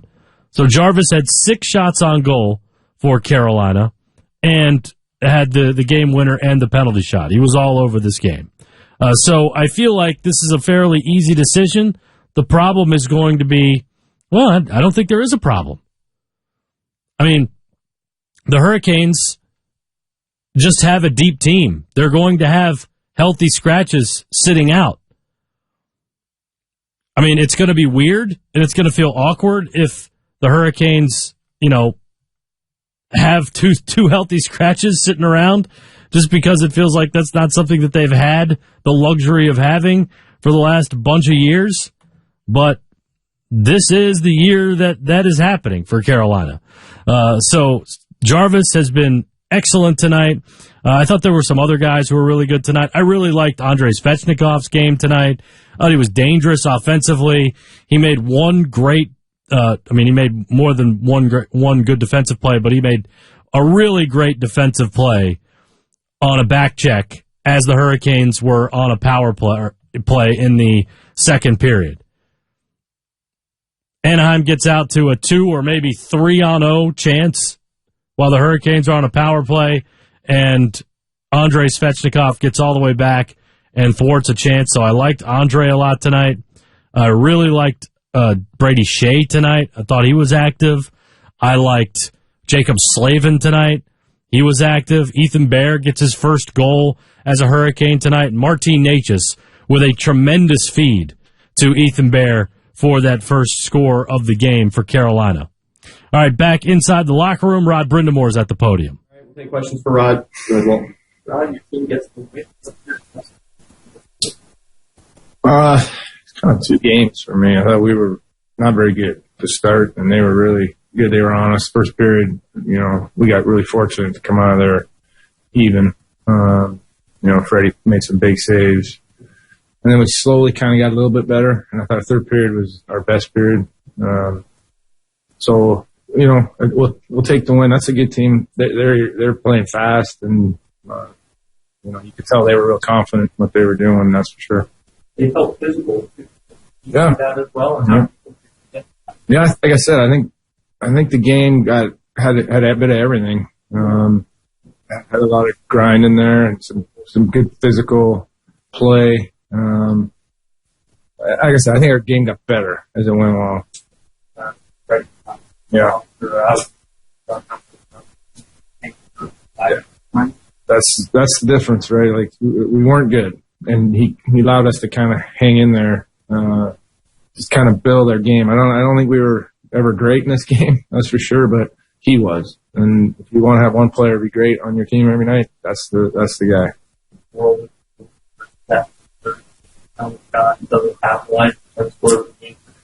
You know what? I mean, that says a lot about him. I mean, he was you could tell a little upset that he didn't, score there on the penalty shot, but then, I think it was the next shift maybe or right after gets it. So he's been good for us, obviously. I mean, I think he had 4 or 5 other good opportunities tonight too. So he's definitely proven his worth for sure. Road wins ain't easy this week. Mm-hmm. 7-1 on the road, including. Yeah. What's your thought? Well, I think it's just the guys coming to play. For the most part, all year we've been pretty good. I think we've had one stinker, and tonight was a stinker to start, but we got to our game. And like I said, if our goalie kept us in it, and we're generally pretty consistent with our game. So I think that helps when you play on the road. Recent years, wins around how might not be considered big wins, but this one. They're the hottest team in the league, and you can see why, right? Like we don't get to see them very much over the last little couple of years, and you can see why their record is what it is and why they were on that run. Like they were good. That's a really, really good team over there, and a lot of young talent. You can really see they're going to be something, as they move forward. Would you consider this one of your better road wins?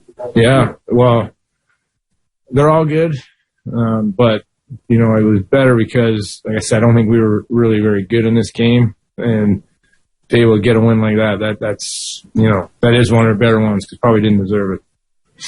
Mike Solarte. Hey, Rod. Good morning here on the East Coast. 6 days between starts for Freddie. Obviously, it's a nice luxury that you can give him that breather, and you'll probably go back to him a bunch here on this trip. But how critical is that for him in terms of keeping him as fresh and sharp? Yeah, I think it was huge. The schedule was what it was early. Like we didn't feel like we overcooked them, but that goalie position's so important, and just mental break, like to give him that little rest. And now, like you just said, it kind of refreshed him hopefully for another little run here, coming up. And if I can follow, you touched on Seth being ticked about the penalty shot goal, but I mean have you run out of adjectives to describe this kid and the way he's kind of played so far? Yeah, I think you're right. I think, for a young kid to be a factor pretty much every game that he's played in, right? Like, that's a sign of something special. And you don't necessarily have to be on the score sheet, but he's around it. And he's definitely creating, chances for himself and, other teammates. So he's been good, no doubt. Go ahead, Chip. Yeah, Rod, we haven't asked you much about Ethan Bear recently, but he got the first goal tonight. Just can you talk a little bit about the play he's given you and pairing with Slavin? Well, that was obviously a huge goal because, like I said, I didn't like our first period, so that was a big goal for us. He's been good. I think he's getting better, getting used to how we wanted to play. There's still areas for him to continue to grow. And I think he has the best partner to do that with, no question about it. All right. Thanks, Rod. Thanks, everyone.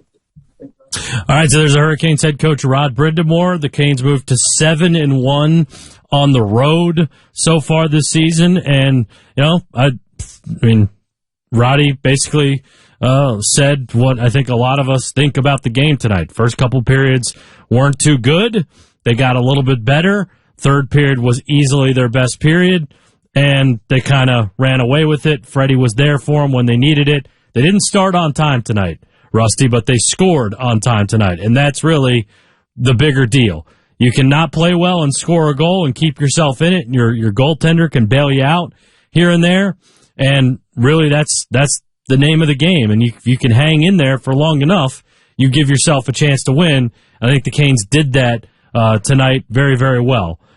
Sometimes it's not going to be pretty, and Anaheim, again, I think is a really good team. I mean, Roddy talked about their defense core earlier today, but they got some really good offensive skill, too. They were up and down the ice, and it took a minute for the Hurricanes, I think, to kind of get accustomed to that. But they finally settled it in the third period when it mattered most and figured out a way to get a win. By the way, Martin Necas has a 3-game point streak now. He's got 4 points in that span. And we mentioned Seth Jarvis, who had who has got goals in each of the last 2 games, had the penalty shot tonight.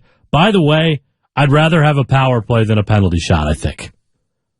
Now, that's obviously easy to say after the penalty shot doesn't go in, but I believe, objectively speaking, more often than not, I'd prefer to just have a power play out of it. And I get what everyone was saying earlier. The power play didn't really look all that good tonight. So maybe that's not the case for tonight. But in general, that's how I feel about it. Now, the Hurricanes only had 1 power play tonight. It didn't look very good. But there have now been 5 games out of the season where the Canes have not scored on the power play. They have played 15 games now. 5 games they have not scored. Means 10 games they have scored. And numbers can be deceiving, I understand that. And actually, I don't believe that the Hurricanes' power play has been as top-notch as it can be recently. But they are finding a way, for the most part, to get it done on the power play. Canes went 2 for 2 on the penalty kill tonight, too, by the way. All right, lots still to come here. We will get to tonight's highlights in just a second. We'll also take your phone calls as we move along. Inside the Locker Room, once again, brought to you by Linda Craft and Team, the name everyone knows and trusts, LindaCraft.com. Back with phone calls and highlights as we continue on the Aftermath, presented by John Easter Chrysler Dodge Jeep Ram on The Fan. It's bow time. You've probably heard folks say, don't call it a comeback. But at Bojangles, we don't like to beat around the bush. So when the sizzling, savory pork chop griller's back in all its tender, marinated, chili lime glory, and you could snap up 2 of them for $5, go ahead, call it a comeback. Get 2 legendary pork chop grillers for just $5, only at Bojangles. It's bow time. There's no time like bow time. Time to stop whatever you're doing and head to Bojangles for the perfect Bojangles biscuit. Satisfy your craving for flavor this minute with a Bojangles pork chop griller biscuit. Enjoy a tasty pork chop tucked inside a hot made-from-scratch Bojangles buttermilk biscuit. And right now, you can get 2 pork chop griller biscuits for just $5. That's right, 2 for just $5 for a limited time at participating Bojangles. Bojangles pork chop griller biscuit. It's savory with a zip. We don't want you on our team. You're too slow and fat. This is weight bias. Don't you care how you look? Those with the serious disease called obesity face weight bias every day. You're not the right fit for this job. And blame themselves. I wish I was different. Weight bias hurts. Let's stop weight bias. Be part of the solution. Go to stopweightbias.com. A public service message from Obesity Action Coalition. If the temperature in your house is so cold the turkey stays frozen, call Progressive Heating and Air for same-day service, flat rate pricing, and 100% satisfaction guaranteed. Visit callprogressive.com. My part-time service in the Army National Guard makes it possible for me to be more for the community I call home. I'm a better neighbor because my service has taught me how important it is to be a team player. My training helps me in my classes when I give attention to detail to the task at hand. My service in the Army National Guard allows me to keep my country safe from threats. Learn more about how you too can live and serve part-time by visiting NationalGuard.com. Sponsored by the North Carolina Army National Guard. Aired by the North Carolina Association of Broadcasters and this station. Sometimes we talk about our favorite fruits. Sometimes we talk about our favorite sports. Always, it's fun, and it's always in the Best of the Adam Gold Show podcast, brought to you by Coach Pete at Capital Financial Advisory Group. Visit us at capitalfinancialusa.com. Welcome back to the Aftermath, presented by John Heister, Chrysler Dodge Jeep Ram. For a Chrysler Dodge Jeep Ram, get off your keister and come to Heister. Canes win 2-1. They move to 13-2-0 on the season. And they end the Anaheim Ducks' 8-game winning streak. 919-860-5FAN is the phone number. 919-860-5326. Let's go out to the phone lines. We'll go to Raleigh and David first. What's going on, David? Hey, Alex. Doing a good job. Really appreciate your hard efforts there on the radio. Thanks, buddy. Okay, so I think that Anderson would have gotten a shutout if the defenseman hadn't a double team that one guy. I don't want to be negative, but I mean, there was a great effort tonight, and I don't know if you like bingo or not, but I was playing tonight and I won.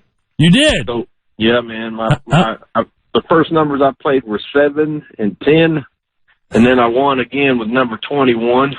How much money did you win? $100. What are you going to spend it on? I don't know, man. Well, you better figure that out. Don't spend it all in one place. I heard that, buddy. Yeah, maybe you want to give me some? All right, good talk, as always, with David and Raleigh. All right, 919-860-5FAN. Let's go to Chuck in Raleigh. What's going on, Chuck? Alec, good morning. Morning. With very rare occasions we get to say that during the season, but here we are on the West Coast to swing, and if you'll indulge me for just a brief moment. Oh, take your time, Chuck. Well, this, of course, is 99 The Fan Raleigh, home of the Carolina Hurricanes, and your affable host, Alec Campbell. But I hearken back to the days of the granddaddy of sports talk radio, the original Fan, 66 WFAN New York, yeah. And the legendary, the great Steve Summers, who was schmoozing under the covers. And so here we are. That was then. This is now. This is the Hurricanes Aftermath After Dark. Yes. AMADWAC, Aftermath After Dark, with Alec Campbell, if you will. I love it. If you're invoking the name Steve Summers with me right now, I could not be more honored.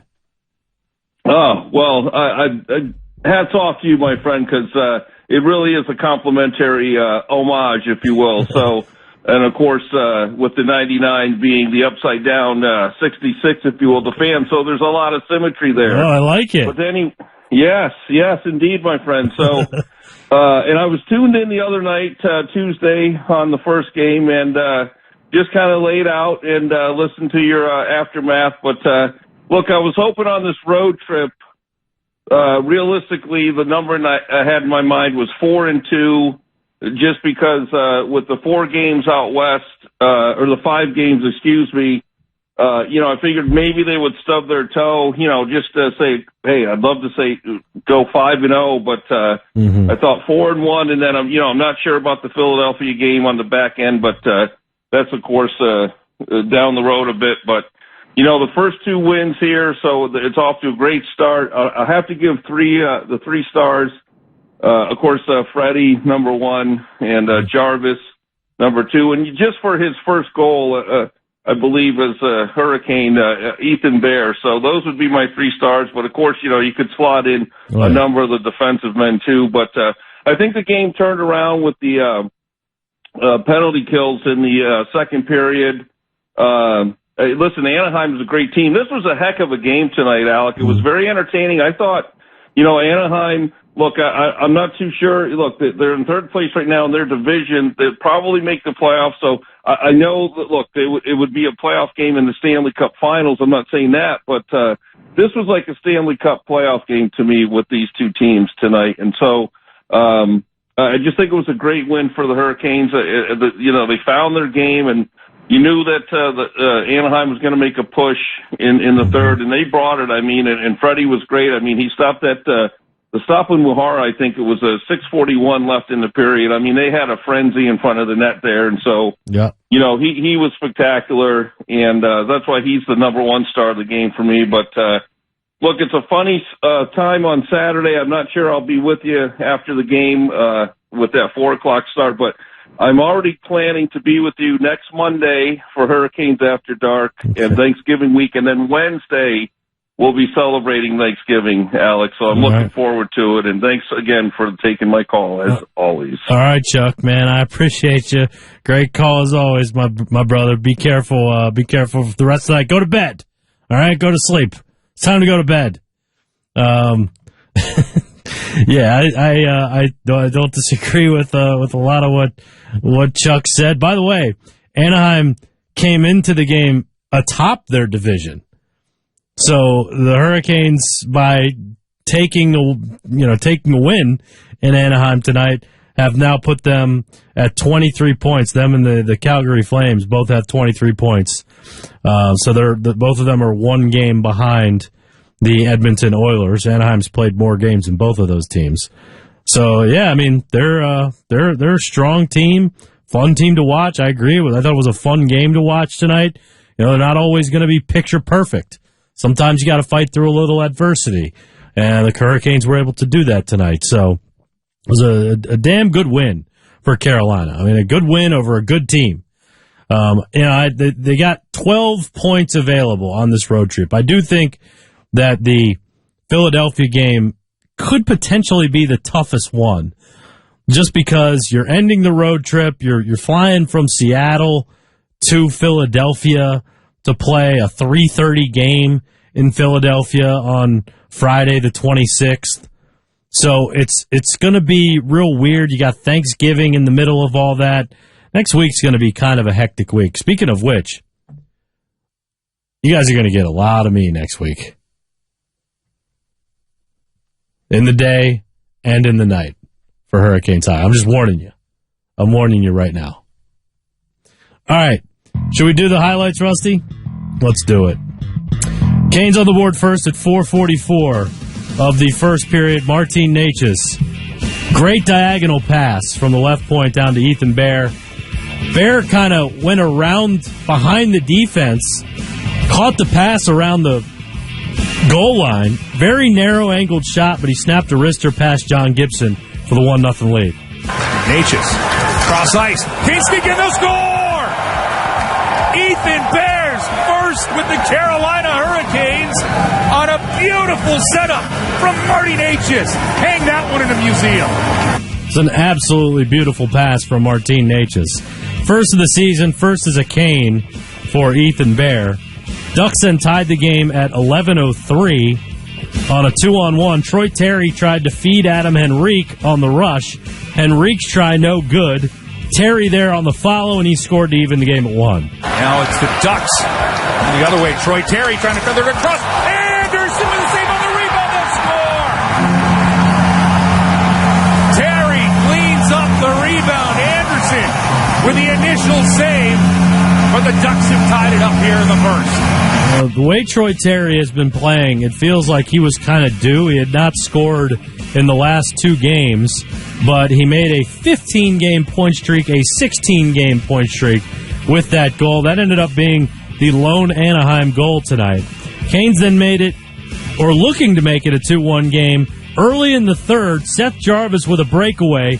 Cam Fowler wrapped him up, and Jarvis was awarded a penalty shot, but he was unsuccessful. Another opportunity for a breakaway here as Jarvis picks up the puck, crosses the blue line, in on Gibson. Jarvis puts it right into the pads, and Gibson stands strong and makes the save. Canes then made it a 2-1 game at 9:34 of the third. Seth Jarvis with some revenge. He took a shot, he got his own rebound, he was kind of getting pushed back behind the goal, and as he was getting pushed, He threw the puck off of John Gibson from behind the net, and it went in to put Carolina on top again. Now here comes Svechnikov. His shot goes above the net of Gibson. A high-rising wrister as Svechnikov was looking to pick the corner. Canes with a turnover. Getting down in front. Svechnikov with the opportunity. Jarvis waits. Gibson with the save. Still loose. No score! A bouncing puck finds its way past John Gibson. And from the reaction, Seth Jarvis has his third goal of the season. Yeah, it is a Jarvis time for Seth. Third of the year for Jarvis, who now has goals in 2 straight games. Time for the defensive play of the game, brought to you by Dysart Willis. And that goes to Andrei Svechnikov, who thwarted a 2 or a 3-on-0 break for Anaheim while the Hurricanes were on the power play, I believe. This was in the second period, but Andrei Svechnikov, a great back check, and he takes away a good chance. Kept in the corner, now Getzlaff, and the Ducks have a break. Short-handed, into the Kane zone. Manson, he has that taken away by Svechnikov. Good play, then Manson upended off of his pegs by Svechnikov. No call. You can hear the Ducks fans reacting. Now, Svechnikov shot right on Gibson. Yeah, that was the other thing. Andrei Svechnikov had a chance on the other end. One quick note on Svechnikov. He has now gone 8 games without scoring a goal. He does have points in that span. In fact, he's got 3 points in his last 3 games. Tonight, I believe, was a no-point game for Andrei Svechnikov. But if you ain't going to score points, make an impact somewhere else. Andrei did it on the defensive side of the puck, and I actually thought Andrei was pretty good tonight, in all honesty. I mean, he had some good chances tonight. He was active, I think, offensively. He's physical always. So I thought he was pretty good tonight, even though he didn't score. That's the defensive play of the game, brought to you by Dysart Willis, defending people the right way. The Anaheim Ducks brought out the extra skater at the end of the game, but the Canes salted it away and moved to 13-2 on the season. 15 seconds left here in the third period. Fowler has to retreat. Ducks have to tag up. They're onside. 10 seconds left. Fowler crosses the Canes blue line. Leaves it back. Shot wide of the Anderson net. Hits the empty net. And now Svechnikov has it with 1 second. No time on the clock. No empty net goals for the Canes, but a 2-1 win in Anaheim. All right, now it's time for the 3 stars of the game, driven by John Heister Chevrolet of Fuquay-Varina. Third star for me is going to be Freddie Anderson. Freddie with 31 saves on 32 shots. Second star, I think I'm going to give it to Brady Shea, just because I think he's been playing really good hockey. 5 shots on goal for Shea tonight. 3 hits. No giveaways for him. Played 21 minutes tonight. So Shea gets the second star, and then Seth Jarvis for me gets the first star tonight. 1 goal. He's a +1, 6 shots on goal, 1 hit. So those are your 3 stars of the game, driven by John Heister Chevrolet of Fuquay-Varina. Not the 3 stars in the building. Those are just simply my 3 stars. 3 stars in the building tonight went Trevor Zegras, John Gibson, and Frederick Anderson. So in a loss, the Ducks had 2 of the stars of the night in the building. Final tallies tonight. Shots on goal went to Anaheim, 32-31. Hits, 28-14 in favor of Anaheim. Faceoffs go to Carolina at 54%. Canes 0 for 1 on the power play, 2 for 2 on the penalty kill. All right, we will wrap things up here on the Aftermath shortly. 2-1 the final. The Hurricanes win, and they move to 13-2-0. It is the Aftermath, presented by John Heister, Chrysler Dodge Jeep Ram on the Fan. If you have legal challenges, count on Dysart Willis to defend you the right way. This criminal defense team also handles civil litigation, antitrust charges, Title IX investigations, and more. My name is Christian Dysart. I'm one of the founding partners of Dysart Willis. Dysart Willis has both the trial experience and the negotiation skills necessary. Since opening our doors in Raleigh more than a decade ago, our team has grown to 6 lawyers and a full support staff. We can represent you locally and nationally, no matter what your legal needs might be. Learn about your best defense at DysartWillis.com.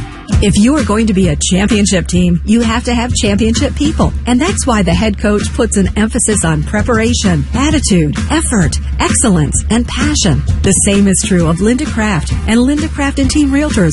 They know that to be the best, you have to have those same qualities to help people reach their ultimate championship dream of home ownership. When you are ready to sell or buy your next home, click on over to the champions at lindacraft.com. That's LINDACRAFT.com. Winter is coming, and you don't want your heating and air system to fail during the coldest time of the year. For years, Newcomb & Company has served the area as a Carrier factory authorized dealer, and we understand North Carolina winters. When you purchase a comfort contract from Newcomb & Company, your system will operate at peak performance year-round, reduce costly repairs, improve system efficiency, and extend the life of your home's equipment. Call today and we'll waive your service fee when you purchase a comfort contract. Newcomb & Company, your comfort is our business. Online at newcombandcompany.com.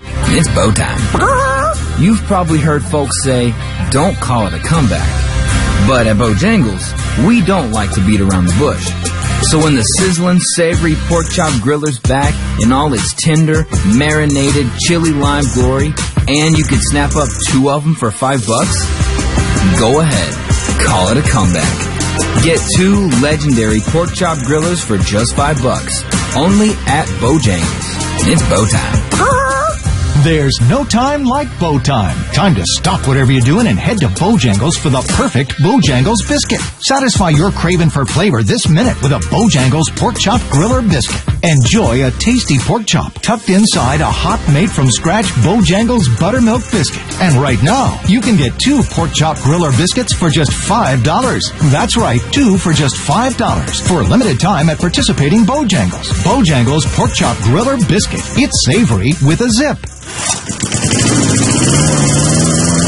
Look at you, gassed up and ready to be Mr. Perfect Lawn. Your wife and neighbors must be so proud, because nothing instills pride quite like mowing equidistant lines in fescue. After putting in 5 grueling days of work, don't you deserve a relaxing, mower-free day off? Of course you do. After all, you are in North Carolina.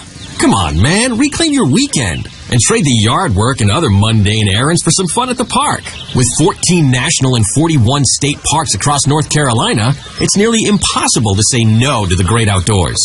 Not to mention that hiking, biking, fishing, and camping are all proven to be better ways to spend your time than washing, cleaning, and mowing. So just procrastinate already and go. You'll be glad you did. For more information, go to visitnc.com/parks. Sponsored by the North Carolina Association of Broadcasters and Visit North Carolina, a part of the Economic Development Partnership of North Carolina in cooperation with this station. Welcome back to the Aftermath, presented by John Heister, Chrysler Dodge Jeep Ram. For Chrysler Dodge Jeep Ram, get off your Heister, come to Heister. Canes win 2-1, move to 13-2-0. They snapped the Anaheim Ducks' 8-game winning streak. They were the hottest team in the NHL. They are no longer the hottest team after tonight. The Hurricanes will play the Los Angeles Kings on Saturday. Let's get one last scoreboard before we get out of here. Everything has gone final tonight. Flames shut out the Sabres 5-0. Maple Leafs have now won 5 in a row, I believe. Maybe 6 in a row, if I can remember correctly. But they beat the Rangers 2-1. Penguins shut out the Canadiens 6-0. Panthers 4-1 over the Devils. Lightning 4-3 over the Flyers in a shootout. Blues topped the Sharks 4-1.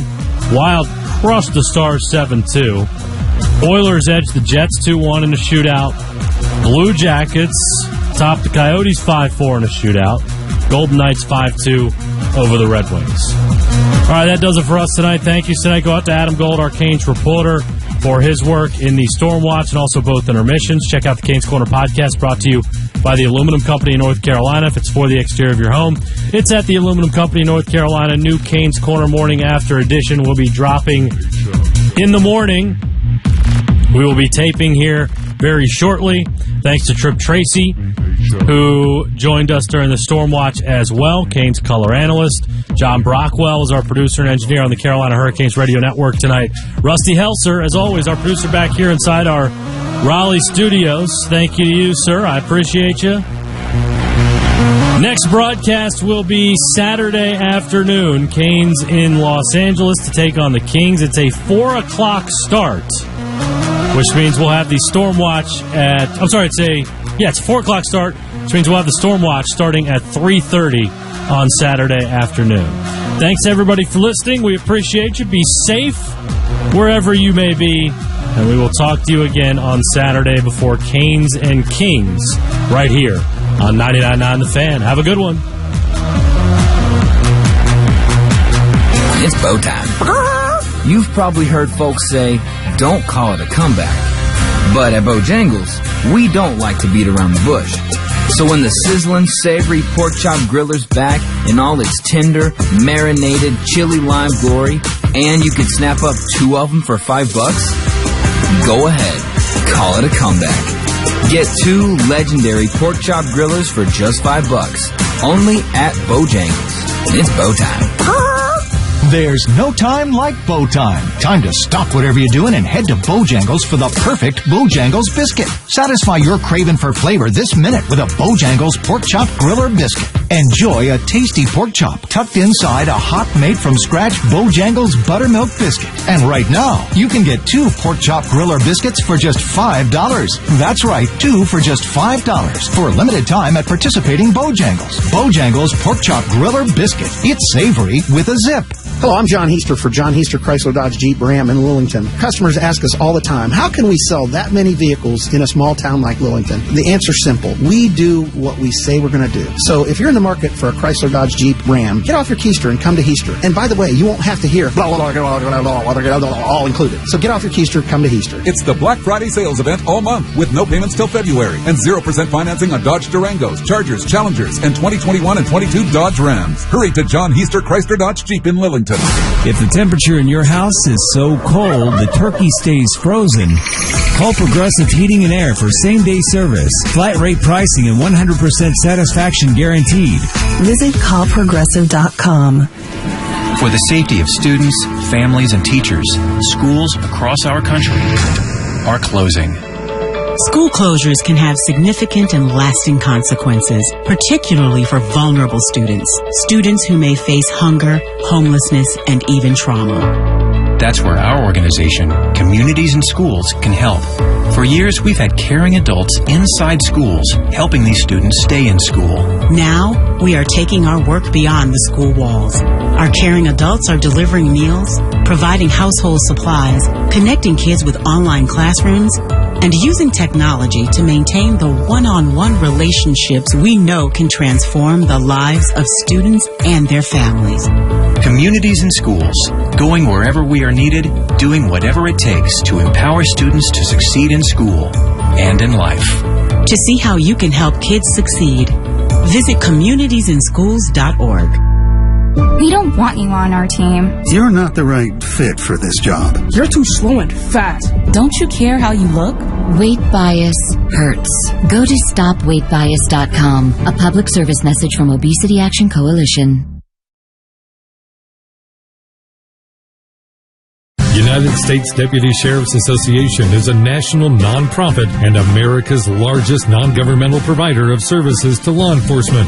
USDSA assists city, county, state, and federal law enforcement agencies through our many varied programs, including free safety equipment donations, free officer survival training, cash donations, and condolence letters to the family of law enforcement officers who perish in the line of duty. USDSA also offers college scholarships for the dependent children of law enforcement, along with a citizen awareness program and thank you cards to law enforcement. These are just some of the ways United States Deputy Sheriff's Association assists America's law enforcement and the citizens they serve. For more information about United States Deputy Sheriff's Association or to see how you can help, visit www.usdeputy.org. United States Deputy Sheriff's Association, taking training to the next level because lives are on the line. My part-time service in the Army National Guard makes it possible for me to be more for the community I call home. I'm a better neighbor because my service has taught me how important it is to be a team player. My training helps me in my classes when I give attention to detail to the task at hand.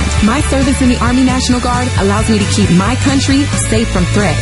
Learn more about how you too can live and serve part-time by visiting NationalGuard.com. Sponsored by the North Carolina Army National Guard. Aired by the North Carolina Association of Broadcasters and this station. Have you ever experienced a wish come true? For a child battling a critical illness, a wish come true can be a turning point.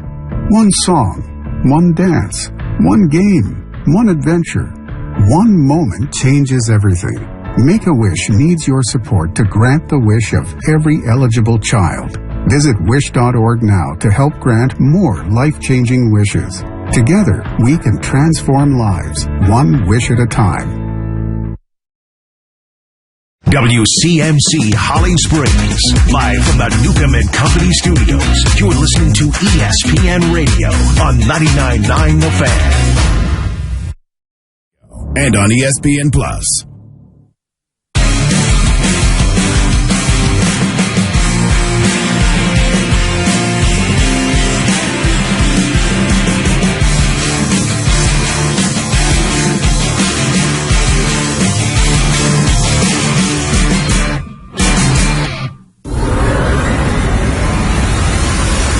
This is SportsCenter all night on ESPN Radio and on the ESPN app. Here's Jim Basquiat. And ESPN Radio is presented by Progressive Insurance. Progressive Insurance is proud to support veterans with its annual Keys to Progress vehicle giveaway program. Now celebrating 9 years of donating vehicles, helping veterans in need. Learn more at keystoprogress.com. Now 3rd down and 5 snap. He's back in the pocket. He fires across once, picked up by Kyle Van Noy. And he's going to take it to the right side, 20 to the 15, outside to the 10 to the 5, and into the end zone. That is a third pick six for the Patriots in their last 4 games.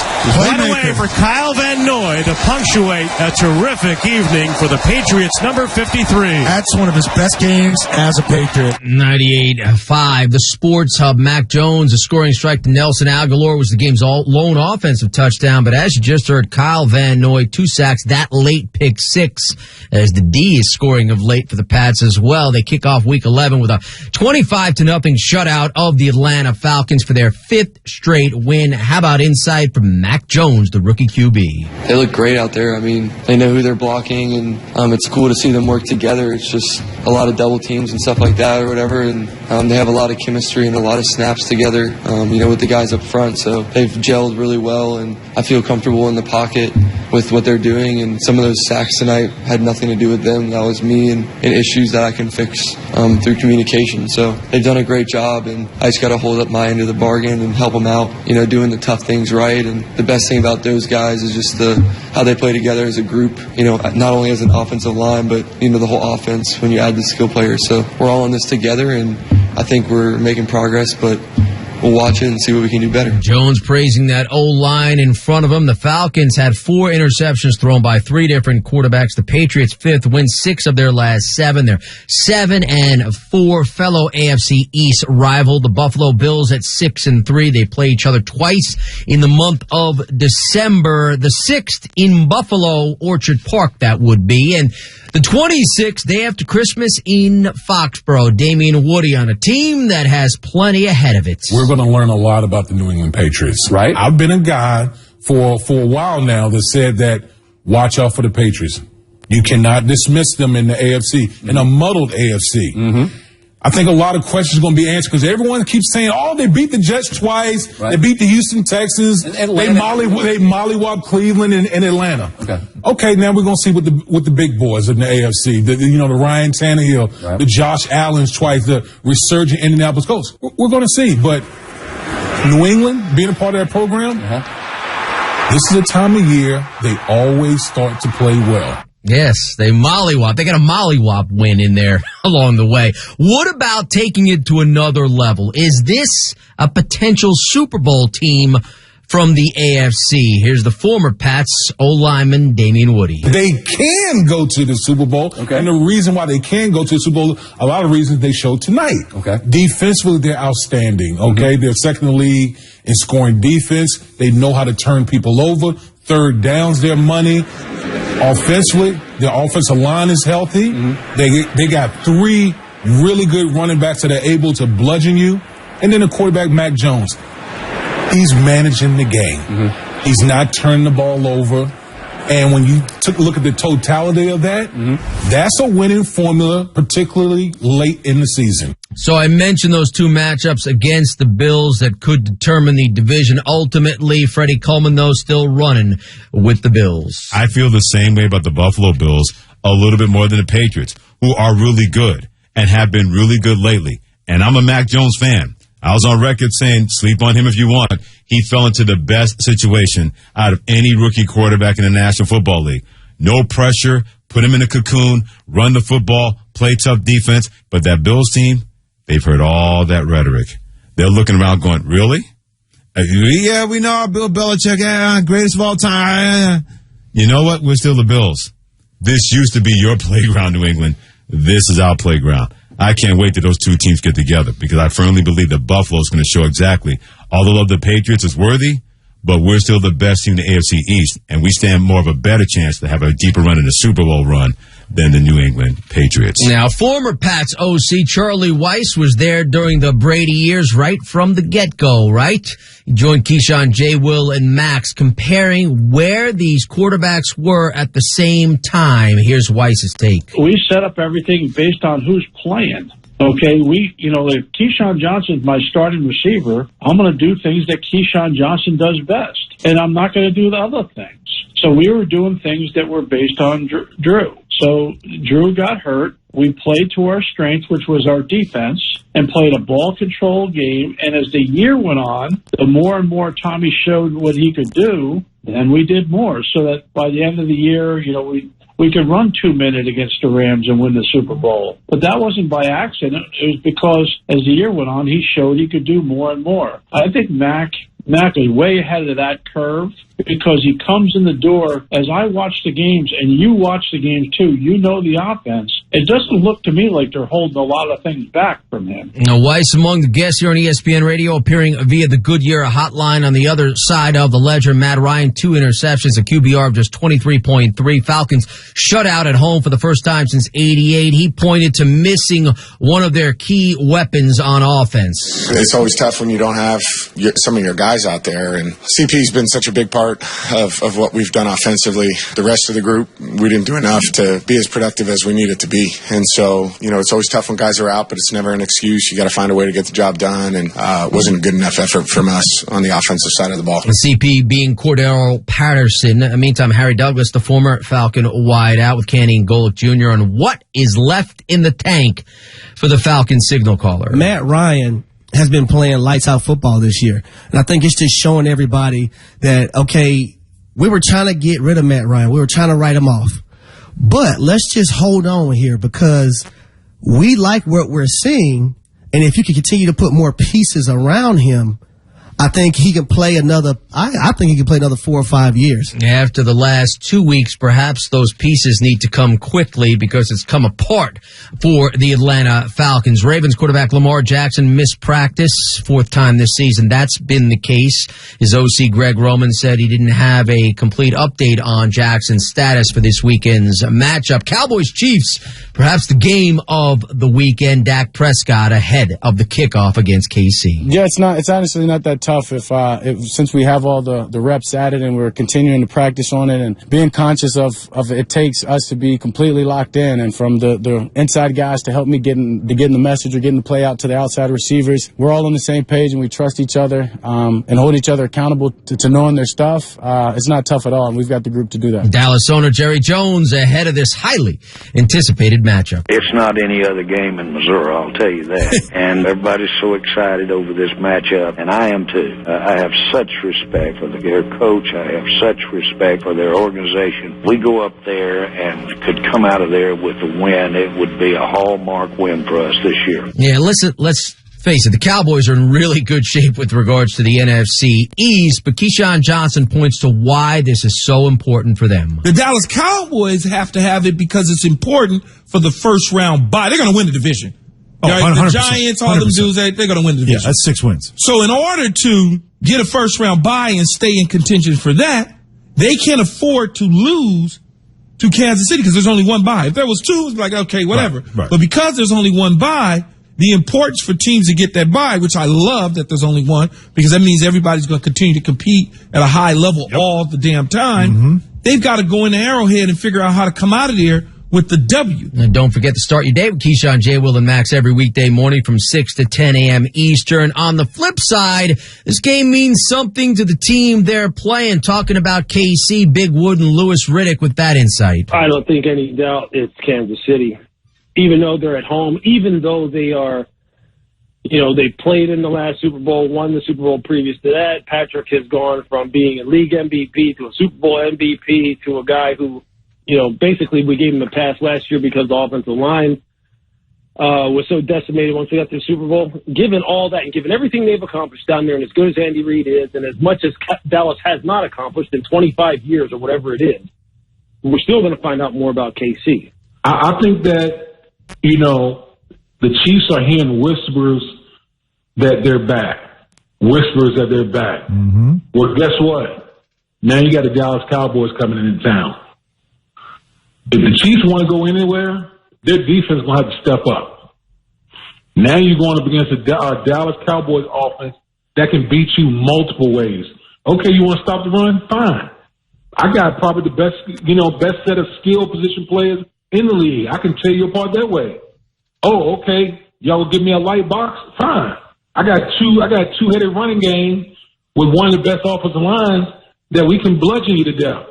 So, if the Chiefs really want to know if they're back, I want to see how the defense performs against the Dallas Cowboys and to see if they can beat the Dallas Cowboys. Damian Woody with Barton Hahn among the guests here on ESPN Radio, appearing via the Goodyear hotline. This is SportsCenter all night on ESPN Radio and the ESPN app. I am Jim Baswell. Bryce Harper claiming his second most valuable player award on Thursday, edging out Juan Soto and Fernando Tatis Jr. in the National League.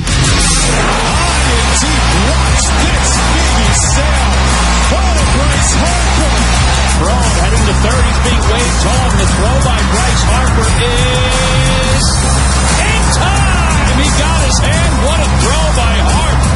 Look, when Bryce Harper is right and he's great, the Phillies could win the East. Well, he's the guy, Bryce Harper, a serial fast starter made for his entire career and a Braves killer going back to his Nats days. That one is gone! Off the back wall! A two-run home run for Bryce Harper! Rain that there, Bryce. Ring it, baby. That one is gone. Deep to right field. Forget about it. It's gone. Down the walkway. A two-run home run for Harper. This is about as good of a bat I've seen this entire year from a Phillies ball player.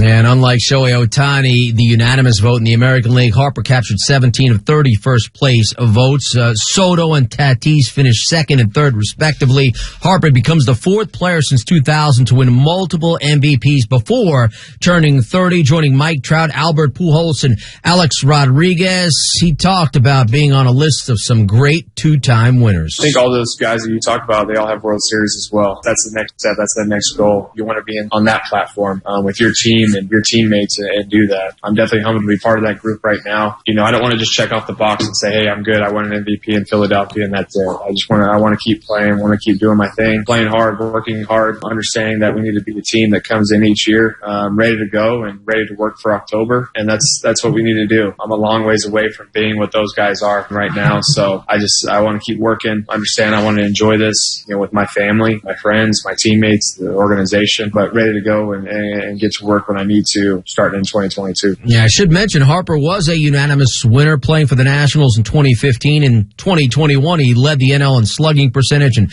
adjusted OPS, accumulating a 6.6 wins above a replacement. He really took off in the second half, adding 338 with a 476 on base. Soto right there with him. 348, 525 on the on base as well. Hurt by a Nationals team that was out of contention. Tatis, 42 home runs, led the league, 25 stolen bases, but a shoulder injury derailed his chances as well. More baseball. Commissioner Rob Manfred said owners are focused on reaching a new labor deal, but he is signaling that they likely will lock out the players from the current deal December 1st without a new agreement. Talks between the two sides on a labor deal have been ongoing since spring, but have lacked momentum them towards an agreement, so expect it to happen. The Mets hiring Billy Epler as their GM. He gets a 4-year contract, and most minor league players will get their own beds provided in team housing under a new Major League Baseball policy. They estimate that some 90% of minor leaguers, except those making over $100,000 and those on major league contracts, will get that housing. Hey, college football season is here. There's a host of games and storylines to discuss, so hit us up on the Dr. Pepper Twitter feed at ESPN Radio with your thoughts. Coming up, the night's top plays as the Pats D is dominant, and the night on ice with Sidney Crosby lighting the lamp for the first time. That's next. You're listening to Sports Center All Night on ESPN Radio. Coming up Friday, a big weekend in college football, and we'll tell you who's on upset alert and who wins the elimination game in the Big Ten. That's Friday morning. Keyshawn, J. Will and Max on ESPN Radio. More Sports Center All Night. Next. The 919 Beer Podcast is your go-to resource for the latest information impacting the craft beer scene in the Triangle and across the state. Join Adam Eschball and Wayne Holt of 919 Beer and me, Joe Ovius from The OG, every Saturday morning on Buzz Sports Radio from 8 until 9 a.m. You can also download the podcast and listen to it anytime from wherever you get your podcasts. It's the 919 Beer Podcast, presented by the House of Hops Bottle Shop with 24 beers on tap. Visit one of their 2 Raleigh locations on Glenwood Avenue and Wake Forest Road, or their location in Pittsboro. WRAL's Nights of Lights is back. This year, enjoy fewer cars on your journey through dazzling light displays as Dorothea Dix Park transforms into a forest filled with holiday cheer. On this storybook adventure, enjoy more nights and more fun for the entire family, featuring new neon art from local artists and winter play scenes. This COVID-safe experience runs from November 20th through December 24th. Get your tickets before they run out. Learn more at WRAL.com and search Lights. Are you ready for Diamonds Direct's biggest and final store-wide sale of 2021? It's this weekend. 3 days of extra savings store-wide. I'm talking an extra 20% off all earrings, all bracelets, all bands, all pendants, all fashion jewelry. Virtually everything in every case is on sale. Lowest prices of the year. And your last chance for store-wide savings before Christmas. You can't miss this. This is the big one. Details at DiamondsDirect.com. Friday, Saturday, and Sunday only at Diamonds Direct. Official jeweler of the Carolina Hurricanes on Glenwood. My name is Corporal Bradley Joseph Seitz. Jerry Reed. Kate Weber. These are real veterans facing a real challenge. I have PTSD. And I have PTSD. I have PTSD. Post-traumatic stress disorder can happen to anyone. I was still in a war zone in my mind. But treatment can turn your life around. Treatment has really saved my life. To learn about PTSD and how treatment can help you, call your local VA medical center or visit ptsd.va.gov. It's bow time. You've probably heard folks say, don't call it a comeback. But at Bojangles, we don't like to beat around the bush. So when the sizzling, savory pork chop griller's back in all its tender, marinated, chili lime glory, and you could snap up 2 of them for $5, go ahead, call it a comeback. Get 2 legendary pork chop grillers for just $5. Only at Bojangles. It's bow time. There's no time like bow time. Time to stop whatever you're doing and head to Bojangles for the perfect Bojangles biscuit. Satisfy your craving for flavor this minute with a Bojangles pork chop griller biscuit. Enjoy a tasty pork chop tucked inside a hot made-from-scratch Bojangles buttermilk biscuit. And right now, you can get 2 pork chop griller biscuits for just $5. That's right, 2 for just $5 for a limited time at participating Bojangles. Bojangles pork chop griller biscuit. It's savory with a zip. Into, presented by Dr. Pepper.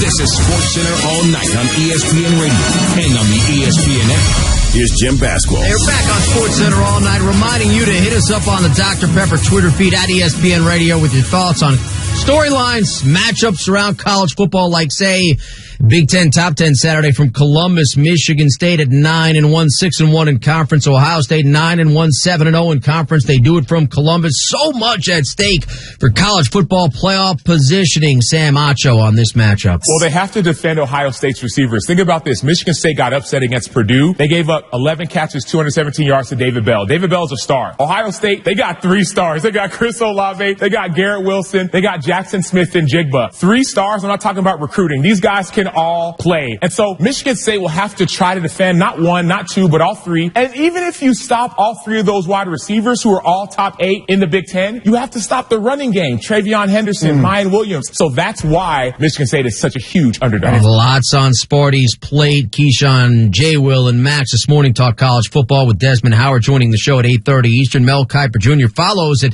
9:10. Again, Tampa Bay Times reporting Bucs wideout Antonio Brown obtained a fake COVID vaccination card saying he had received the Johnson & Johnson shot. His lawyer says he's been vaccinated, something Packers wide receiver Alan Lazard, like teammate Aaron Rodgers, is not. The wideout with Spain and Fitz. No. I think, I'm pretty set on my decision and everything. And, obviously it was a very unfortunate situation that's kind of laid out the past 3-4 weeks of, him getting sick, me getting ruled out due to close contact, even though I was testing negative every single day.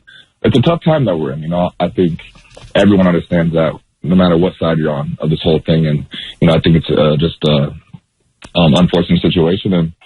But I think our team goals are obviously set on Los Angeles and hosting that Lombardi Trophy at the end of the year. So I know I got the support as well. Aaron has the support from our team, our teammates, players, organization, to be able to go out there and to execute that. Lazard among the guests here on ESPN Radio, appearing via the Goodyear hotline. How about the night's top plays? Included Pat's dominant D. Big games from Jimmy and John. A huge night from Malik Cunningham. Mark Robbins has the details. The top 5 plays of the day. Number 5. Hello there, Jim. Here we go. What a night for Louisville's Malik Cunningham. He was running free all evening against Duke.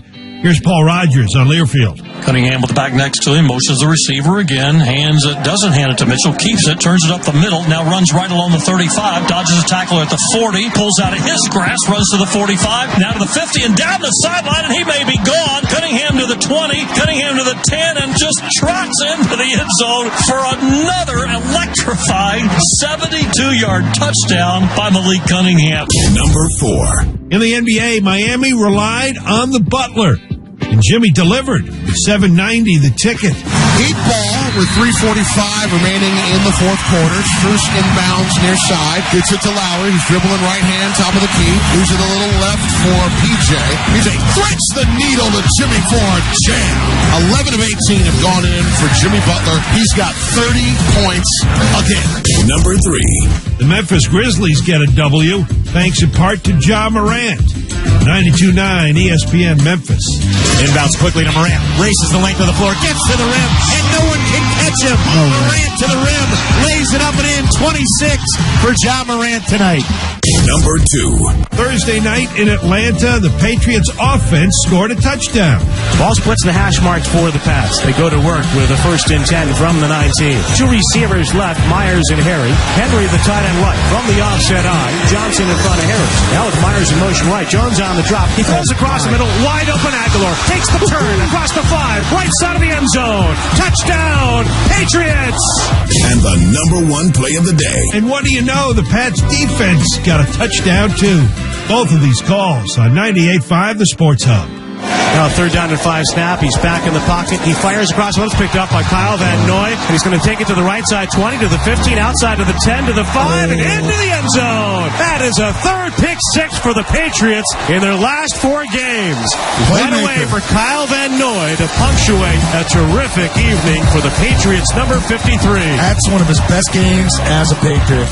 Pats D becoming dominant. We mentioned Cunningham. 7 total scores, 303 through the air, 224 on the ground. second FBS player with at least 300 passing, 200 rushing in the same game. Start your day with Keyshawn, J. Will, and Max every weekday morning, 6 to 10 a.m. Eastern. Pats shine again and streak on Thursday. Cowboys and Chiefs highlight the Sunday sked. Dan Graciano joins the show at 6:45. Rob Ninkovich, the former Patriot, follows at 7:30. Harry Douglas at 8:10. And former Cowboy offensive lineman Nate Newton at 9:30. They look at college football kickoffs like Ohio State, Michigan State, and Oregon, Utah. Desmond Howard on at 8:30. Mel Kiper Jr. at 9:10. How about the night on ice with the Leafs? Keep it on, keep it on. Against the boards into the Ranger zone, underneath the fallen Leaf player, kept in by Toronto. Riley works towards the net. Scores!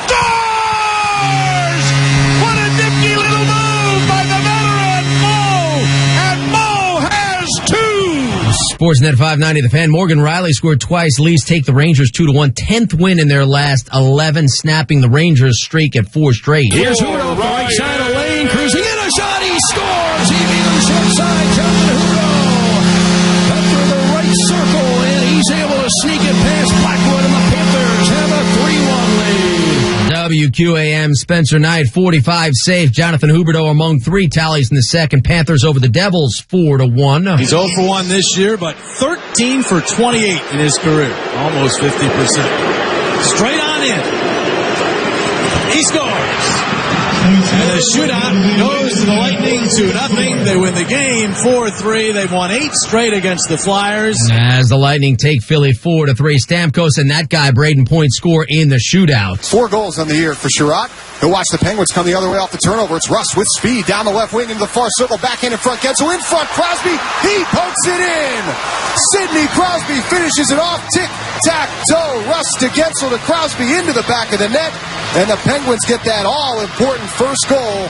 It's 1-0. Penguins Hockey Network. Crosby the first of the year. Pens blank the Habs 6-0. Oilers pass the Jets 2-1. Connor McDavid in regulation. And the shootout. Coming up, the Patriots again impress, especially on D. Highlights of the Week 11 kickoff when SportsCenter All Night returns. We're back Friday, continuing to count you down to the big game in Kansas City. We'll tell you why Patrick Mahomes and the Chiefs might once again be in a class by themselves in the AFC. That's Friday morning on Keyshawn, J. Will, and Max, ESPN Radio. Is your bathroom looking old and worn out? Want to update it, but you don't know where to start? Then let BCI Bath & Shower show you how to turn that old bath into an aisle of beauty and functionality. Our residential bathroom solutions provide the best value on the market, and our customer service is second to none. Our cost-effective BCI Bath & Shower family of products has what you need. Remodeling our bathroom was a big decision for us. They didn't make a mess out of our house at all. And at the end of the day, we had a beautiful new bathroom. And it was a great experience the whole way through. We have the best monthly payment programs in the industry, with payments as low as $68 per month or no interest, no payments for 18 months. That's right. Get the bathroom of your dreams now and pay for it in 2021. Call 1-800-779-4178 for a free no-obligation price quote. That's 1-800-779-4178. When you want quality bathroom products at a great price, it's got to be BCI Bath & Shower. That's 1-800-779-4178. Roy Williams was quick with names and good with a whistle. If he wasn't, who knows if he ever would have caught Dean Smith's attention. The story of how he made it to the top has been told, but not like this. Roy, that dadgum legend. Available now on WRALSportsFan.com or wherever you get podcasts. Sponsored by Capital Financial Advisory Group. Get your retirement game plan today. Text the coach for a no-fee analysis. Text ACC to 600-700. My daughter is Marina. Marina has a rare form of children's eye cancer, retinoblastoma. Her doctor sent us to a specialist, and then the specialist sent us to St. Jude. Within the first couple weeks of us getting here, I was just so scared. I think the reality just hit me, and it kind of hit me all at once. I had started to cry, and her doctor came in, Dr. Brennan came in, and just didn't even say anything, sat down beside me, and hugged me. And held me while I was literally sobbing. And she just said, "It's gonna be okay. You don't have to worry anymore. The treatment worked and we've saved your eye." This place has been such a blessing for us. There's no way we could have paid for treatment back home if we had to. We can come here and we can just solely focus on taking care of her and helping her heal. Finding cures, saving children.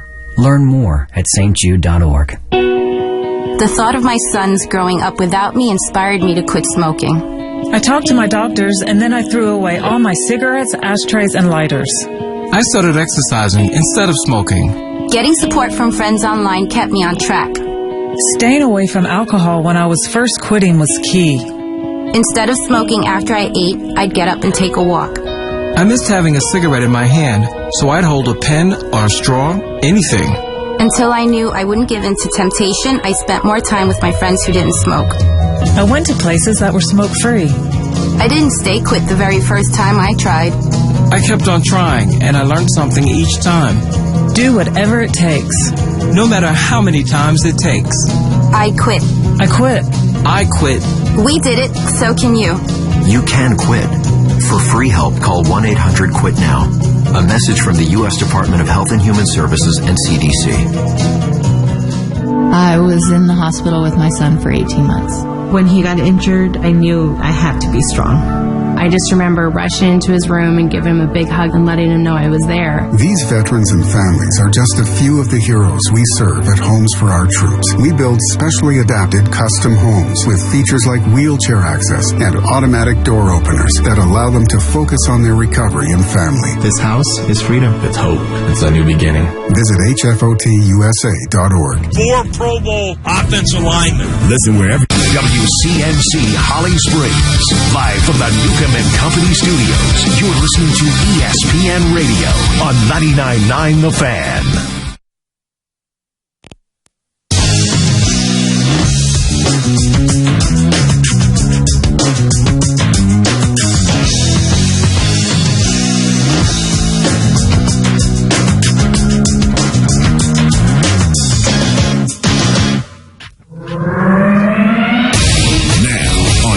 Center all night. Thursday night action in the NFL. Right side of the end zone. Touchdown, Patriots! As well as news from around the rest of the league. At the end of the day, this season's about Zach Wilson. If Zach Wilson's not playing, honestly, it doesn't matter to me. And action on the hardwood. Curry dribbling. Step back off the dribble three. It is unbelievable. This is Sports Center all night. Stepping up to the plate today. Steve, how we feeling, man? Very good, very good. I'm ready to go. Here's Jim Basquill. Shohei unanimous step spectacular. Welcome to Sports Center all night on ESPN Radio and the ESPN app. ESPN Radio presented by Progressive Insurance. Those stories and highlights ahead, but we lead it off with kickoff week 11 in the NFL. The New England Patriots, if this defense continues to play this way, this quarterback continues to play this way, above competent quarterback play from Mac Jones, we can see this team in SoFi. This is a team that has an opportunity to win a championship. A lot of positivity on the Pats, thanks in large part to their rookie quarterback, looking to become the first rookie QB to win 5 straight games since Dak Prescott in 2016. Speaking of Dallas, they're coming off a 43-3 blowout of the Falcons, the Patriots' opponent on this night, while the Pats blasted the Browns the last time out, 45-7. This game also one-sided. Ball splits the hash marks for the Pats. They go to work with a 1st and 10 from the 19. 2 receivers left, Myers and Harry. Henry, the tight end right, from the offset eye. Johnson in front of Harris. Now with Myers in motion right, Jones on the drop. He throws across the middle, wide open Aguilar. Takes the turn across the 5, right side of the end zone. Touchdown, Patriots! Yeah, so that's your offense right there, right? 98.5, the Sports Hub. Mac Jones, 19 yards to Nelson Aguilar. The game's only offensive touchdown. New England's defense, they took care of the rest. Now 3rd down and 5 snap. He's back in the pocket. He fires across. One's picked up by Kyle Van Noy. And he's going to take it to the right side, 20 to the 15, outside to the 10 to the 5, and into the end zone. That is a 3rd pick 6 for the Patriots in their last 4 games.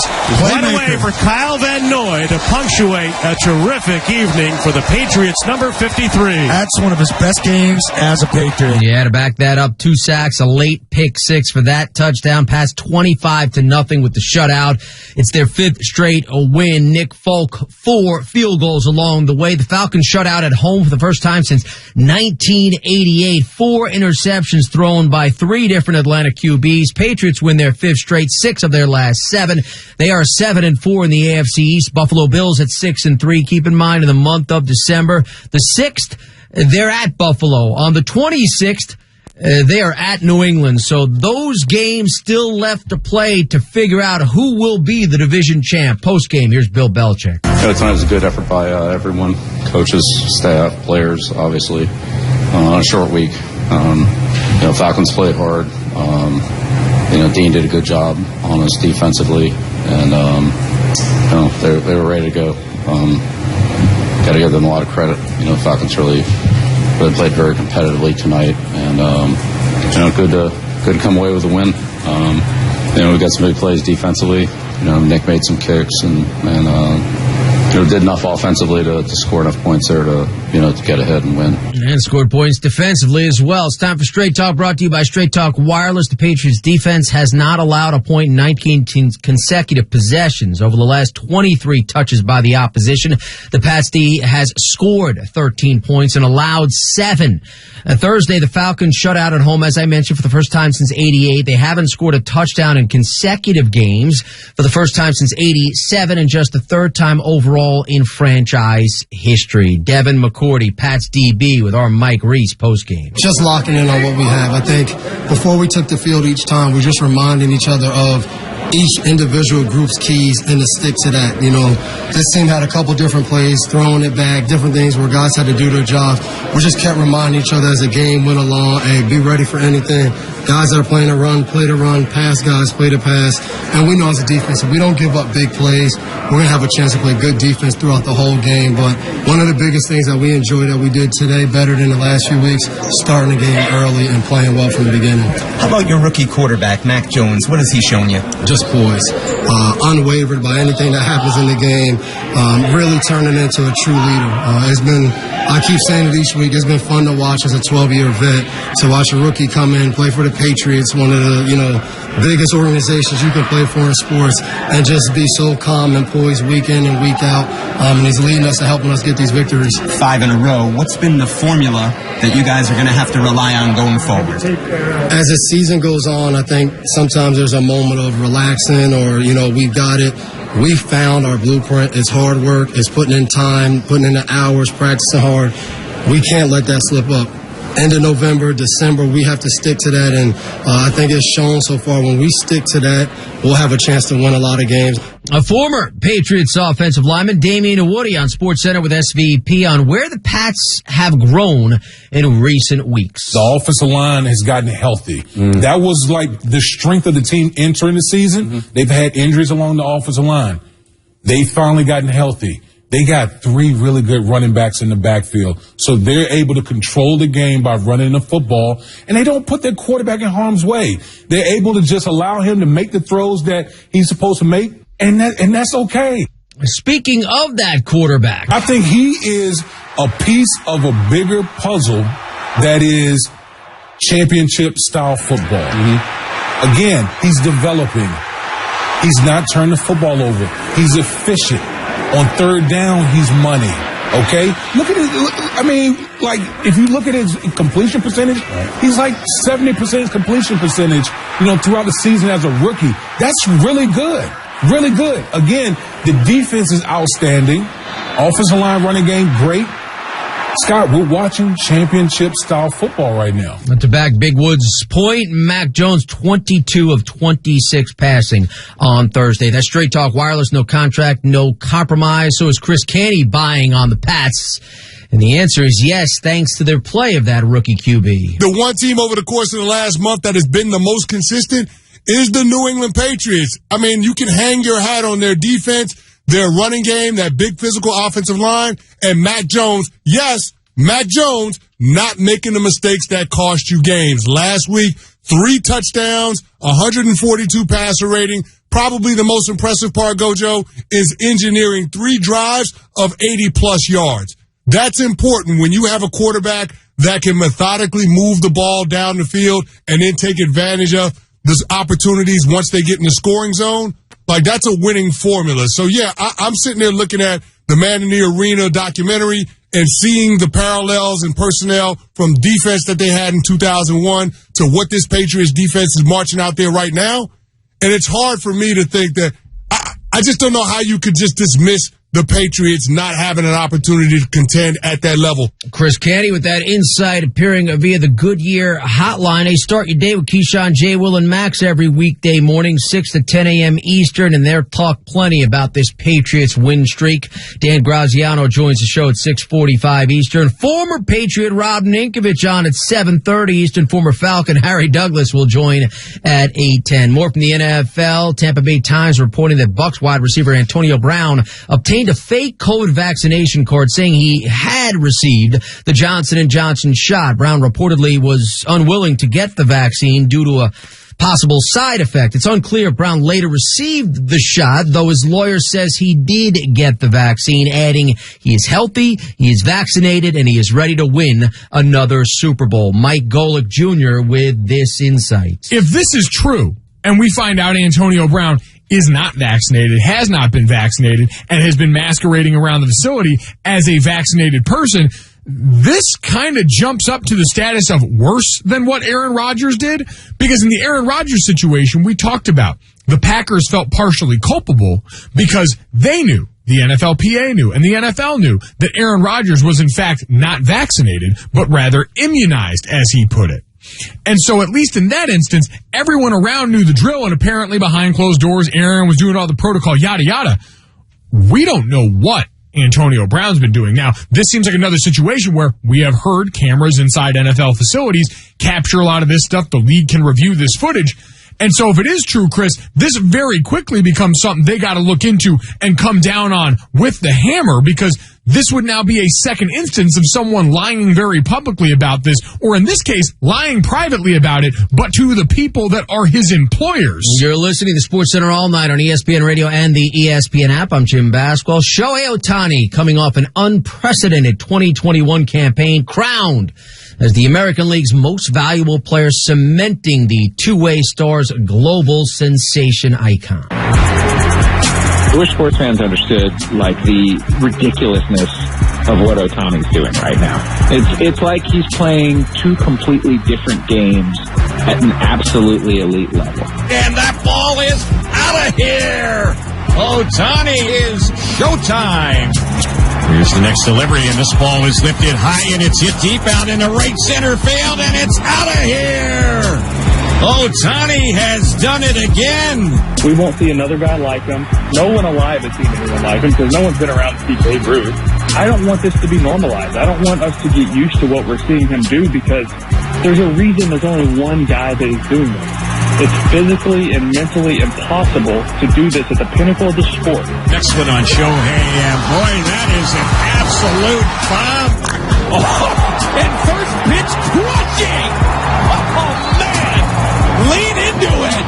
Another one that goes 400 feet for Ohtani. It continues to be showtime. He's not just pitching and hitting. He's elite, like historically elite at both at the same time. That is definitively not something we thought was possible. Yeah, Ohtani becoming the 19th unanimous MVP in Major League history. 257, 46 home runs, 100 knocked in, an OPS of 965 as a full-time DH. 9-2 with a 3.18 ERA and 23 starts on the mound, 156 Ks and 130 and a third frames. Claimed all 30 first place votes, joining Mike Trout, Albert Pujols, Barry Bonds, and Bryce Harper. Named the National League MVP, by the way, on Thursday as unanimous winners. More on Harper later in the show. Vlad Jr. captured 29 of 30 second-place votes, with Salvador Perez getting the remaining first-place vote there. Guerrero's teammate Marcus Semien received 24 third-place votes. I should note Perez got the second-place vote, as all first went the way of Shohei. Major League Baseball ran a global spot centered on Ohtani in 4 languages. Yes, they are marketing him worldwide. Still, his offensive numbers paled in comparison to Vlad Jr., which is why Freddie Coleman thinks perhaps the award should be renamed. If you have somebody that's better numbers than somebody else, and you believe those numbers are going to be top of the mind awareness, then maybe it's time once and for all, not just in Major League Baseball, but in the NBA, the NFL, etc. Just lose it. Lose most valuable player. Just call it Player of the Year. Because more than ever before in the numbers society, that's what people look at. What were the numbers? They don't look at the intangibles like they used to. Because if they did, then Shohei Ohtani had no reason being considered for most valuable player in the American League. That should have gone more to Vladimir Guerrero Jr., who single-handedly carried his team. In baseball's best division, where you had the Yankees, you had the Red Sox, and you had the Tampa Bay Rays. All three of those teams made the playoffs, and Toronto finished one game behind all three of those teams to getting into the playoffs. So if that's going to be the case, we say, man, that guy, they could have lived without Shohei Ohtani. The Angels would not have been any good with him or without him. And that's not trying to disrespect his numbers and what he was able to do. But maybe for once and for all, let's just lose that whole most valuable. From now on, just call it Player of the Year. Yeah, keep in mind, his teammate, Vlad Jr.'s teammate, Marcus Semien, was also an MVP finalist. The U.S. bookmaker lost more than $1 million when Ohtani was named MVP. As a bettor in Nevada placed $30,000 on Ohtani to win MVP at 30-1 odds with Caesar Sportsbook. Then William Hill, they suffered what was told to ESPN the biggest loss that the bookmaker has ever experienced on the awards market. Coming up tonight, the NBA offers yet another example of Steph Curry's greatness, and we have a top 20 upset from college hoops. That next. This is ESPN Radio.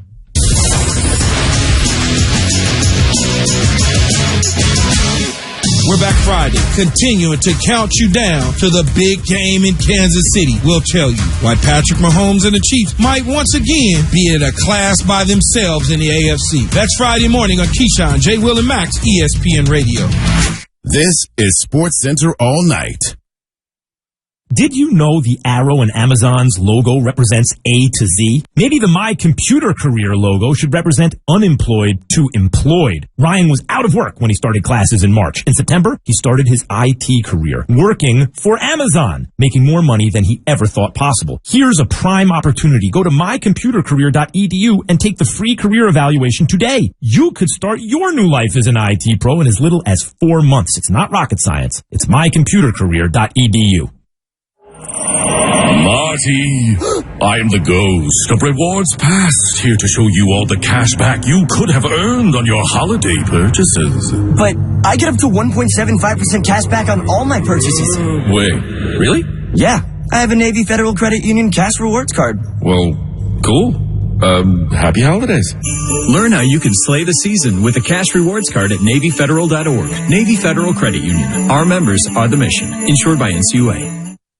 The NFL's biggest games are on 99.9 The Fan. Sunday night at 8, the Pittsburgh Steelers visit the LA Chargers. Presented by Earth's Seafood Market on South Saunders Street in Raleigh. And by Bailey's Fine Jewelry in Raleigh, Rocky Mount, and Greenville. Everyone from teens to seniors can get vaccinated. It's free. Get all the information you need on COVID-19 vaccines. And find a nearby vaccination location to make your appointment at yourspotyourshot.nc.gov. If the temperature in your house is so cold the turkey stays frozen, call Progressive Heating and Air for same-day service, flat rate pricing, and 100% satisfaction guaranteed. Visit callprogressive.com. Being in the Army National Guard is about more than serving your country. It's about being there for your community when your neighbors need you most. The Army National Guard makes college affordable, and serving part-time can help you graduate debt-free. Do you want to stay close to friends and family? The Guard allows you to serve close to home.